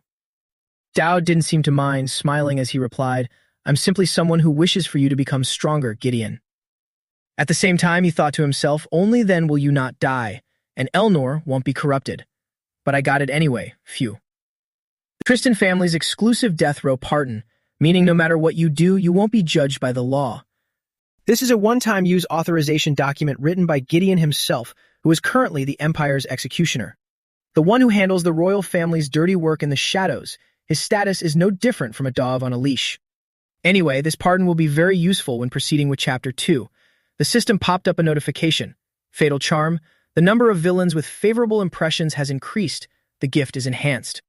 As the Fatal Charm gift is recognized by more villains, the rewards will become more diverse. In the room, Dowd pointed at the letter with a surprised look in his eyes, thinking, even this can be enhanced. The system kept popping up, obtaining guidance from Gideon, while his butler was still sound asleep. Guidance means that upon unlocking a villain's ability, you will receive a similar ability, and this added ability can be used exactly the same way for a certain period. Looking at the system notifications made him a bit confused, wondering what kind of skill this was. Gazing at the light through the glass window, he exclaimed in his mind, What perfect timing! This ability is exactly what I need for what I'm about to do. A moment later, Dowd looked at the letter with a rather troubled expression. After writing down his plan, he immediately closed the book, thinking, setting up this much for the upcoming plan should be enough, right? Dowd smiled in satisfaction. Well, even though it won't be easy, I did say I would take responsibility for Gideon. The Tristan family. I will definitely protect everyone. In the classroom, the professor was actively lecturing. So, in the bodies of all humans, the creations of the gods, holy magic naturally exists. Its mechanism is entirely different from regular magic. Why? Because everyone can use it without needing to be chosen, however. Reaching a level where one can actually use holy magic is ultimately. The professor looked around the classroom and couldn't help but feel depressed seeing so many empty seats, wondering if that brat came here to sleep or to listen to the lecture, and why the number of empty seats was increasing. Sigh, damn it. It's all because of that bastard Riverback. Whether he brought monsters into the school or zombies, to hell with him. A demon worshipper, that's crossing the line. On top of that, the brats this semester are totally unlikable, always rebelling, questioning everything, and one even dared to hit a professor on the head. No one knows yet that things between me and Riverback have gone sour. I'll just endure it a little longer and quit. Yeah, just quit anyway, being here. He spoke up, asking, I have a question. How do we cultivate holy magic? This made the professor extremely furious, thinking, that bastard. Seeing his students lacked interest in learning, he got a bit annoyed and said, whether it's holy magic or whatever, just use it continuously and your proficiency will increase. You call that a question? Dodd rested his chin on his hand and casually replied, it's still a good question, Professor. Hearing this enraged the professor, making him yell that it ruined his prestige and the lecture for today was over. Looking at the stack of papers in his desk drawer made the professor even angrier, thinking, that bastard just now really. Why has that brat always been such a thorn in my side? He frowned in annoyance, thinking to himself, so I need to hurry up, take this classified info, and find a job somewhere else. That way, I won't have to see those wretched students or that stupid headmaster anymore. I'll just leave this damn empire for good. Excellent. Suddenly, there was a loud knocking on the door from outside, yelling, Professor, Professor.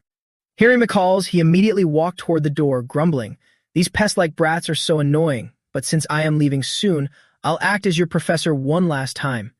As he opened the door, he irritably warned them, the door is about to break, you kids. But as soon as he opened the door, a sudden burst of force rushed in, throwing him back, accompanied by a voice from outside saying, haven't run away yet. He turned his head and angrily shouted, what? Are you crazy? You dare kick a professor? Elmore raised her leg in front of the professor and coldly replied, what I just kicked was the door. As for the professor, that's right now. You guys are insane, he yelled. The voice of one of the two rang out saying, what do you mean, Sir Professor of the Theology Department? When he woke up, he found himself tied to a chair, groaning, my head. Seeing the two people in front of him, he couldn't help but panic. What? What is this? Dowd glanced at him and spoke calmly, it's not a joke, sir. We are currently arresting you. Hearing this made him even angrier, yelling, what kind of nonsense are you barking now? Arresting me? What did I do wrong and what right do you have? His voice rang out saying, you are a spy. Hearing these words made him immediately freeze, exclaiming, what? Elmore chimed in, accomplice to the monster's escape.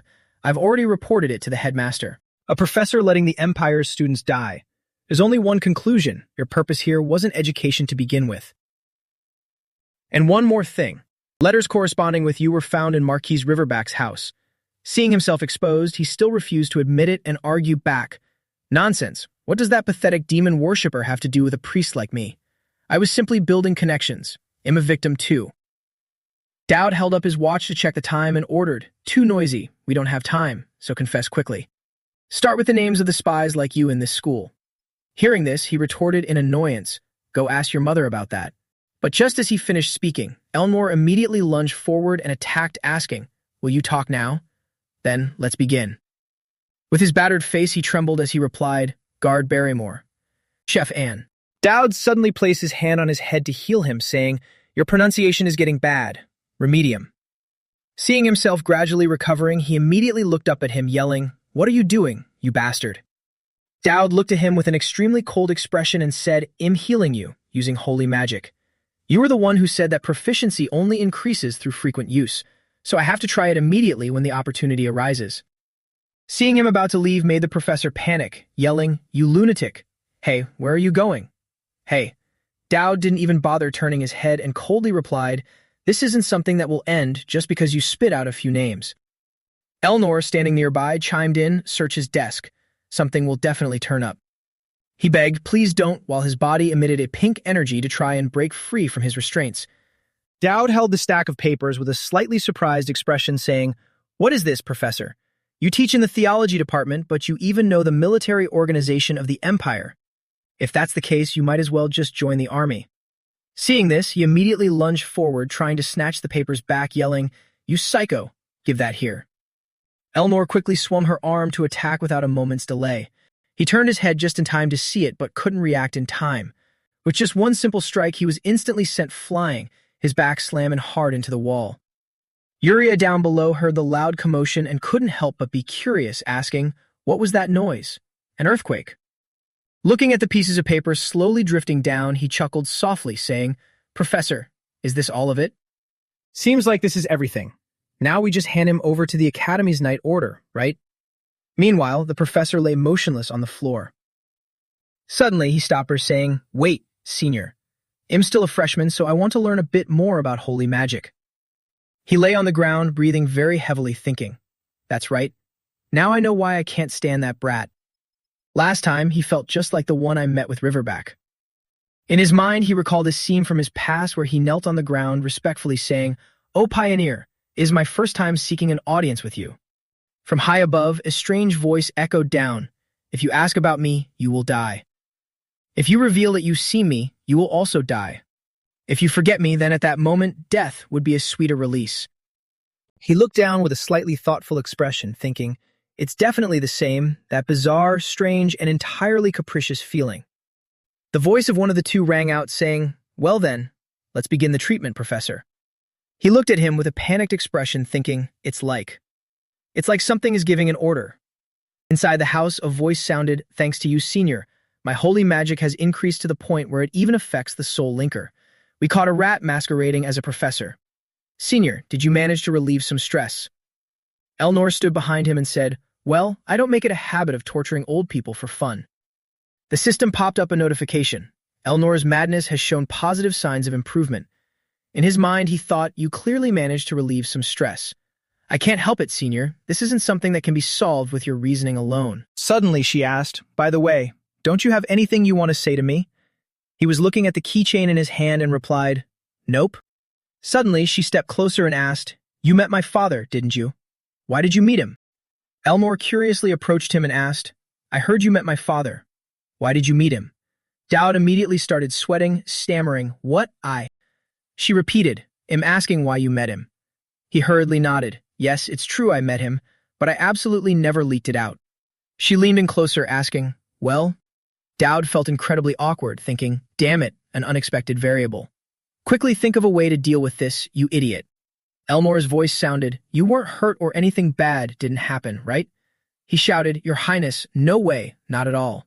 I only used the sword technique he taught me during the last match. His Highness was just curious about who I was, so he summoned me, that's all." She looked at him blankly. "He called you over just out of curiosity? Do Tristan?"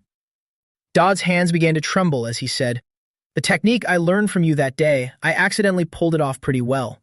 Plus, there aren't many people who use Tristan's swordsmanship, right?" Seeing the situation, Elnor immediately turned and walked away, saying, "Whatever. He's not the kind of person who has the free time to teach swordsmanship to a rookie, but it's not my place to interfere with that match anyway." Dodd's eyes grew sad, "But I think we'll be seeing him again, Your Highness, the Duke. Because he is your family, and I will have to protect you too." His expression grew awkward, thinking, that sounded really resilient. But what are you always trying to protect in the end, you idiot? Suddenly, Elmore turned her head back, saying, "Dodd, lately your way of addressing me has been a bit lacking in manners, you know." He looked back in surprise. She smiled and declared, "Before you plan on protecting me, learn some manners first. Call me President." Sometime later, Herman said in surprise, "Young master, you're with Lady Elnor again. Oh my God, the Baron told you to keep a low profile, remember?" Dowd smiled and turned back. "Hey, I only have 3 friends in this academy, and one of them is Lady Elnor." He replied in shock, "Young master, that's way too lonely." He sighed, "Actually, calling us friends is a bit of an overstatement."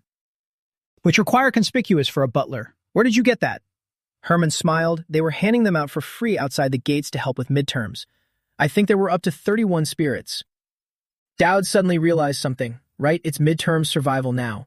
A notification appeared. Soul Link, merging with an epic tier spirit fragment. If there is enough holy magic, the spirit's consciousness can be awakened. He commanded, "Herman, this is an order. Go try out all 30 spirits and report back." He happily spun around and left. "Yes, sir." He thought to himself, that guy is definitely not a real butler. Now I can awaken a soul in the Gregory Grand Hall. It's thanks to healing the priest and raising my holy magic. Anyway, if I manage to awaken a soul, a grand spirit will appear and assist the user's development. But it's random, so you never know which soul you'll encounter. That's always the variable. If I end up with something that doesn't suit me, it'll be a total disaster. Activate. His entire body was enveloped in a golden light. Looking at the card before his eyes startled him. What the hell is this? This bunch of gacha admission cards is here too. A vast space appears. Looking at the broad back of the figure in front of him takes Dowd by surprise, but he looks pretty damn cool. Knight, who could it be? The spearman Frederick. The shield bearer Johann. Geez, who is it? I've definitely seen him before. At least he doesn't seem like a bad guy, so that's good enough. But who is it? Right then, the person he was curious about turns his head. It's the Guardian of the Dawn, Caliban Crixinax. Dow's eyes widen as far as they can go. It's Elias' older brother. The scene shifts to another place where everything has been completely destroyed. Voices chatter, he's completely down. Hey, you're slacking off? Give me a hand here. This place is a literal hell. Elias' tears seem on the verge of falling. The vessel of the Red Demon caused that night's tragedy. The flames only stopped when the royal guard intervened. Guardian Caliban, who sacrificed his life to stop the tragedy from spreading. Through death, he has become a spirit. Poor Elias' father also lost his life, and her gentle mother passed away because of it as well. At that time, Elia was in utter despair. You said he would come. You said if I waited, he would come. She screams in desperation. For a family, every death is a tragedy. On the day she lost all her loved ones, Elia made a decision. To follow in her older brother's footsteps and destroy the demon that made her an orphan. Her eyes fill with resolve, ignoring the murmurs of the crowd. I said, hit harder. Whoever ranks first among you will be Elias' opponent. The lone top warrior in this national defense training. A round of applause for Elia. She will also be bestowed the official title, Candidate for Hero of the Empire. The story is retold by everyone. She said she would become a hero. Gradually, Elia made it happen. The teacher announces to everyone, the midterm exams will be held fairly in groups of 4. Who is the Empire's main enemy? Everyone replies, monsters and demon worshippers. He nods, exactly. Elfonte was established to fight against them. Combat and survival are the 2 main criteria in the midterm evaluation. Dowd's expression is incredibly calm. What do you think, Caliban? Your younger sister is doing well here now. Caliban nods in agreement. So, the person you're talking about is my sister, and now she's a hero candidate of the Empire. Dowd nods. That's right. It's an official decision. He sighs and laughs. That little brat. She used to be a little kid with a runny nose. Dowd informs him Elia is an adult now. He rejoices. It was truly worth it. Obviously, Dowd doesn't quite grasp those words. Caliban continues to explain, no, it's just seeing my sister grown up like this after I was reborn as a spirit. I'm still not used to it. Dowd replies, I brought you back, so... Caliban interrupts, now you want me to cooperate with you? Dowd nods in agreement, yes. Can you help me with that? He nods, all right, why not? But don't tell my sister about me. Dowd confirms, understood. Thank you, Sir Caliban. He smiles brightly. I have the instincts of a dead man, you know? You might be someone who understands rules I don't, but you seem like a good guy. Keep watching over my sister. I'm counting on you. Dowd scratches his head. For now, my goal is to make sure nobody has to die. Then Dowd calls out, Elia! She turns her head in surprise. Dowd. His expression turns thoughtful. About the midterm groups, if you haven't joined one yet, do you want to team up with me? Those words make her freeze for a few seconds. Only then does Elia react. You want to team up with me? Dowd nods. I really want to do this with you. Her expression turns suspicious. Didn't you say last time that we weren't very close? He replies, I apologize for that. This time it's because I need your help, Elia. She sighs and complains, You're going to make me do weird things again like last time, aren't you? While the two are talking, the red-haired girl interrupts. Hey, just take her with you. She's been studying day and night just to beat you anyway. Can't you feel it when she's always crying Dowd, Dowd over you? He bursts into laughter. Then I won't hold back and I'll take her with me. I'll ask for my end too, so please let's do this together. Right at that moment, Trisha suddenly screams loudly. She stares blankly at Dowd's body. Elia chats. There's nothing wrong with that, right? Let's use this opportunity to interact and grow. Dowd asks in surprise, are you okay? She nods, probably fine. Each of them is quite skilled. He thinks to himself, of course. It's the protagonist's party after all. Elia winks. So how long until we spar like master and disciple? He shakes his head and informs her. No, it's about forming a team. We'll need at least one more person. Hearing this, Trisha falls silent. Inside the building, a deep, warm voice echoes. Headmaster. Thank you very much for granting such a generous permission. Adelante replies, it's no trouble at all. How cold. The Holy Maiden came here personally with an escort knight. I don't know what Pope Credo is thinking. Hearing this, Credo laughs and asks back, what intentions? Lucian can't be confined within 4 walls forever, right? She's taking this routine envoy mission as an opportunity to move forward step by step. Even a Holy Maiden must learn about the world. Adelante thinks to herself, even though she is the Holy Maiden, according to my investigation, she is also a candidate vessel for the Demon Lord. So I secretly prepared to bring her to Elfanti, capturing her twin sister. Yuria was the first step, but now you've brought the Holy Maiden here. Why is that, Pope Credo? While she is still lost in thought, Credo announces, Lucian is the symbol of both the Empire and the Holy Kingdom. So let me be clear, this is a bold decision, not an easy one for us. Adelante looks up in surprise. Is the reason for such a major move because of the recent monster incident? He smiles and informs her. There's that, and the fact that an Elfant cleric was exposed as a spy. It has been weighing heavily on us for quite a while. She quickly deduces, then wouldn't this unstable situation be disadvantageous for the Holy Maiden? In her heart, she thinks, it's bait. Take the bite. Credo abruptly replies, surprising her, not at all. On the contrary, it's even better. If she is truly the Holy Maiden of the Empire, she must have the courage to face evil right where it occurs. On the contrary, I even want Elfant to assign missions to Lucian. I heard the Academy is in the middle of exams.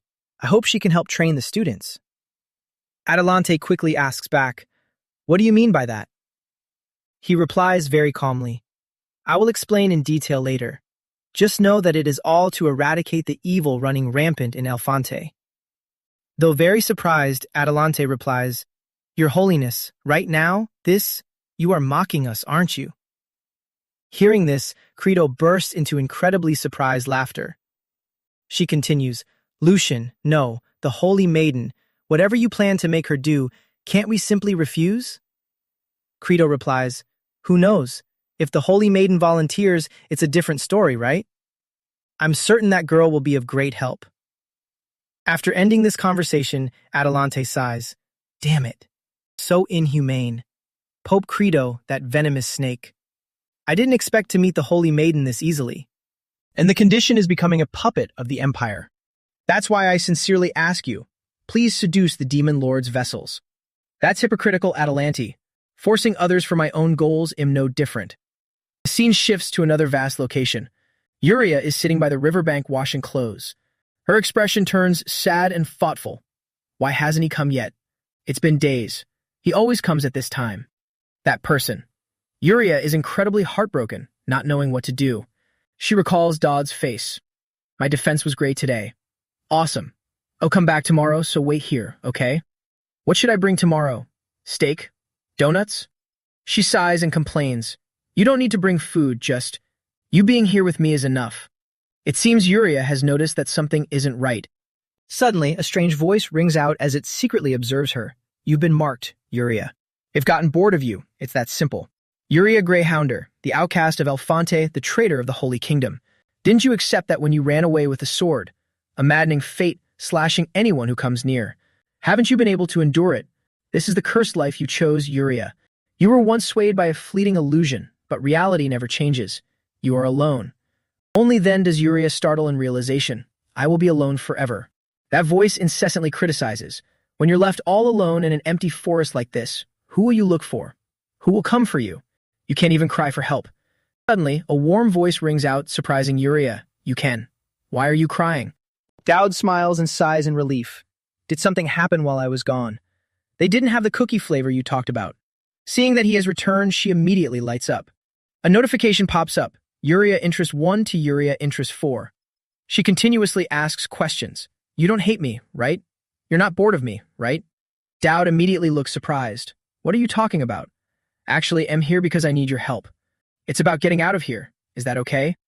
Right now, Yuria is so overjoyed that she can't pay attention to anything else. Anything is fine. Absolutely anything. Seeing the bag of pastries he just bought spill all over the ground leaves Dowd a bit speechless. Her expression completely changes. I'm sorry, I couldn't control myself. You won't hate me for this, right? Please. I'll do anything, just don't be like that. Don't leave, please. Saying that, Yuria cries as she chases after Dodd. This situation renders him speechless. If you do this, you really leave me no choice but to leave. She says helplessly, I'm sorry. Elsewhere, Elia ponders. Starting today, Elfon holds the midterm exams. The objective is to start from this Great Plains and reach the destination. Along the way, duels between students are freely permitted. The more necklaces you take from other students, the more bonus points you get. On such an important day, Dodd, I have so many questions about your current situation. Dodd quickly speaks up. Ask later. She shakes her head angrily. No, I want to ask right now. What kind of hobby? No, what kind of situation is this? Dodd's face immediately turned pale. I have a reason for this. Sure, from a certain angle, it might look totally perverted.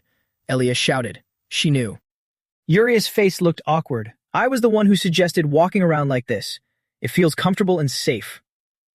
She was left speechless. For what reason? Is this kind of interaction even a thing? Where is your human dignity, you perverts? Suddenly, Caliban appeared. Hey, I don't know what kind of relationship you have with my sister, but you should clear up this misunderstanding before we move on. What do you think? Dowd immediately spoke up. Elia, I don't know how to say this, but... These words left him completely speechless. He continued explaining, I want you to never leave my side, and you're not allowed to go near her. She was speechless. It sounds like him asking for some kind of perverted setup. Dowd sighed helplessly, but trust me, this is purely a strategic request. It's true she has her own circumstances, which is why we're keeping our distance like this. Elia gritted her teeth. Fine, but don't even dream about tying me down. If no one else is coming, let's just go. He turned his head and announced, let's go, Yuria. She nodded in agreement. Then Elia asked curiously, by the way, what's your specialty? Dowd hurriedly shouted, I told you not to go near her, Elia. I won't, you pervert. Watching the rabbit run away, Talion sighed tiredly. We almost turned the tables. Good thing we're safe now, he panted helplessly. Everyone in the team nodded in agreement. That's right, Talion. Even you couldn't handle that transfer student from the Tribal Alliance. He nodded in agreement. If it weren't for me, all your magical barriers would have shattered, and everyone would have been eliminated. They nodded. Yeah, but that guy genuinely looked like he wanted to kill us. How about we play it safe and target someone weak like Dowd? Let's crush that fraud while we still have the chance. I'm already annoyed enough that a country bumpkin like him got into Elfante. Should we just ambush him? Suddenly, Talion coldly announced, I'm out. His teammates were surprised. What?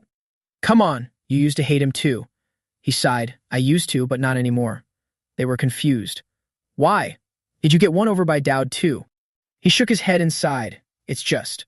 My horizons have broadened and there are so many strong people out there. Right then, a panting Riru appeared at the scene.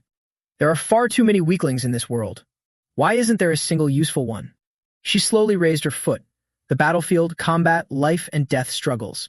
I can't find them anywhere. What kind of damn place allows these people to even exist? She raised her foot higher, followed by a curse. You damn imperial scum. Just as Riru was about to act, Elnor suddenly blocked her. The sudden appearance took her by surprise. Elnor's attitude, however, remained incredibly calm. Power of the two clashing directly against each other threw the area into total chaos. Elnor suddenly remarked, For an exiled transfer student, you sure stand out, Riru Garuda. Seeing the opportunity right in front of her, Riru immediately decided, there it is. She is a useful one. Elnor continued, As a proctor, I cannot overlook excessive violence. Restrain yourself from now on. Her expression quickly turned smug. I don't want to. What are you going to do about it? Elnor sighed and replied, If this were a battlefield, your head would already be pierced. But since it isn't, I'm merely warning you. Riru didn't seem the least bit afraid. Instead, she challenged her, It's fine. This is a battlefield to me. Stab me. Come on, stab me right through. Once you draw your sword, you must see blood, right? Even when I give you the chance, you still can't do it. You Imperials are all the same.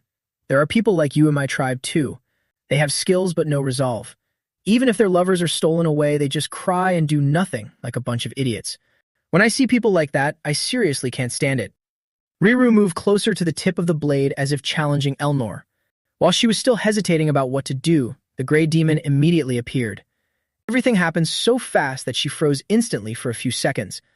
Elnor thought to herself, Riru, your tribe is not the whole world. The stronger you are, the wider the world you see. Father was right. Suddenly, a thrillingly excited smile bloomed on her face.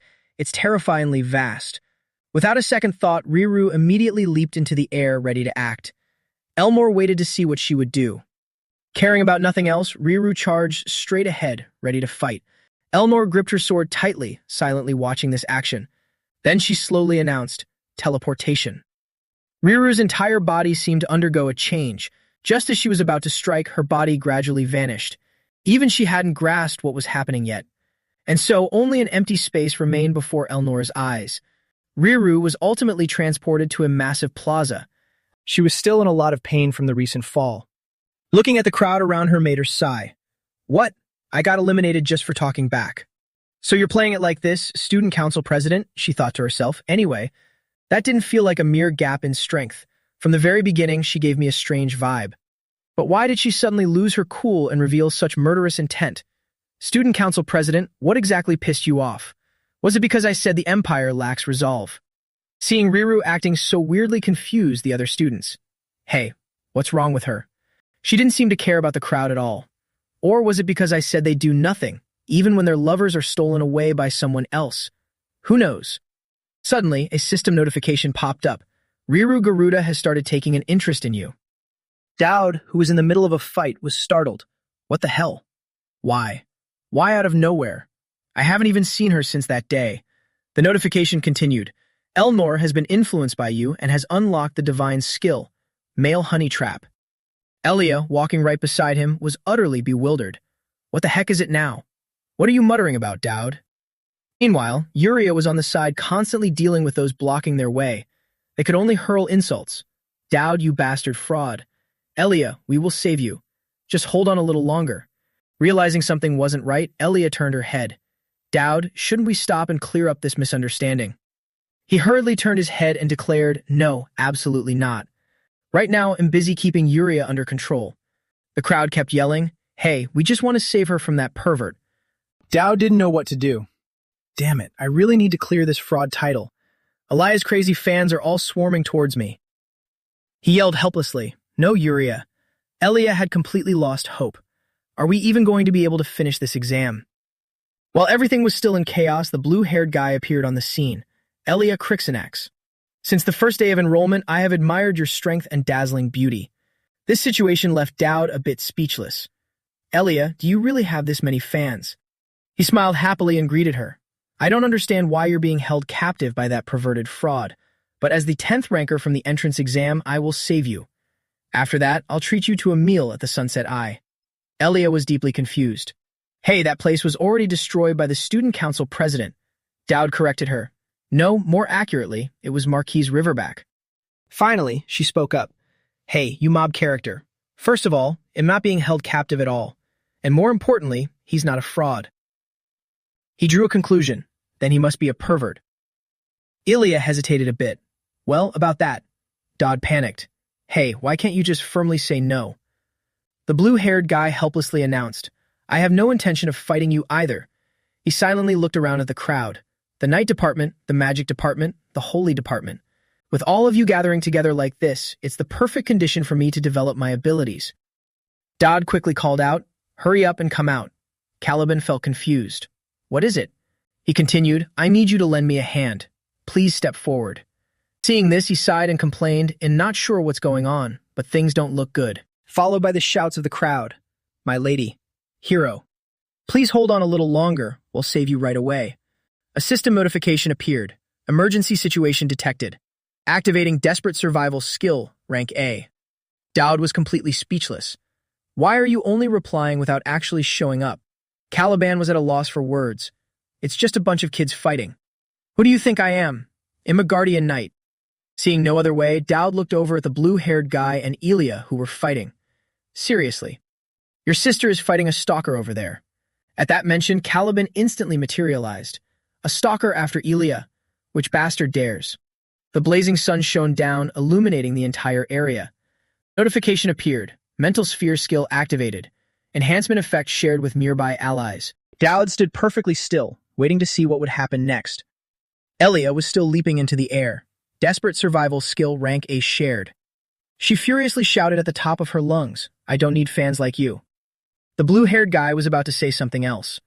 Wait, this is stone golem armor. Your sword could break and you'll get hurt. Just as he finished speaking, Elia made her move. His stone golem armor was completely sliced apart. This sight made the blue-haired guy instantly freeze. The crowd also became utterly bewildered, while Yuria happily enjoyed the good show. Seeing this situation left Dowd speechless. Oh my god, that's so scary. Even she found it hard to believe her own strength just now. How did I even do that? Everyone was stunned by the scene they just witnessed. Virtual world activated. Sharing desperate survival skill A with Elia and Yuria. The space around them suddenly turned into a chaotic mess as she turned her head to assess the situation. Dowd couldn't help but chuckle in surprise, praising it. That's truly impressive. The only downside of this skill is, it consumes my meager divine power, so the enhancement effect will disappear after just a few attacks. Seeing this, the crowd refused to give up. Even if that person is a hero candidate, I can't let myself protect someone like that. Seeing the situation turning bad, Yuria immediately took action. She turned around and glared at these troublemakers. It was obvious that these people were no match for her. Yuria could easily handle all of them. She didn't forget to announce, "Sorry everyone, I was just waving my hand." Only then did Elia have time to react. Even if I'm not a hero, people like you never bother to listen or try to understand others. How can I ever look at you in a good light? Saying that, Elia continued to grip her sword and charge forward. Her expression became incredibly determined. Guardian burst. A hurricane swept the troublemakers into the air, and she realized her power was simply too overwhelming. Dowd was left speechless. Isn't that power way too excessive? Thank goodness all my stats are at F rank. Caliban was startled and reacted. What the hell? Since when did she get so strong? After the battle, Elia let out a long sigh. Party member has achieved a combat milestone. He smiled and said, "It's a relief that no one got hurt." Yuria nodded. Trait proficiency has increased. He glanced in another direction. Well, I wasn't really worried about you anyway. When did they withdraw from the battle? A scream rang out, making Elia extremely annoyed. Not this again. She thought to herself, being on the same team as Dodd is actually more fun than I expected. On another side, the redhead happily held up a necklace. That makes exactly 9. Great job, everyone. For a first-year midterm exam, this should definitely be enough for a perfect score. The one-eyed person sighed in relief and nodded in agreement. That's right, our teamwork was pretty solid. Everything is going so smoothly. Trisha suddenly felt a bit regretful. It is smooth, but we're not in first place. Hearing this, he was startled. What? How many does first place have? She continued to announce. Second place has 15 necklaces. The redhead sighed upon seeing this. Damn it, we just need 5 more to catch up. But is this map even accurate? Is there a problem? Trisha continued to inform them. Second place isn't a whole team, it's just one person. Everyone's expressions instantly changed upon hearing that. Collecting 15 all alone without a team, is that even possible? Has anyone ever heard of the name Fainal Lipek? Perhaps everyone still didn't know the true background of Fainal. The redhead immediately leaned in to take a closer look. Never.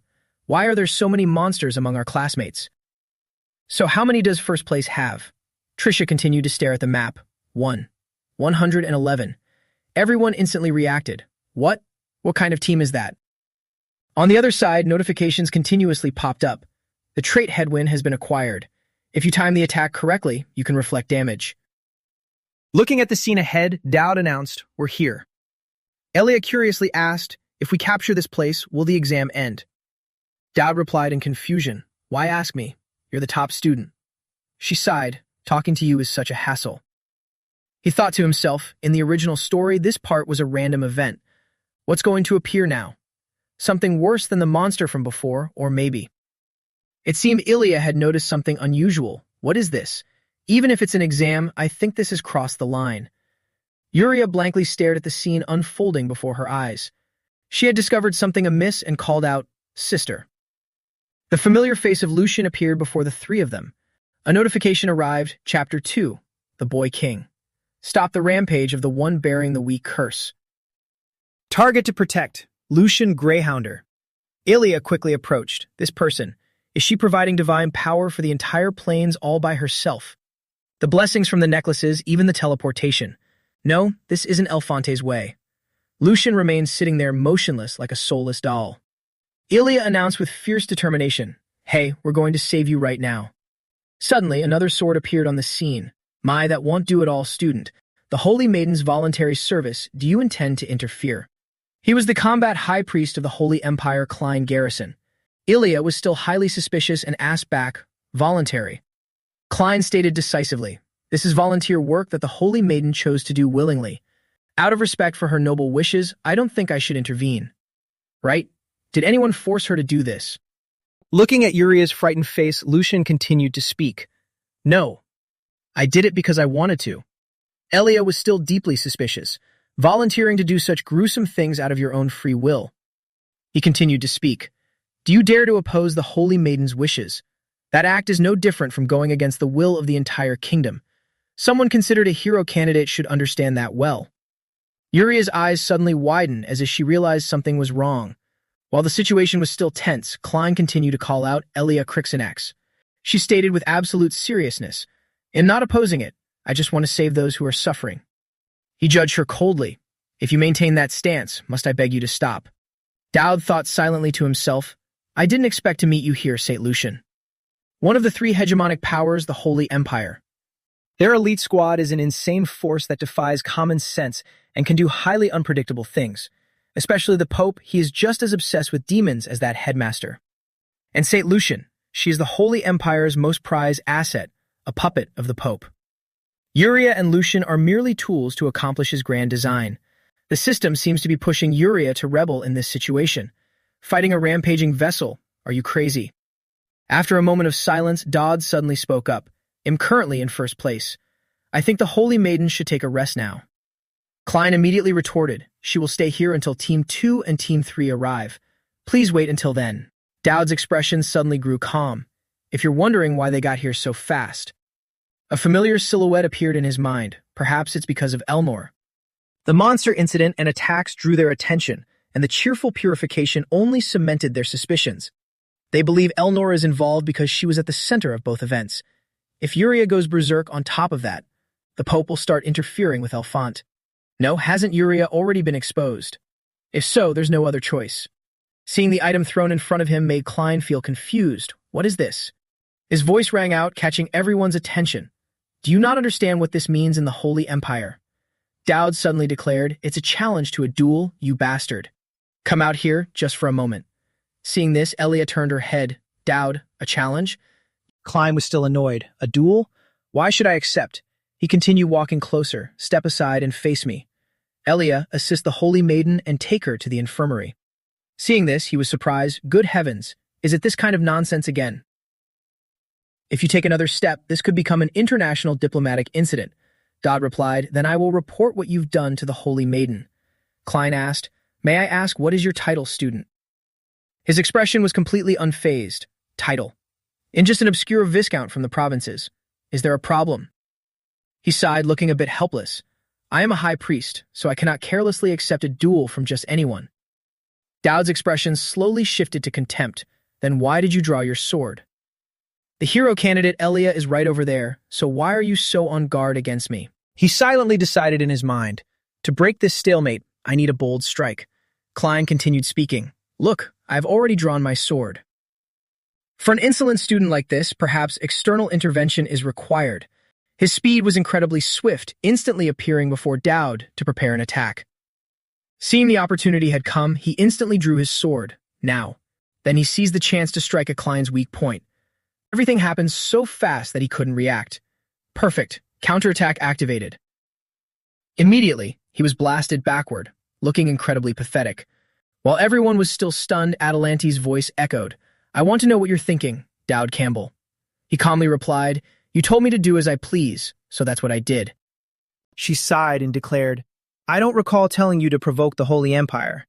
He calmly replied, this isn't a brawl, it's an official duel. That guy got agitated and rushed in first. Atalante helplessly explained, he's not just some ordinary priest, he's a combat high priest, student Campbell. Dowd pulled out a piece of paper. It's fine, I have a letter of immunity from the Tristan family. The royal family will bear responsibility for my actions.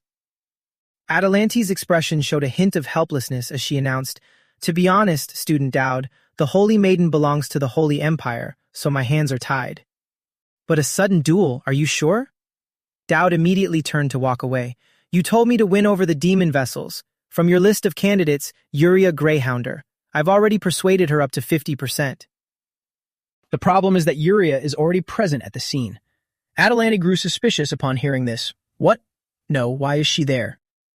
Dowd sighed and complained, I brought her along to secure an overwhelming first place. To attract the attention of the vessels, you have to be blatant about it. Half measures won't cut it. Just save the world from demons first, deal with diplomacy later, right? Listening to these words, Adelanti suddenly remembered Elnor. Think about personal relationships before international ones. Dowd stood there with his arms crossed. First of all, I never held a grudge against the headmaster or the hero candidate. She hurriedly shook her head. No, I mean you should pay attention to your school life too. Make some friends and don't get involved in weird things. Dowd thought to himself, I completely failed at that, headmaster. After a moment of silence, Adelanti continued, since the report of the duel has reached the Holy Kingdom. The Pope might come here in person. I don't know what you're planning to do, but the Pope is very dangerous. You should reconsider. Inside of the room was eerily quiet. Lucian was still sitting there comfortably, smoking. It seemed the Holy Maiden didn't care at all about what would happen to her. Hearing a noise outside, the Holy Maiden looked over in surprise. The Holy Maiden called out, Come in. The door slowly opened, and seeing Yuria appear took Lucian by surprise. The Holy Maiden immediately called out, Yuria. She helplessly called her name, Sister. Sister Lucian. Her heart was filled with indescribable sorrow. Lucian didn't know what else to say in this situation. The Holy Maiden slowly stepped down onto the floor. Suddenly, Yuria panicked. She hurriedly backed away and cried out, Don't come any closer. Don't come any closer, sister. But it seemed Lucian wasn't listening at all. She was still bewildered, continuously whispering, because of the curse of severance. If you take one more step, you'll get hurt. Right at that moment, the sword was drawn. Lucian tossed a chain into the air just in time. Thank goodness we are twins. The scene shifted to a large square. The referee announced, The rules are as follows. This is a simple sparring match to determine the winner. Death matches are strictly forbidden. If there is a serious injury, stop immediately and the winner will be decided. Otherwise, the match will continue until one side surrenders. Do both of you understand? Dowd remained calm and calculating. To delay Yuria's awakening, Lucian is absolutely necessary. Otherwise, the obsession and the curse will gnaw away at her mind just like now. Yuria's mind will collapse. For that reason, this match is very important. The Holy Kingdom's continuous interference with Lucian. I have to strip that away. Credo slowly closed his eyes. In just one match. We have to make such a huge impact. Adelanti thought to herself on the sidelines. Even though Pope Credo couldn't come in person, he would never miss a match like this. Klein gripped the sword in his hand tightly. It's too late to beg for mercy now. But there's still a chance. Surrender. The sooner you surrender, the fewer bones you'll break. Are you listening to me, young Master Campbell? Herman, looking extremely terrified on the side, said, Okay, just surrender as soon as it starts. You absolutely must not fight him head-on. But Dowd was already in his combat stance. How curious. I was just about to say the exact same thing. Klein's expression was unbelievably calm. Back then, Credo had instructed, don't use killing intent. He felt confused. What do you mean? He continued to explain, the stronger the killing intent, the tougher the opponent's reaction will be. That's the kind of power it is. He had to sigh, is there really such a ridiculous ability? Credo laughed and said, I've seen it happen before. I didn't expect to see it again. I was taken down by my own attack. Not just the killing intent. I have to completely wipe out the enemy's will to fight. A blessing. Klein's entire body seemed to undergo a transformation. He knelt on one knee on the ground. Dowd was still curious about what he was going to do next. His eyes had now become extremely cold. He continued to look at Dowd and spoke, to teach an arrogant noble. Credo stood in the stands, silently anticipating what would happen. Just a few seconds later, Klein leaped into the air and lunged forward to attack. Dowd waited. We will use the guidance. Available skills. Divine being. Wrath. A loud crash echoed. Everything happened so fast that even Klein was surprised. Dowd began his awakening match. Following that, the space around them seemed to completely erupt. Time seemed to stand still as the two charged at each other to fight. A notification appeared. The seal of the fallen paradise is reacting. Klein froze at the sight before him. Taking this opportunity, Dowd raised the sword in his hand high. He decisively attacked him without a moment of hesitation. The ground completely shattered under the pressure of their combined power. Everyone vaguely felt the explosive pressure in the air. Even Adelanti was surprised, watching the match intently. The expressions of everyone in the stands gradually changed. At the same time, Credo slowly disappeared from the area. The scene looked incredibly devastating. The system displayed a notification. Use guidance. Available skill, Divine Artifact of Wrath, Elnor. The seal of the fallen paradise is reacting. The ground here was completely torn apart by their battle. Then a massive explosion echoed as demonic energy gathered around the seal of the fallen paradise. Everything was so terrifying that Atalante stood frozen, while Credo silently observed from the side. Klein's expression shifted to sheer disbelief, but Dodd remained incredibly resolute. A spatial rift appeared in the sky above them. Before everyone's eyes, the gray demon finally made her appearance. This sight left Dodd utterly bewildered. He thought to himself, when it manifests through Elnor, everything around us stops. It's hard to breathe just holding it back with my own strength. Confused, Klein slowly turned his head. What the hell is this? Such a sinister pressure. The tip of Dodd's sword was slowly raised into the air. Her entire body rapidly descended. Let's fight. Both of them were still dumbfounded, watching what was happening. Before Dodd could even react, the gray demon spoke up. Get lost. And don't be an eyesore anymore. You're making me annoyed. She even pointed her finger right at Dodd's face. She smirked mockingly. Give back what you took, eh? Everything happened so fast that Dodd immediately regained his senses. At the same time, Klein also charged forward to fight. Just a moment, but there's something. And this guy. How on earth did he block my attack? Suddenly, Dodd slowly lowered his sword and called out, Hey. I said, as long as I don't kill you, it's fine. While he was still confused, Dodd attacked him barehanded. With a look of utter determination, he poured all his strength into it. He threw him forcefully, sending him flying backward. Dodd's strength was truly no joke. Floating in the air, Klein still couldn't believe he was so weak. He slowly opened his eyes to regain his composure, but his body was clearly sent flying high into the air. Credo, meanwhile, was comfortably watching the match. He slowly raised his hand to intervene. While I wasn't paying attention, Alfonte's level has exceeded expectations. Seeing that he stepped in to help Klein, Dodd sighed in annoyance. Can I say a few words as the winner? He nodded. Sure, go ahead. He tried to calm himself down. Guys like him are harassing the Holy Maiden. You should stop them. Hearing this, the crowd criticized. What did you just say, Student Dowd? These words made Credo thoughtful. What are you looking for? Don't waste your energy for nothing. That thing belongs to me. This is your first and final warning. The crowd continued to reprimand Headmaster Atalante. What is going on here? How dare you cause such a scene in front of His Holiness, the Pope? How exactly do you teach your students for them to cause an incident like this? Hatton suddenly appearing here, not only sending a trained knight to deal with snot-nosed brats, but also harassing the Holy Maiden. What a bunch of terrible characters. This man is the leader of the Blue Dragon tribe, Hatton Ujul of the Tribal Alliance. Even villains would admire your audacity. Dowd stood frozen in place, watching to see what the group would do next. He sighed and asked, If even those brats are publicly criticizing you, shouldn't you strip away the title of the Holy Kingdom? The crowd scolded, Hatton, watch your words. This concerns the safety of His Holiness, the Pope. He didn't seem to care at all. What are you going to do? If you're mad, come down here and fight me, Dodd questioned. What are you planning? But Kratos' expression remained incredibly relaxed. Understood. It's not a duel, but whatever. I will do it for you, my lord. Not only are you skilled, but you're also an incredibly lewd student. I have to admit that. After saying that, he completely vanished from the spot, angering Dodd. Hey! Are you trying to run away, Holy Kingdom? In the end, he teleported to a completely different location. After a moment of silence, Kratos seemed to realize something. He immediately called out, Saras, deploy spies around Dodd Campbell of Elfonte. Though deeply surprised, she nodded in agreement. Understood. An excited smile spread across his face. Drawing the attention of 3 nations with just one match. The more I look, the more he resembles that guy. At this moment, Dowd panted exhaustedly and looked around. Are they gone? The referee quickly announced, so the winner is Dowd Campbell. Atalante also let out a deep sigh of relief, but Hatan seemed extremely thrilled. I quite like him. He has the makings of a great warrior. Hey, take this. The item he offered was the rare lion's necklace, which boosts vitality and physical strength. Dowd accepted the item in surprise. This is. He chuckled with amusement and announced, Come visit the forge when you have the chance. They'll treat you well. And that strange power from earlier, I definitely want to see it again. That's all from the Tribal Alliance. I'm off. These words left Dowd completely frozen.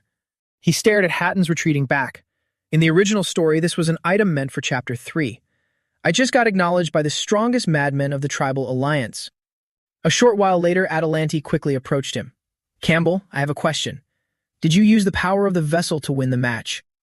Dowd nodded and reported, I just got lucky. She remained suspicious. The Pope and Hatton must have realized it.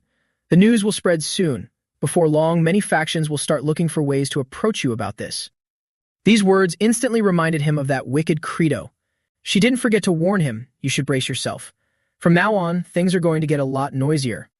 Though thoroughly exhausted, he still nodded in agreement. I understand. Time passed until the morning of the next day. While Herman was fast asleep, a notification appeared. Main quest complete. Holy Blessing +1. Seed of Evil 1.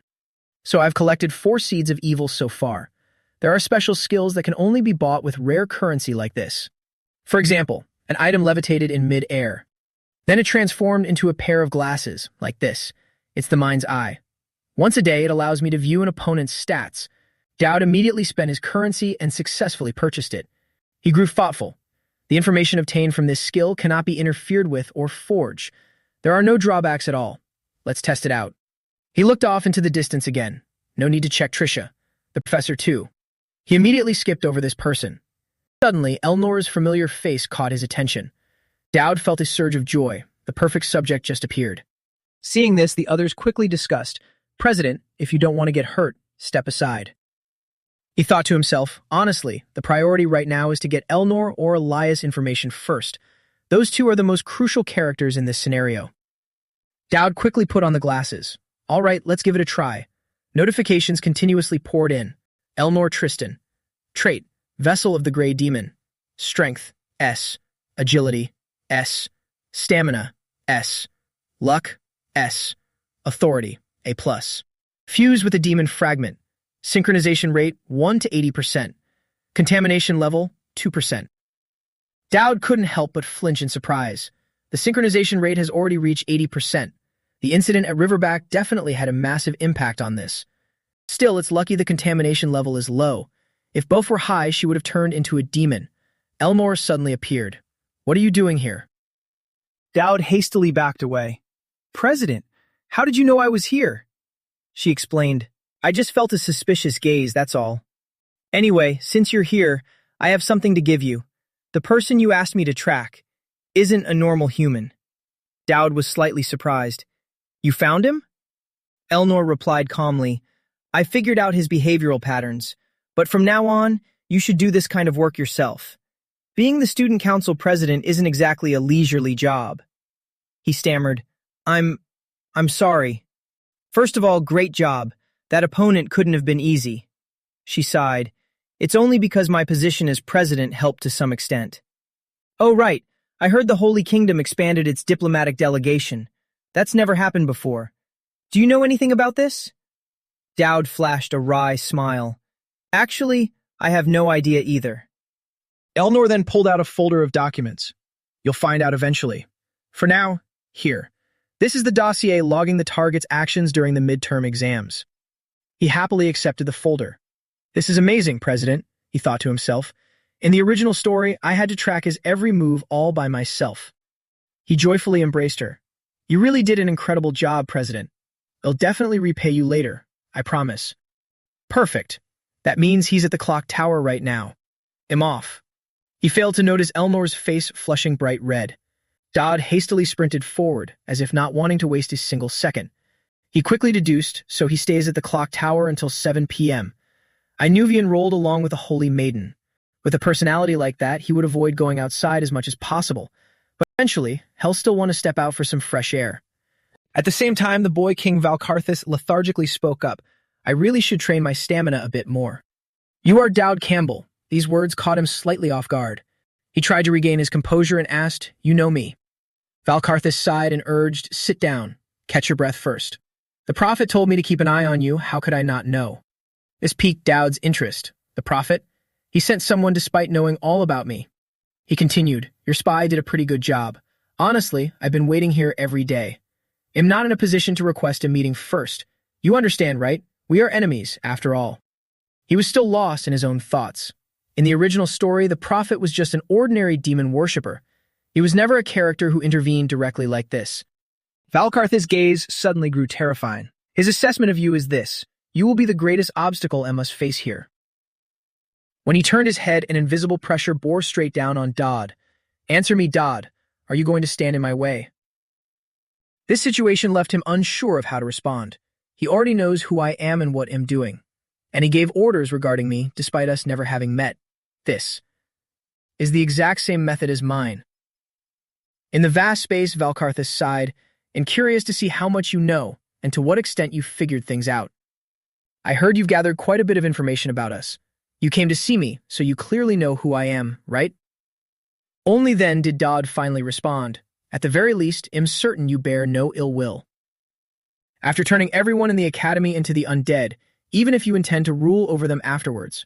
Valkarthus nodded without the slightest hesitation. Exactly. In 3 days. The prophet seems very interested in you. In his mind, he quietly made a note of that mysterious prophet. He continued with a resolute tone. He is still investigating your true nature. Someday you might have to face all the chosen ones. Hearing this made Dodd look exasperated. Wait, why are you telling me all of this? Valkarthus, the last king of the Armada Kingdom, a man who merged his entire nation into his own body using forbidden magic. We are currently enemies. You shouldn't be leaking information to the enemy. As the sky gradually transitioned into evening, Dodd thought to himself, I don't like having my plans disrupted. Valkarthus continued speaking. I have no intention of ruining your plans. I just want everything to be fair. Dodd was surprised by this. Fair. His expression was completely impartial. A game has to be fair, right? No matter how much you know, you are still at a disadvantage. The reason you came to see me is to confirm that I'm not a coward. These words made Dodd nod in agreement. That's right. He immediately put on the glasses. Mind's eye. He thought to himself, that's not all there is to it. Valkarthus seemed to have stood ready, waiting for his action. Look closely. He quickly opened his eyes and stared intently at the man before him. Number of forbidden magic spells active on his body, 2,134,423. Dodd's mind raced. Forbidden magic is an ancient type of magic, distinct from mana, incantations, or holy power. Every forbidden spell requires the price of a human life. While he was still deep in thought, Valkarthus chuckled and stated, that skill must not be easy to use in combat. Dowd had to nod in agreement. I know. Normally, it's only used in secret. This time, I am also maintaining that fairness. He remarked in surprise, what a noble attitude. I just wanted to see with my own eyes if the prophet's assessment was accurate. If I may speak my mind. No offense, but you don't look like much of a hurdle to me. Dowd suddenly clenched his fists. Valkarthus, let's make a bet. In 3 days, go ahead and turn everyone in the academy into undead. Just do it. But in exchange, I will use all my power to stop you. Valkarthus was puzzled. Even after seeing my forbidden magic, you still won't back down. Dowd replied with absolute certainty. In 3 days, because I will save you. You and your kingdom will be saved. Hearing this, the boy laughed in surprise. This time he turned around, looking off into the distance. Well then. Dowd was about to say something else, if I win. Valkarthus turned his head and declared, if you lose, you will become the 2,134,424th life. See you later. Dowd wanted to add something. Wait, Valkarthus. A pitch-black, mysterious creature suddenly appeared before his eyes, a sight that left him frozen. A hint of regret flickered in Dowd's eyes. He disappeared. He suddenly felt a lack of confidence. What if I lose? No, if you want to win, you can't even imagine losing. That's the most important rule. Time shifted to late evening. Lucian asked coldly, are you done changing? Yuria nodded, yes. The Holy Maiden was surprised. Yuria? Sorry, you usually don't answer. How is this outfit? Do you like it? Her face immediately turned visibly red. But, sister, I've never worn anything like this. It's so embarrassing. Lucian remained perfectly calm. Just take whatever you want. Thinking of what you've endured becoming my talisman, I can at least give you these simple things, Yuria. She smiled and nodded, then I will accept it. The Holy Maiden continued lighting her lighter. When you're with me, you can be at ease, even if just for a moment.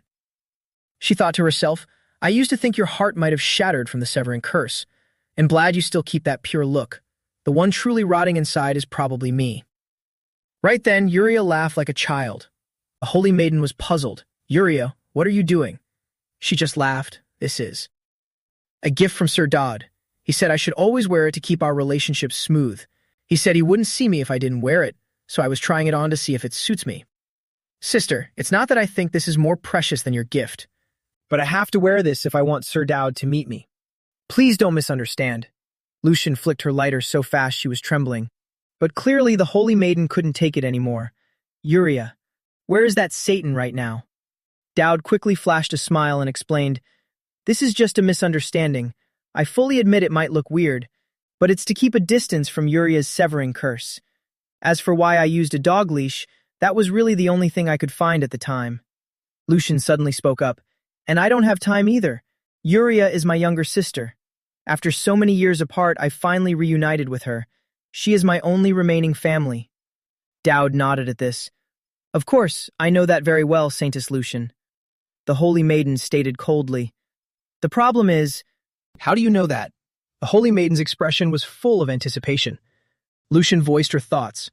At first I was furious about the dog leash, but after hearing your story, I realized you had thought about this from more angles than I expected, Student Dowd. Someone from a remote territory who knows the relationship between Uriya and me so well, and even defeated a holy knight in a head-on duel. I'm truly curious about where your knowledge and skills come from. Dowd quietly recalled, from my memories of playing the original game. He still spoke slowly, Saintess. That is something I can only discuss with Headmaster Atalanti. I can't freely disclose it. What I am sure of is that I am on your side and Uriya's side as well. Only then did Lucian put away her lighter, Dowd Campbell. I'll let it slide for now. You fought for me, helped me escape the Pope's control, and took great care of Uriya. That's the truth. As Uriya and Dodd let out a sigh of relief, Lucian continued, but I can't tell you everything. Even if it's not your true identity, I have to know what you're planning and how much you know. I need to know it all. Dodd thought to himself, regarding the Pope's plan, Uriya and Lucian are essential pieces. It's called the Artificial Homunculus Project. The title of Saintess wasn't something Lucian was born with. She was created, pieced together from various materials. Lucian's divine power is artificially manufactured, and Uriya exists to support and amplify that power. That is how the Pope plans to create heaven, a heaven ruled by his own definition of justice. Dowd announced with absolute certainty, the Pope will not stop, but everything fell apart when Uriya escaped. He has only temporarily loosened his control while we are here. We must prepare thoroughly during this short period. After a moment of silence, Lucian suddenly felt curious. Who exactly are you? Time shifted to evening. A notification popped up. Main quest, the king. The academy will be attacked in 3 days. A beam of light appeared and Lucian spoke up, the heart of the star. A holy device used to maintain the barrier protecting the academy. Legend has it, it's a relic left behind by a seraph. I use my authority as the saintess to enter here. But are you saying this can really help me? Dowd nodded without hesitation. That's right, but saintess, I have a question.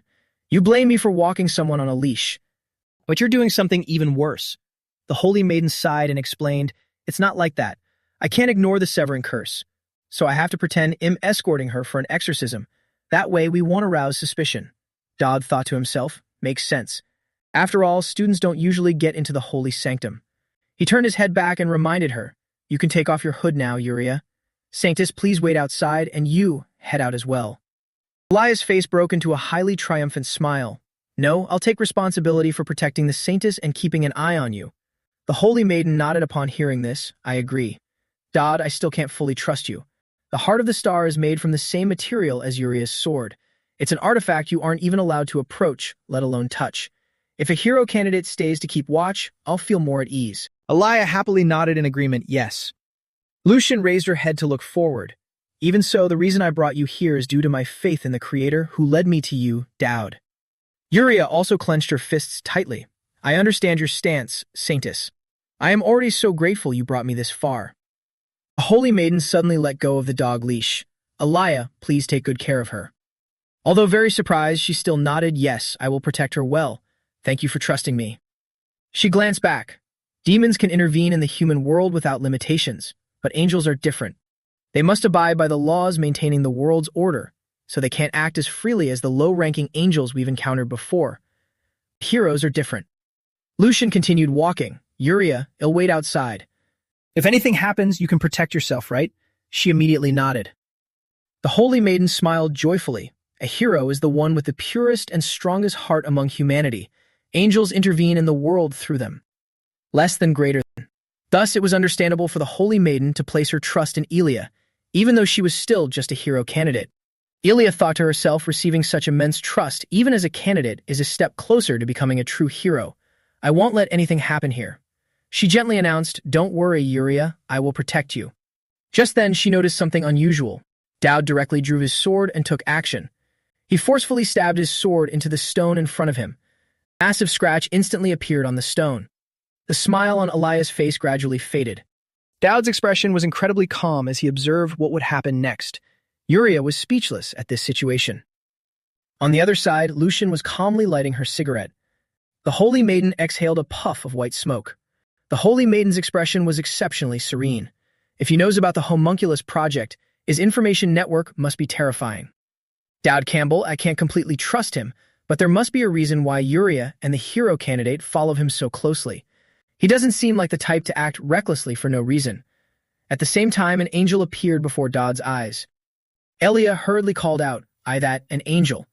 Yuria couldn't believe her eyes either. The reverse-ranked angel Alol was appearing right here. Dowd observed intently. Someone of a higher rank than I expected has shown up. Just like that old angel I met before. I just thought a low-ranking angel of a decent tier would come. How unexpected. Dowd slowly turned his head to look behind him. At that moment, Alol also spoke slowly. I understand now, you. The affairs of heaven truly are unpredictable. Saying so, she slowly set foot on the ground below. I remember you. You met my soldiers earlier. Dowd was startled to see this. Wait, you're the angel from last time? She nodded in confirmation. Yes, I was there. His expression showed a hint of surprise. So then, now must be the time to mentally attack me and cram rituals into my head, right? Seeing that Alol had no reaction, he was a little stunned. No? There's no way you let me go that easily. He looked forward in silence. In the original work, angels couldn't interfere with the material world, so they attacked the mind. They didn't punish severely, just enough to stop you from acting recklessly. A normal player would be eliminated immediately, but why is she still standing there? Could it be? Suddenly, Alol spoke up. I'm listening because your thoughts are quite interesting. Before Dowd could react, his body fell to its knees on the ground. She continued her assessment. Initially, I intended to just give you a simple warning. The blasphemy you've committed seems very intentional. Dowd was still looking forward to it. Whatever it is, bring it on. She let out an excited laugh. Good, I believe you are prepared. An invisible pressure crushed Dowd hard against the ground, causing him immense pain. Following that, a purifying light caught his attention. This feeling. When he opened his eyes again, he had entered an incredibly bizarre box-like space. Dowd immediately looked up and searched his surroundings. Is this my mental space? Seeing something unusual, Alol was a bit surprised. What is this? Why is it? There's nothing here. She was probably utterly perplexed. She continued staring at Dowd's back. A mental space is supposed to manifest a scene reflecting one's morality or true nature. So why? Is it just a void? So he is neither good nor evil. Did I just drag myself into a mess? I should have let the soldiers handle this. What should I do? How do you discipline a human like this? I never expected someone like him to exist. Dowd's expression was completely calm. The fact that the mental space is formed means my soul currently has an opening. That's exactly what I want. Once the space connected to my soul opens up, someone will rush in like a maniac. The space within Dowd's mind gradually transformed, becoming increasingly terrifying. Seeing this, Alol was confused. Wait, did you close off your mental space? Dowd replied calmly. Impossible. I couldn't even create it myself. The mental space here slowly closed up and something began to emerge. Alol's face looked a bit bewildered, not quite understanding what was happening. Dowd, standing beside her, seemed to have sensed something. It's coming. Seeing this, she looked down below. Coming. What's coming? The space here was bizarrely dark, leaving her puzzled. She quickly observed carefully. I don't see anything at all. How strange. Suddenly, the face of the gray demon appeared within this space. Alol hurriedly turned her head to look, and Dowd also sensed the anomaly. Stepping back a few paces, she questioned, a demon? She quickly offered a greeting. Very quickly, the angel Alol's body was tightly bound by her white hair. The gray demon sat there calmly as if nothing had happened. Activating fatal charm. She suddenly took notice. Found you. Notification popped up. A white demon has noticed you. Dodd chuckled. Good. Everything is going according to plan. She was still cheerfully calling out, my mate. The mark on his chest grew darker by the second.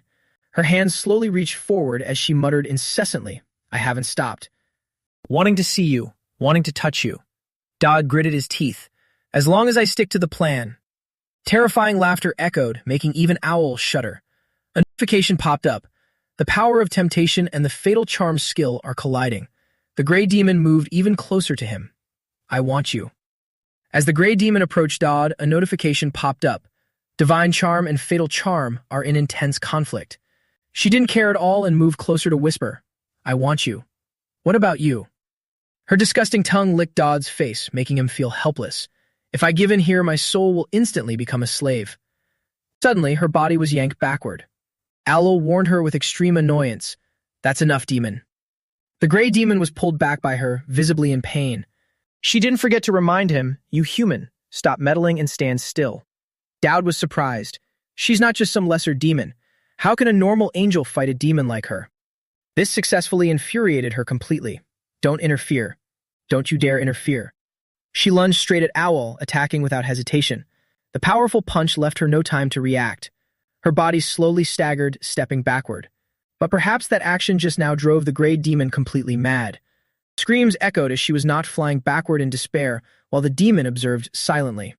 Owl's strength couldn't possibly match hers. Feeling it still wasn't enough, the gray demon leaped into the air to strike again. A loud explosion rang out. Owl had endured a tremendous amount of torment. Dowd crashed hard onto the ground below, as if feeling the pain himself. He quickly sat up and yelled, Hold on, white demon. I'm warning you, if you dare touch that angel, I won't let you off easily. The one you desire is me, right? Are you even listening to me? Seeing this, Owl irritably warned him, I told you not to cause trouble, you human. Dowd continued calling out to her, Let her go right now, and I'll play with you later. You know what I mean, right? We're going to meet again anyway. After a moment of silent thought, she called out, Is that a promise? He immediately nodded. It's a promise. Deep down, he thought, whether I promise or not, it's bound to happen anyway. Dowd kept shouting at the gray demon, If you don't listen, I'll jump down from here. If I die in my mental space, I wonder where my soul will go.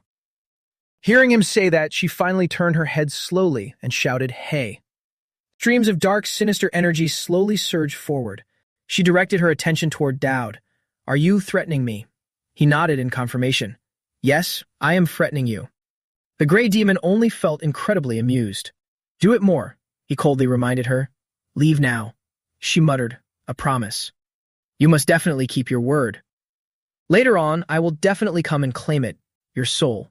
Seeing her disappear, Dowd breathed a sigh of relief. Great. Everything unfolded exactly like the original work. Now that angel owes me a favor. He smiled and turned back to chat, right? Owl's expression was a bit awkward. What do you want? A while later, Lucian looked at the gold ingot before her. A pure iron ingot. You actually got this from an angel. Dodd nodded in confirmation. With this, he'll craft an item to weaken the Severance curse. Suddenly, Elia beside him asked, Dodd, will just one be enough? He calmly informed them, I prepared another one separately.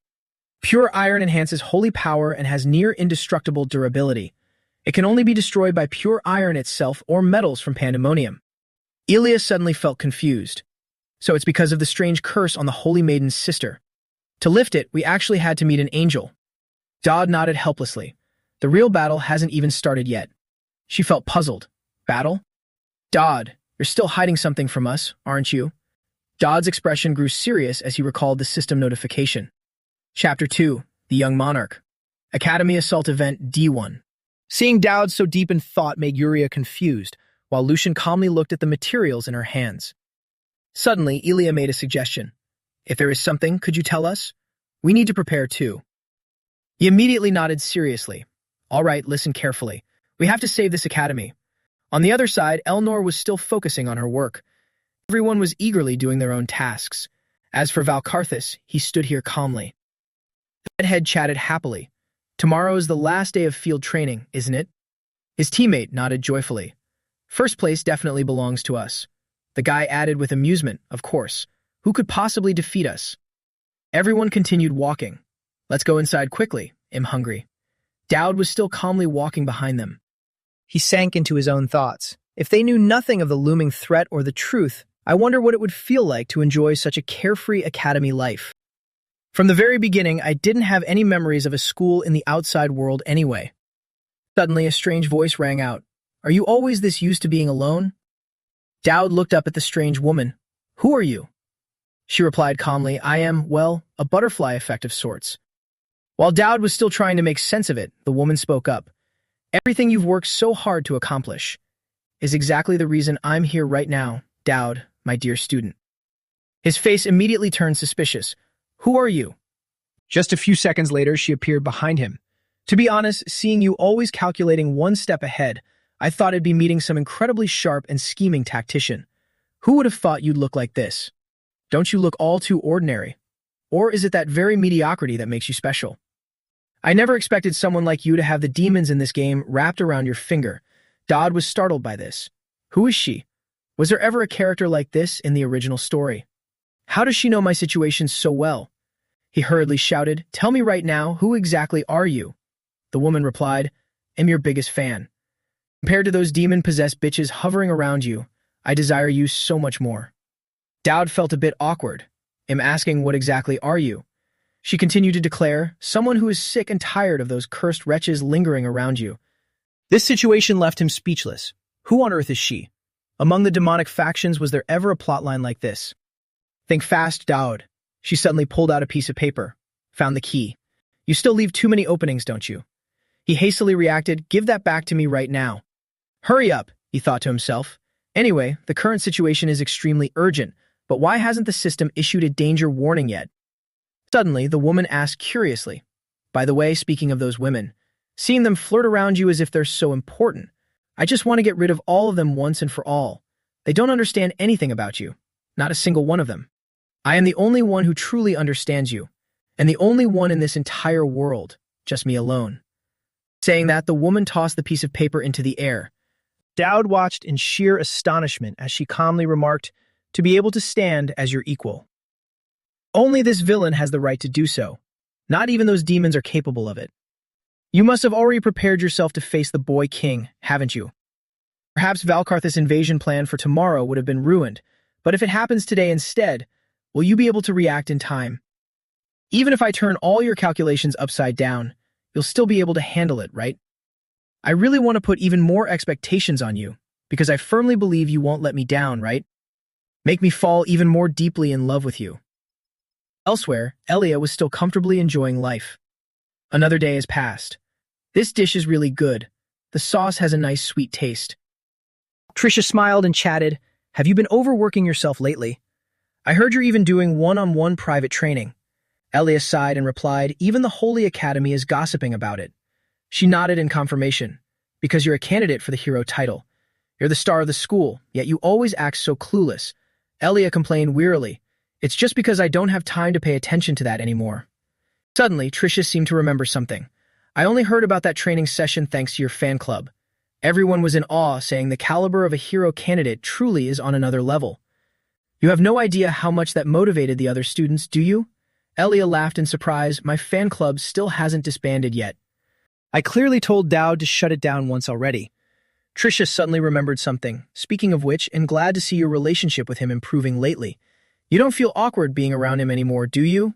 She sighed and slowly explained, Well, from the perspective of an ordinary person, I feel like I still have a lot of shortcomings, like overpowering and slaying a giant demonic beast, or wiping out every enemy in sight in the blink of an eye.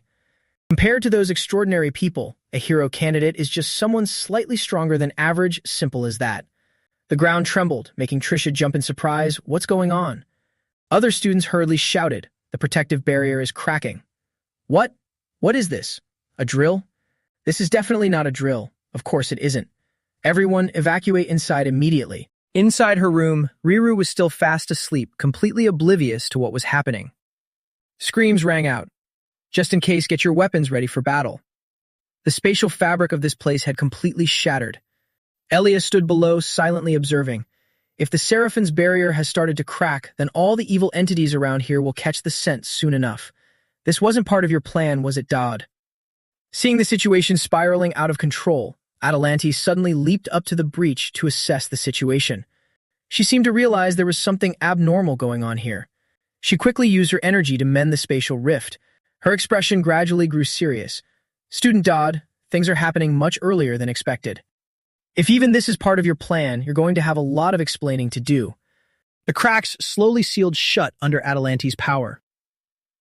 Suddenly, a strange magic circle appeared at the clock tower. Following that, giant monsters began swarming into the area. Seeing the scene before them, the students suddenly screamed. "Hurry up, do as Talion says. Everyone run inside quickly. We must protect the freshmen at all costs." Finally, the monsters had set foot and invaded this place. They were immensely eager to wreak havoc on the area. Valkarthus eagerly reached his hand forward. What kind of enemy announces the date and time of their invasion beforehand? Whatever you've prepared, don't keep me waiting too long, Dodd. I'm sick of waiting. Monsters continuously spawned in the area. They attacked innocent people, terrifying the students. Help! Is anyone there? Save me. In a moment of peril, a swift sword strike saved this male student. The familiar figure of a man appeared, catching the student's attention. Professor Conrad. He coldly turned his head and warned, "Snap out of it. Did I teach you to just stand there looking dumbfounded? Everyone run inside right now, move it. Don't even think about trying to play the hero." Looking at the monsters swarming the area made Conrad exhausted. Damn it. The demonic beasts inside the school aren't the only problem. If the barrier breaks, all the death energy aimed at Elfant will converge in one place. That energy fluctuation might even affect the void. Headmaster, what exactly are you planning to do? Elsewhere, Trisha and Talion constantly urge everyone, "You kids, run. Pick up the pace. Get inside, all of you. Don't even dream of turning back to fight. Just focus on running, you idiots." At the same time, a squad of soldiers arrived. Squad 1, continue evacuating the students. Squad 2, stay here and hold the line. Hearing this, the subordinates nodded and geared up for battle. Understood. No matter what happens, we must stop them. The two sides immediately clash in a fiercely intense battle. The sight before him made Dodd freeze in his tracks. My plan. My entire plan is completely ruined. Monsters running rampant, the world crumbling apart. This situation shouldn't have been allowed to happen. If everything had gone according to my calculations. Elmore's voice called out, "Dodd Campbell.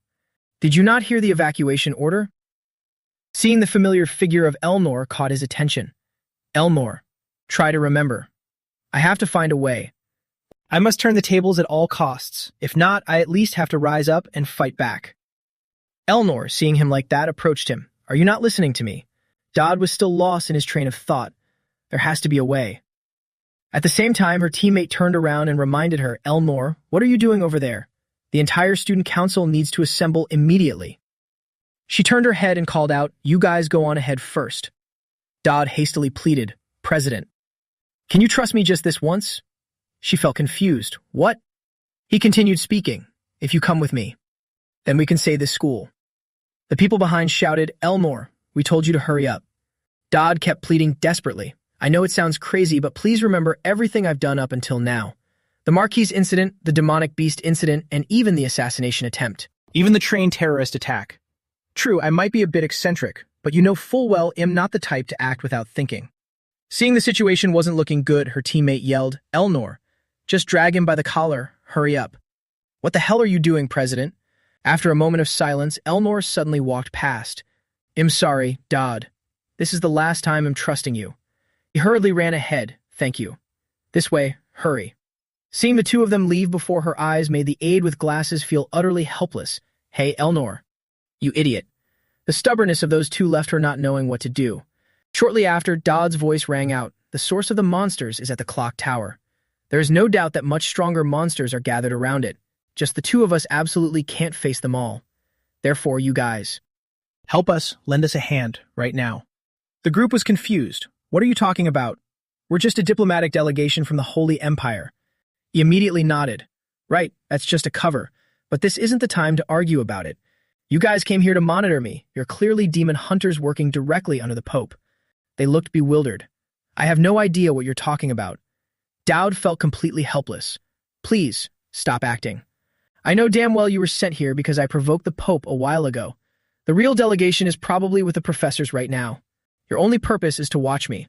The person the Pope is interested in is in danger, so hurry up and help." The white-haired one replied, somewhat annoyed. Assuming that's true, as long as you survive, it's fine, isn't it?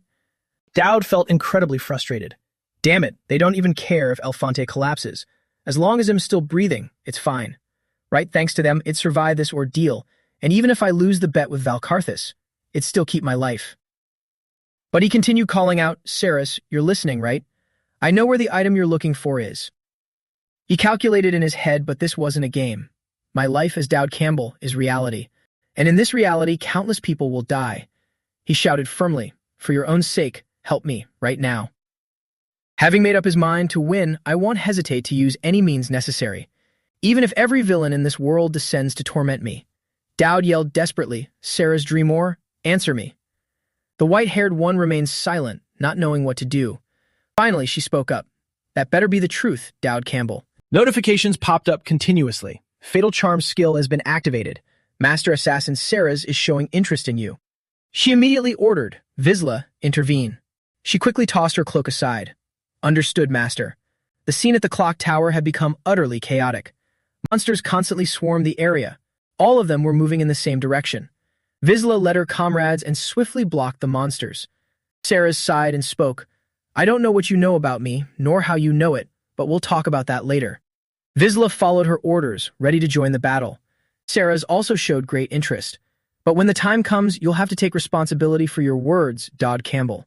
In a short amount of time, Vizsla and her comrades continuously dispatched the monsters. These creatures were taken down as easily as flipping a hand. They were no match for these assassins. Elnor was surprised. This power far exceeds all expectations. Dowd replied, There's no time, President. We need to hurry to the clock tower. The enemy is waiting on the rooftop. She was surprised to hear that. Waiting for us.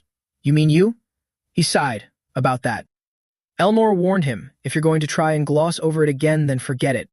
Since the first time we met, you haven't spoken a single word of truth. You're always hiding things or beating around the bush.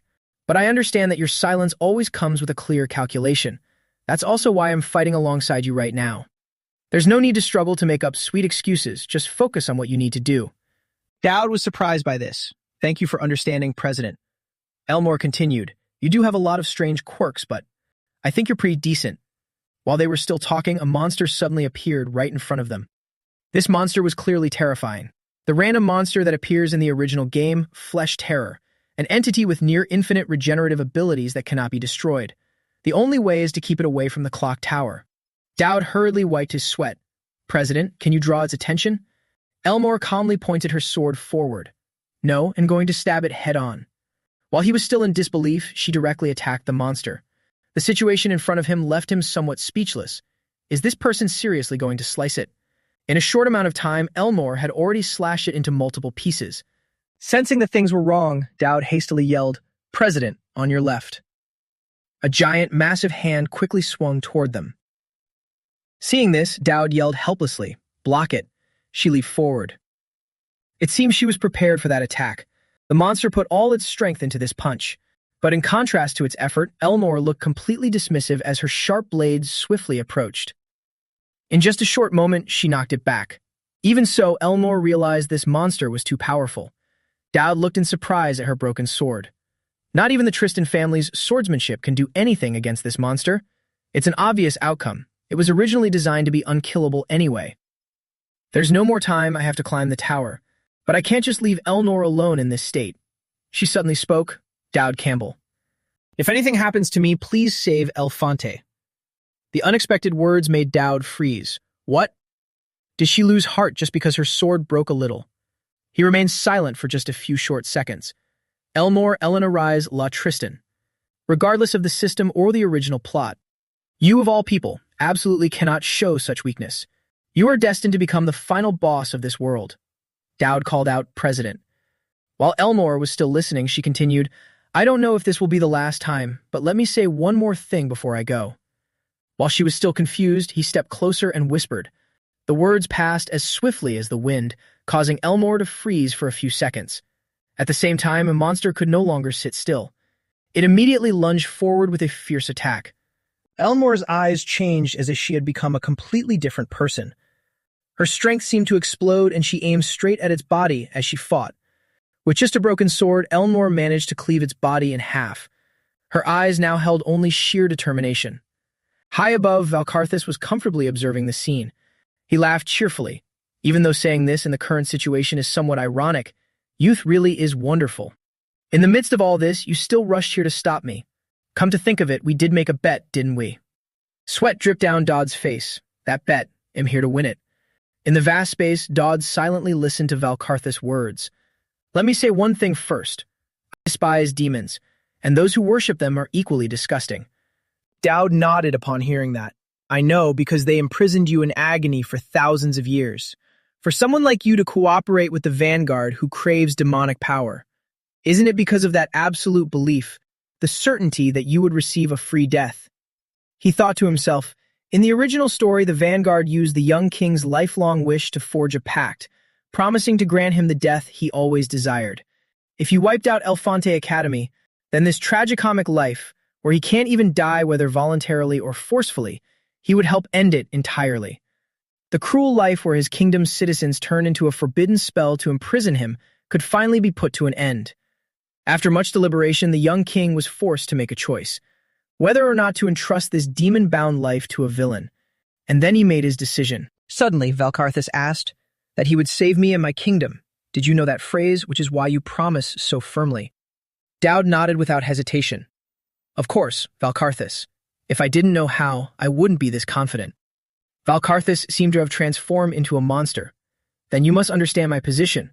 I have no choice but to attack you. Dowd was already in a fighting stance. Because you were only allowed to die in an all-out battle, so please give it your all. On the other side, Elia forced a smile. I never thought I'd have to say this, but as the only one with experience and warning you now, be careful not to bite your tongue. Yuria looked bewildered. Is it really that fast? She continued, please put down anything that might easily fall first. Lucian calmly held a cigarette in her mouth. It's fine, I'm very confident in my balance. This rendered her somewhat speechless. Suit yourself. Also, you have to get hit by this to understand. Yuria was surprised. To that extent? She immediately took out the remote. All right, then let's go. She felt scared. Wait, let me mentally prepare myself a bit. The bodies of all three were quickly launched into the air, making Elia a bit anxious. What kind of guiding experience is this? How on earth could anyone get used to this? Elsewhere, Valkarthus kept muttering. Prove it. Show me you're not just all talk. Dowd froze for a few seconds. Hold on, the reality of the situation is making me freeze up. What is his attack pattern again? Tentacles 223, then lasers pew pew pew. Okay, phase 1 is a piece of cake. Just use Tristan's swordsmanship to deflect the attacks and it's fine. But Dowd also knew things wouldn't be that simple. Piece of cake my ass. Dodging perfectly, this time he used his agile body to run from one side to the other. Seeing this, Valkarthus asked in surprise, what is this? Weren't you going to fight, but now you're planning to run away? The tentacles continued to attack relentlessly. His voice echoed constantly. This is so disappointing. It seemed Dowd was still choosing to run away.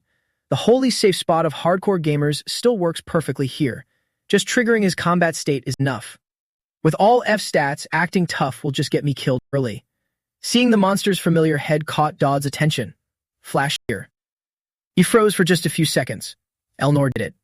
I think when this thing dies, its brain or heart or something explodes. It probably won't explode here, right? Suddenly, Valkarthus inside executed a very bizarre move. A loud explosion echoed from behind. Elnor had sensed something was wrong. Dowd despairingly collapsed onto the ground. Turns out it happens here too. While he was still worrying about what to do, Valkarthus asked, are you finally going to fight for real? He hastily shouted to stop him. No, wait a minute. His sluggishness made the king annoyed. Once I've revealed this form, I can't stop anymore.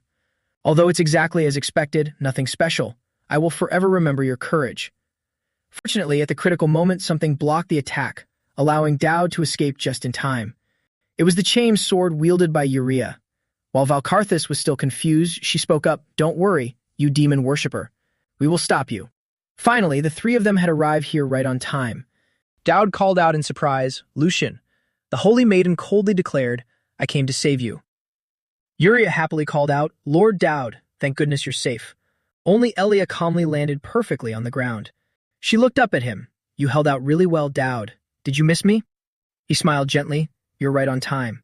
In his mind, he thought, 1 second later, and I would have been a goner. Yuria happily ran over to chat. This bracelet made of star steel is really effective. Now it's fine even if I stand close to everyone. It's all thanks to you, Lord Dowd. As she finished speaking, strange golden chains appeared around her body. It seemed Dowd had calculated all of this. That's not all, Uriah. The curse dispelled when wearing it won't just disappear. It will transform into an extremely powerful attack buff and remain on you. At this very moment, the curse will vanish, leaving only a blessing to protect you. After the heated skirmish, Valkarthus decided to get down to business. So the social greetings are over, right? Let's begin. Dodd froze because his mind was busy thinking. Is he doing this because of that attack pattern? He gradually lost his patience and reminded, are we starting or what, Dodd? He snapped back to his task. Understood. Everyone, just do exactly as I say and we'll win.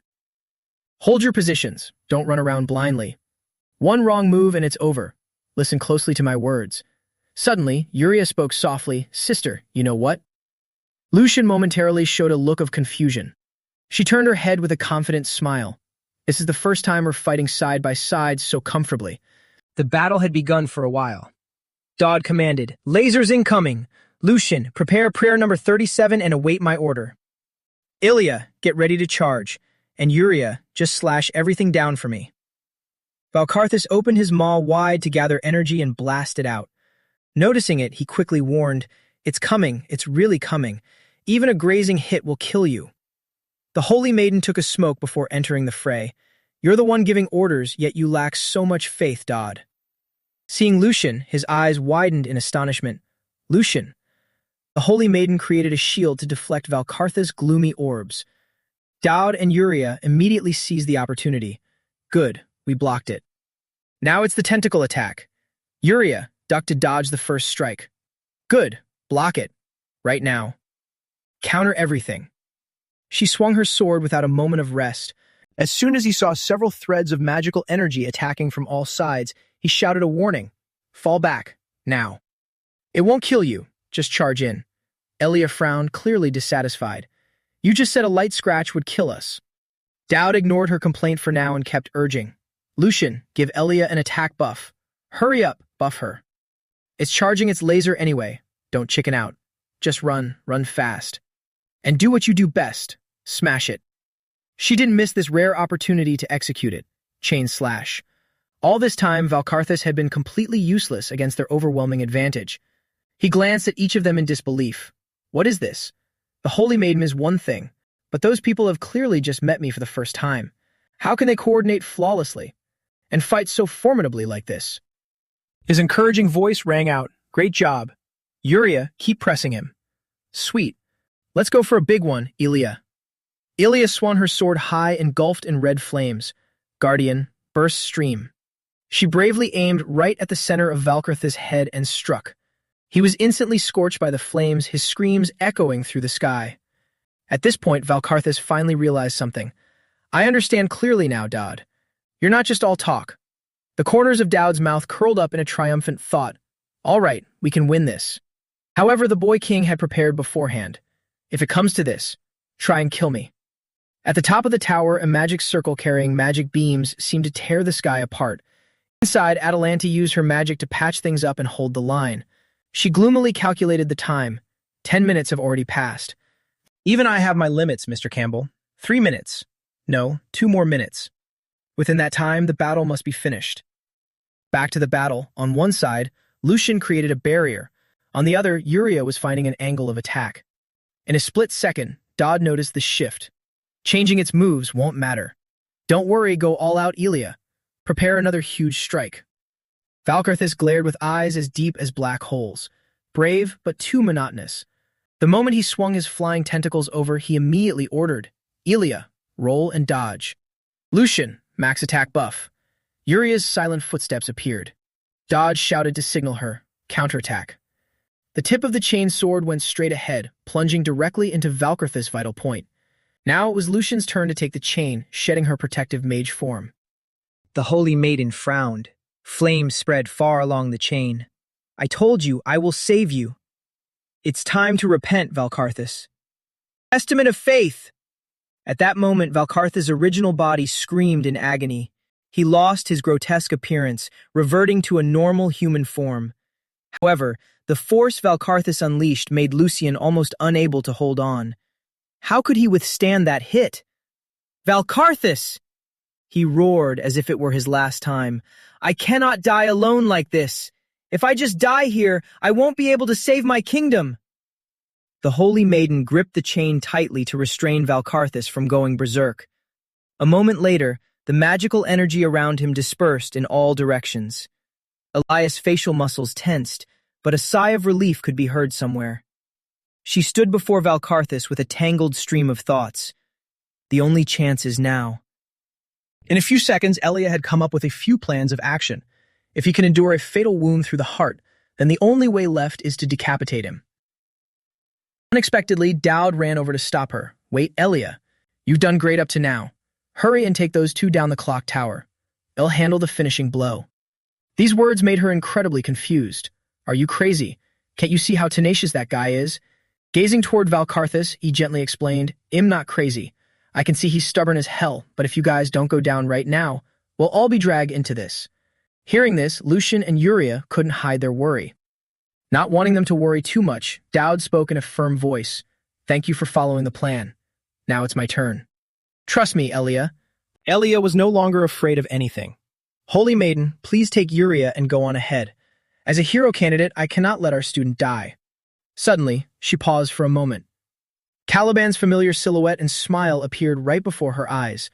Who said I'm going to die? At the same time, Dodd's unwavering eyes met hers. I don't know how I look in your eyes, but I will win and come back. For a moment, Elias' eyes welled up with uncontrollable tears. Walking toward Valkarthus, he left her with one final assurance. Dying isn't part of my plan. She watched Dodd's back as he walked away. A wave of relief instantly washed over Elias' mind. Dodd. Not wanting to waste any more time, Lucian spoke up to remind her. Let's go down, Elia. Taking the stairs is too slow. Grab my hand. Elia gripped the hilt of her sword tightly, having made her decision. Let's go, Holy Maiden. And so they held hands and soared up into the air. As for Dowd, he was analyzing the situation. The condition to break his forbidden magic is to win in a fair duel.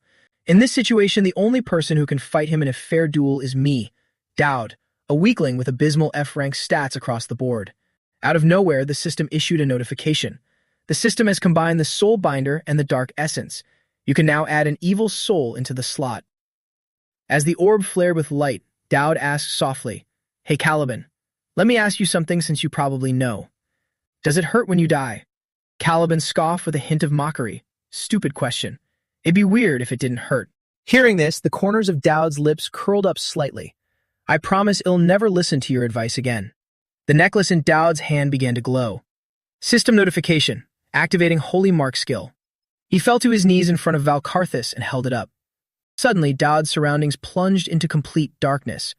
Something slashed past him, causing his eyes to widen in shock. Dowd felt as if all the strength in his body had been drained away. His hand reached out weakly, trying to find something to save himself. Swallowed by the unexpected darkness, Dowd was severely injured. Suddenly, a single ray of light radiated outward. He gritted his teeth, enduring the pain until he bled. With hope right in front of him, Dowd strained his body to reach for it. The person before his eyes was Valkarthus, but in the form of a prince. His castle was now engulfed in blazing fire and smoke. Valkarthus' eyes were half open, staring into the void. The flames seemed to recreate the prosperous image of his kingdom. Suddenly, Valkarthus noticed someone's presence. He spoke faintly, so it's you. One slight mistake and you would have been dragged into my memories, trapped here forever. You knew that, yet you still dared to enter. Dowd, panting heavily, quickly replied, Who enters a duel expecting to lose? I came to save you and your entire kingdom. Valkarthus smiled without a trace of killing intent, even knowing the immense danger. Truly a boy who doesn't know the meaning of giving up. You win. Thank you. Back in reality, the magical energy at the top of the tower had dissipated. It was even gradually closing completely. Could this be? Did Dowd succeed? The barrier in the sky had shrunk to just a small patch. As it was restored, the magic circle atop the tower also changed color. Several fireballs flew off in a single direction. The system displayed a congratulatory message. Main quest completed. 10,000 points, Malice Essence +1. Hero Fragment +1. Special interaction with the Heresy Inquisition added. Dowd finally woke up, his mind still in a daze. What met his eyes was a familiar face. Huh? What the? Elnor. Elnor had Dowd's head resting on her lap. President. He forced the words out, President Elnor. Did you come straight up here after dealing with the monsters? Elnor nodded, her voice low. Yes. Hearing this, he asked cautiously, You're not mad, are you? Because I dumped that weirdo on you and ran off. Irritation was evident in her eyes. Not for that reason, but yes, I am mad. Dodd looked up in utter confusion. Huh? Then why? Elnor gave a brief reply. I ran into the hero candidate and the holy maiden outside the tower. I heard they helped you defeat the dark mage. Aren't our roles completely reversed? You should have taken me to such an important place. What do you take the student council president for? After hearing this, an unbelievable thought crossed his mind. Elnor, could she be? No, she's not jealous, right? Her pride is just hurt, right? Right? Thinking that, Dodd quickly sat up to confirm, President, you're not jealous, are you? It's just your hurt pride, right? Elnor growled threateningly. Do you want to die? He could only laugh it off. I'm sorry. Suddenly, something caught Dodd's attention. It turned out to be the holy mark he had given to Valkarthus. With this, Dodd could confirm that all the forbidden curses binding his physical body had been broken. The young king Valkarthus had finally shed his burden. Those tens of thousands of citizens must now be resting in peace. Stay with me a little longer. I'll let you take revenge on the one who reduced you to this state. After saying that, Dodd stammered a bit. Why? Why are you looking at me so intensely, President? Elnor gave a gentle smile, just looking. He decided to drag out the conversation. By the way, what are your plans now, President? She looked a bit confused. What do you mean? He raised an eyebrow proudly. You defeated Flash Taylor all by yourself. The rumors are bound to spread everywhere. I bet the caliber of assassins targeting you will definitely go up. Elnor didn't care much, only wanting to focus solely on Dodd. Forget about that. Let's go back to what we were talking about earlier.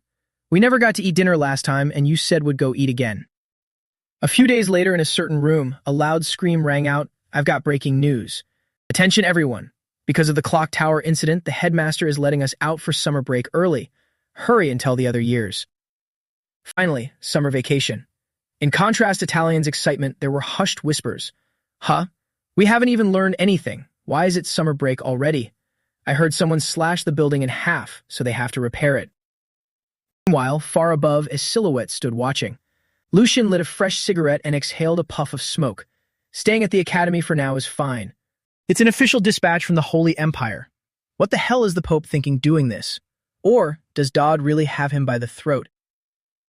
Yuria approached carrying a freshly picked bouquet of flowers and chimed in, That's very likely. Sir Dodd has always been unfathomably profound. The Holy Maiden immediately recognized her voice. Yuria. She smiled under the warm sunlight. Regardless, just being together with you makes me happy. Even so, Lucian remains somewhat troubled. Hey, aren't you worried at all? The Pope won't let us go. The homunculus project isn't over yet. Yuria, on the other hand, didn't seem to care in the slightest. But we won't run away anymore. Both you and I are freer than before. They can't underestimate us sisters anymore either. Hearing this, the Holy Maiden burst into teasing laughter. At times like this, I don't even know who the older sister is. She just played along. Whatever, we're twins anyway. Lucian put on a pouting face. Hey now, I popped out a whole 2 minutes before you, you know. Just then, Fainal appeared and interrupted them. Excuse me, could you two keep it down? You're distracting me from my reading. And please put out that cigarette. The Holy Maiden seemed quite surprised. Who is that? Meanwhile, in Elia's private room, she sat on her bed, hugging her knees in confusion. Trisha, am I truly worthy of being a hero candidate? Trisha skimmed the paper in her hand and replied, Of course. Why are you asking such a pointless question? Just a few days ago, you handled the clock tower incident perfectly. Are you feeling pressured by everyone's expectations? Or is it the pressure of the hero title? Elia lowered her head, thinking of someone from her past, her mind growing more chaotic by the second. Brother Caliban, do I really want to become a hero? Because I miss my family. Because I don't want to be swallowed by hatred. Suddenly, Trisha seemed to understand everything. If you have something on your mind, just tell me. She tilted her head, gazing at the family photo in her hand. Am I just blindly chasing his footsteps? Someone who can fill the void of my family, until I find that person. Seeing Elia not answering for a while, Trisha called out to her again. Elia, are you? Are you not feeling well? She awkwardly explained, Huh? Oh no, it's nothing. As for Dowd, he was having a meeting with Atalante. You must stay strong, student Dowd. The demon worshippers will continue to target you. I mean, always stay vigilant because anything can happen. He was now brimming with confidence. I'm used to it, headmaster, but humans can't go without resting. Hearing this, she was quite pleased. That's why I'm granting early summer vacation. It's a good time to renovate the building after the clock tower incident anyway. You should take this chance to get some rest too, student Dodd. Dowd furrowed his brows, beginning to calculate his future moves. Right for now, it's time to rest and recharge. I've only survived Chapter 2, after all. Besides, I also have to plan for the Foreseer. Was the leader of the demon worshippers always a woman? That wasn't how it was in my memory. Suddenly, Adelanti made a suggestion. Let's go together. This took him quite by surprise. Pardon? What did you say? She calmly repeated it once more. Let's take a trip to your hometown together. I've already notified the hero candidate and the student council president. Those people were Elia and Elnor. Dowd's jaw dropped as if he wanted to scream. Huh? Go back to my hometown with Elia and Elnor. Adelanti teased, emphasizing her point. If you don't go, the world is doomed. His desperate scream serves as the conclusion to Season 1 of this series. Thank you all for watching until the end, and have a great day.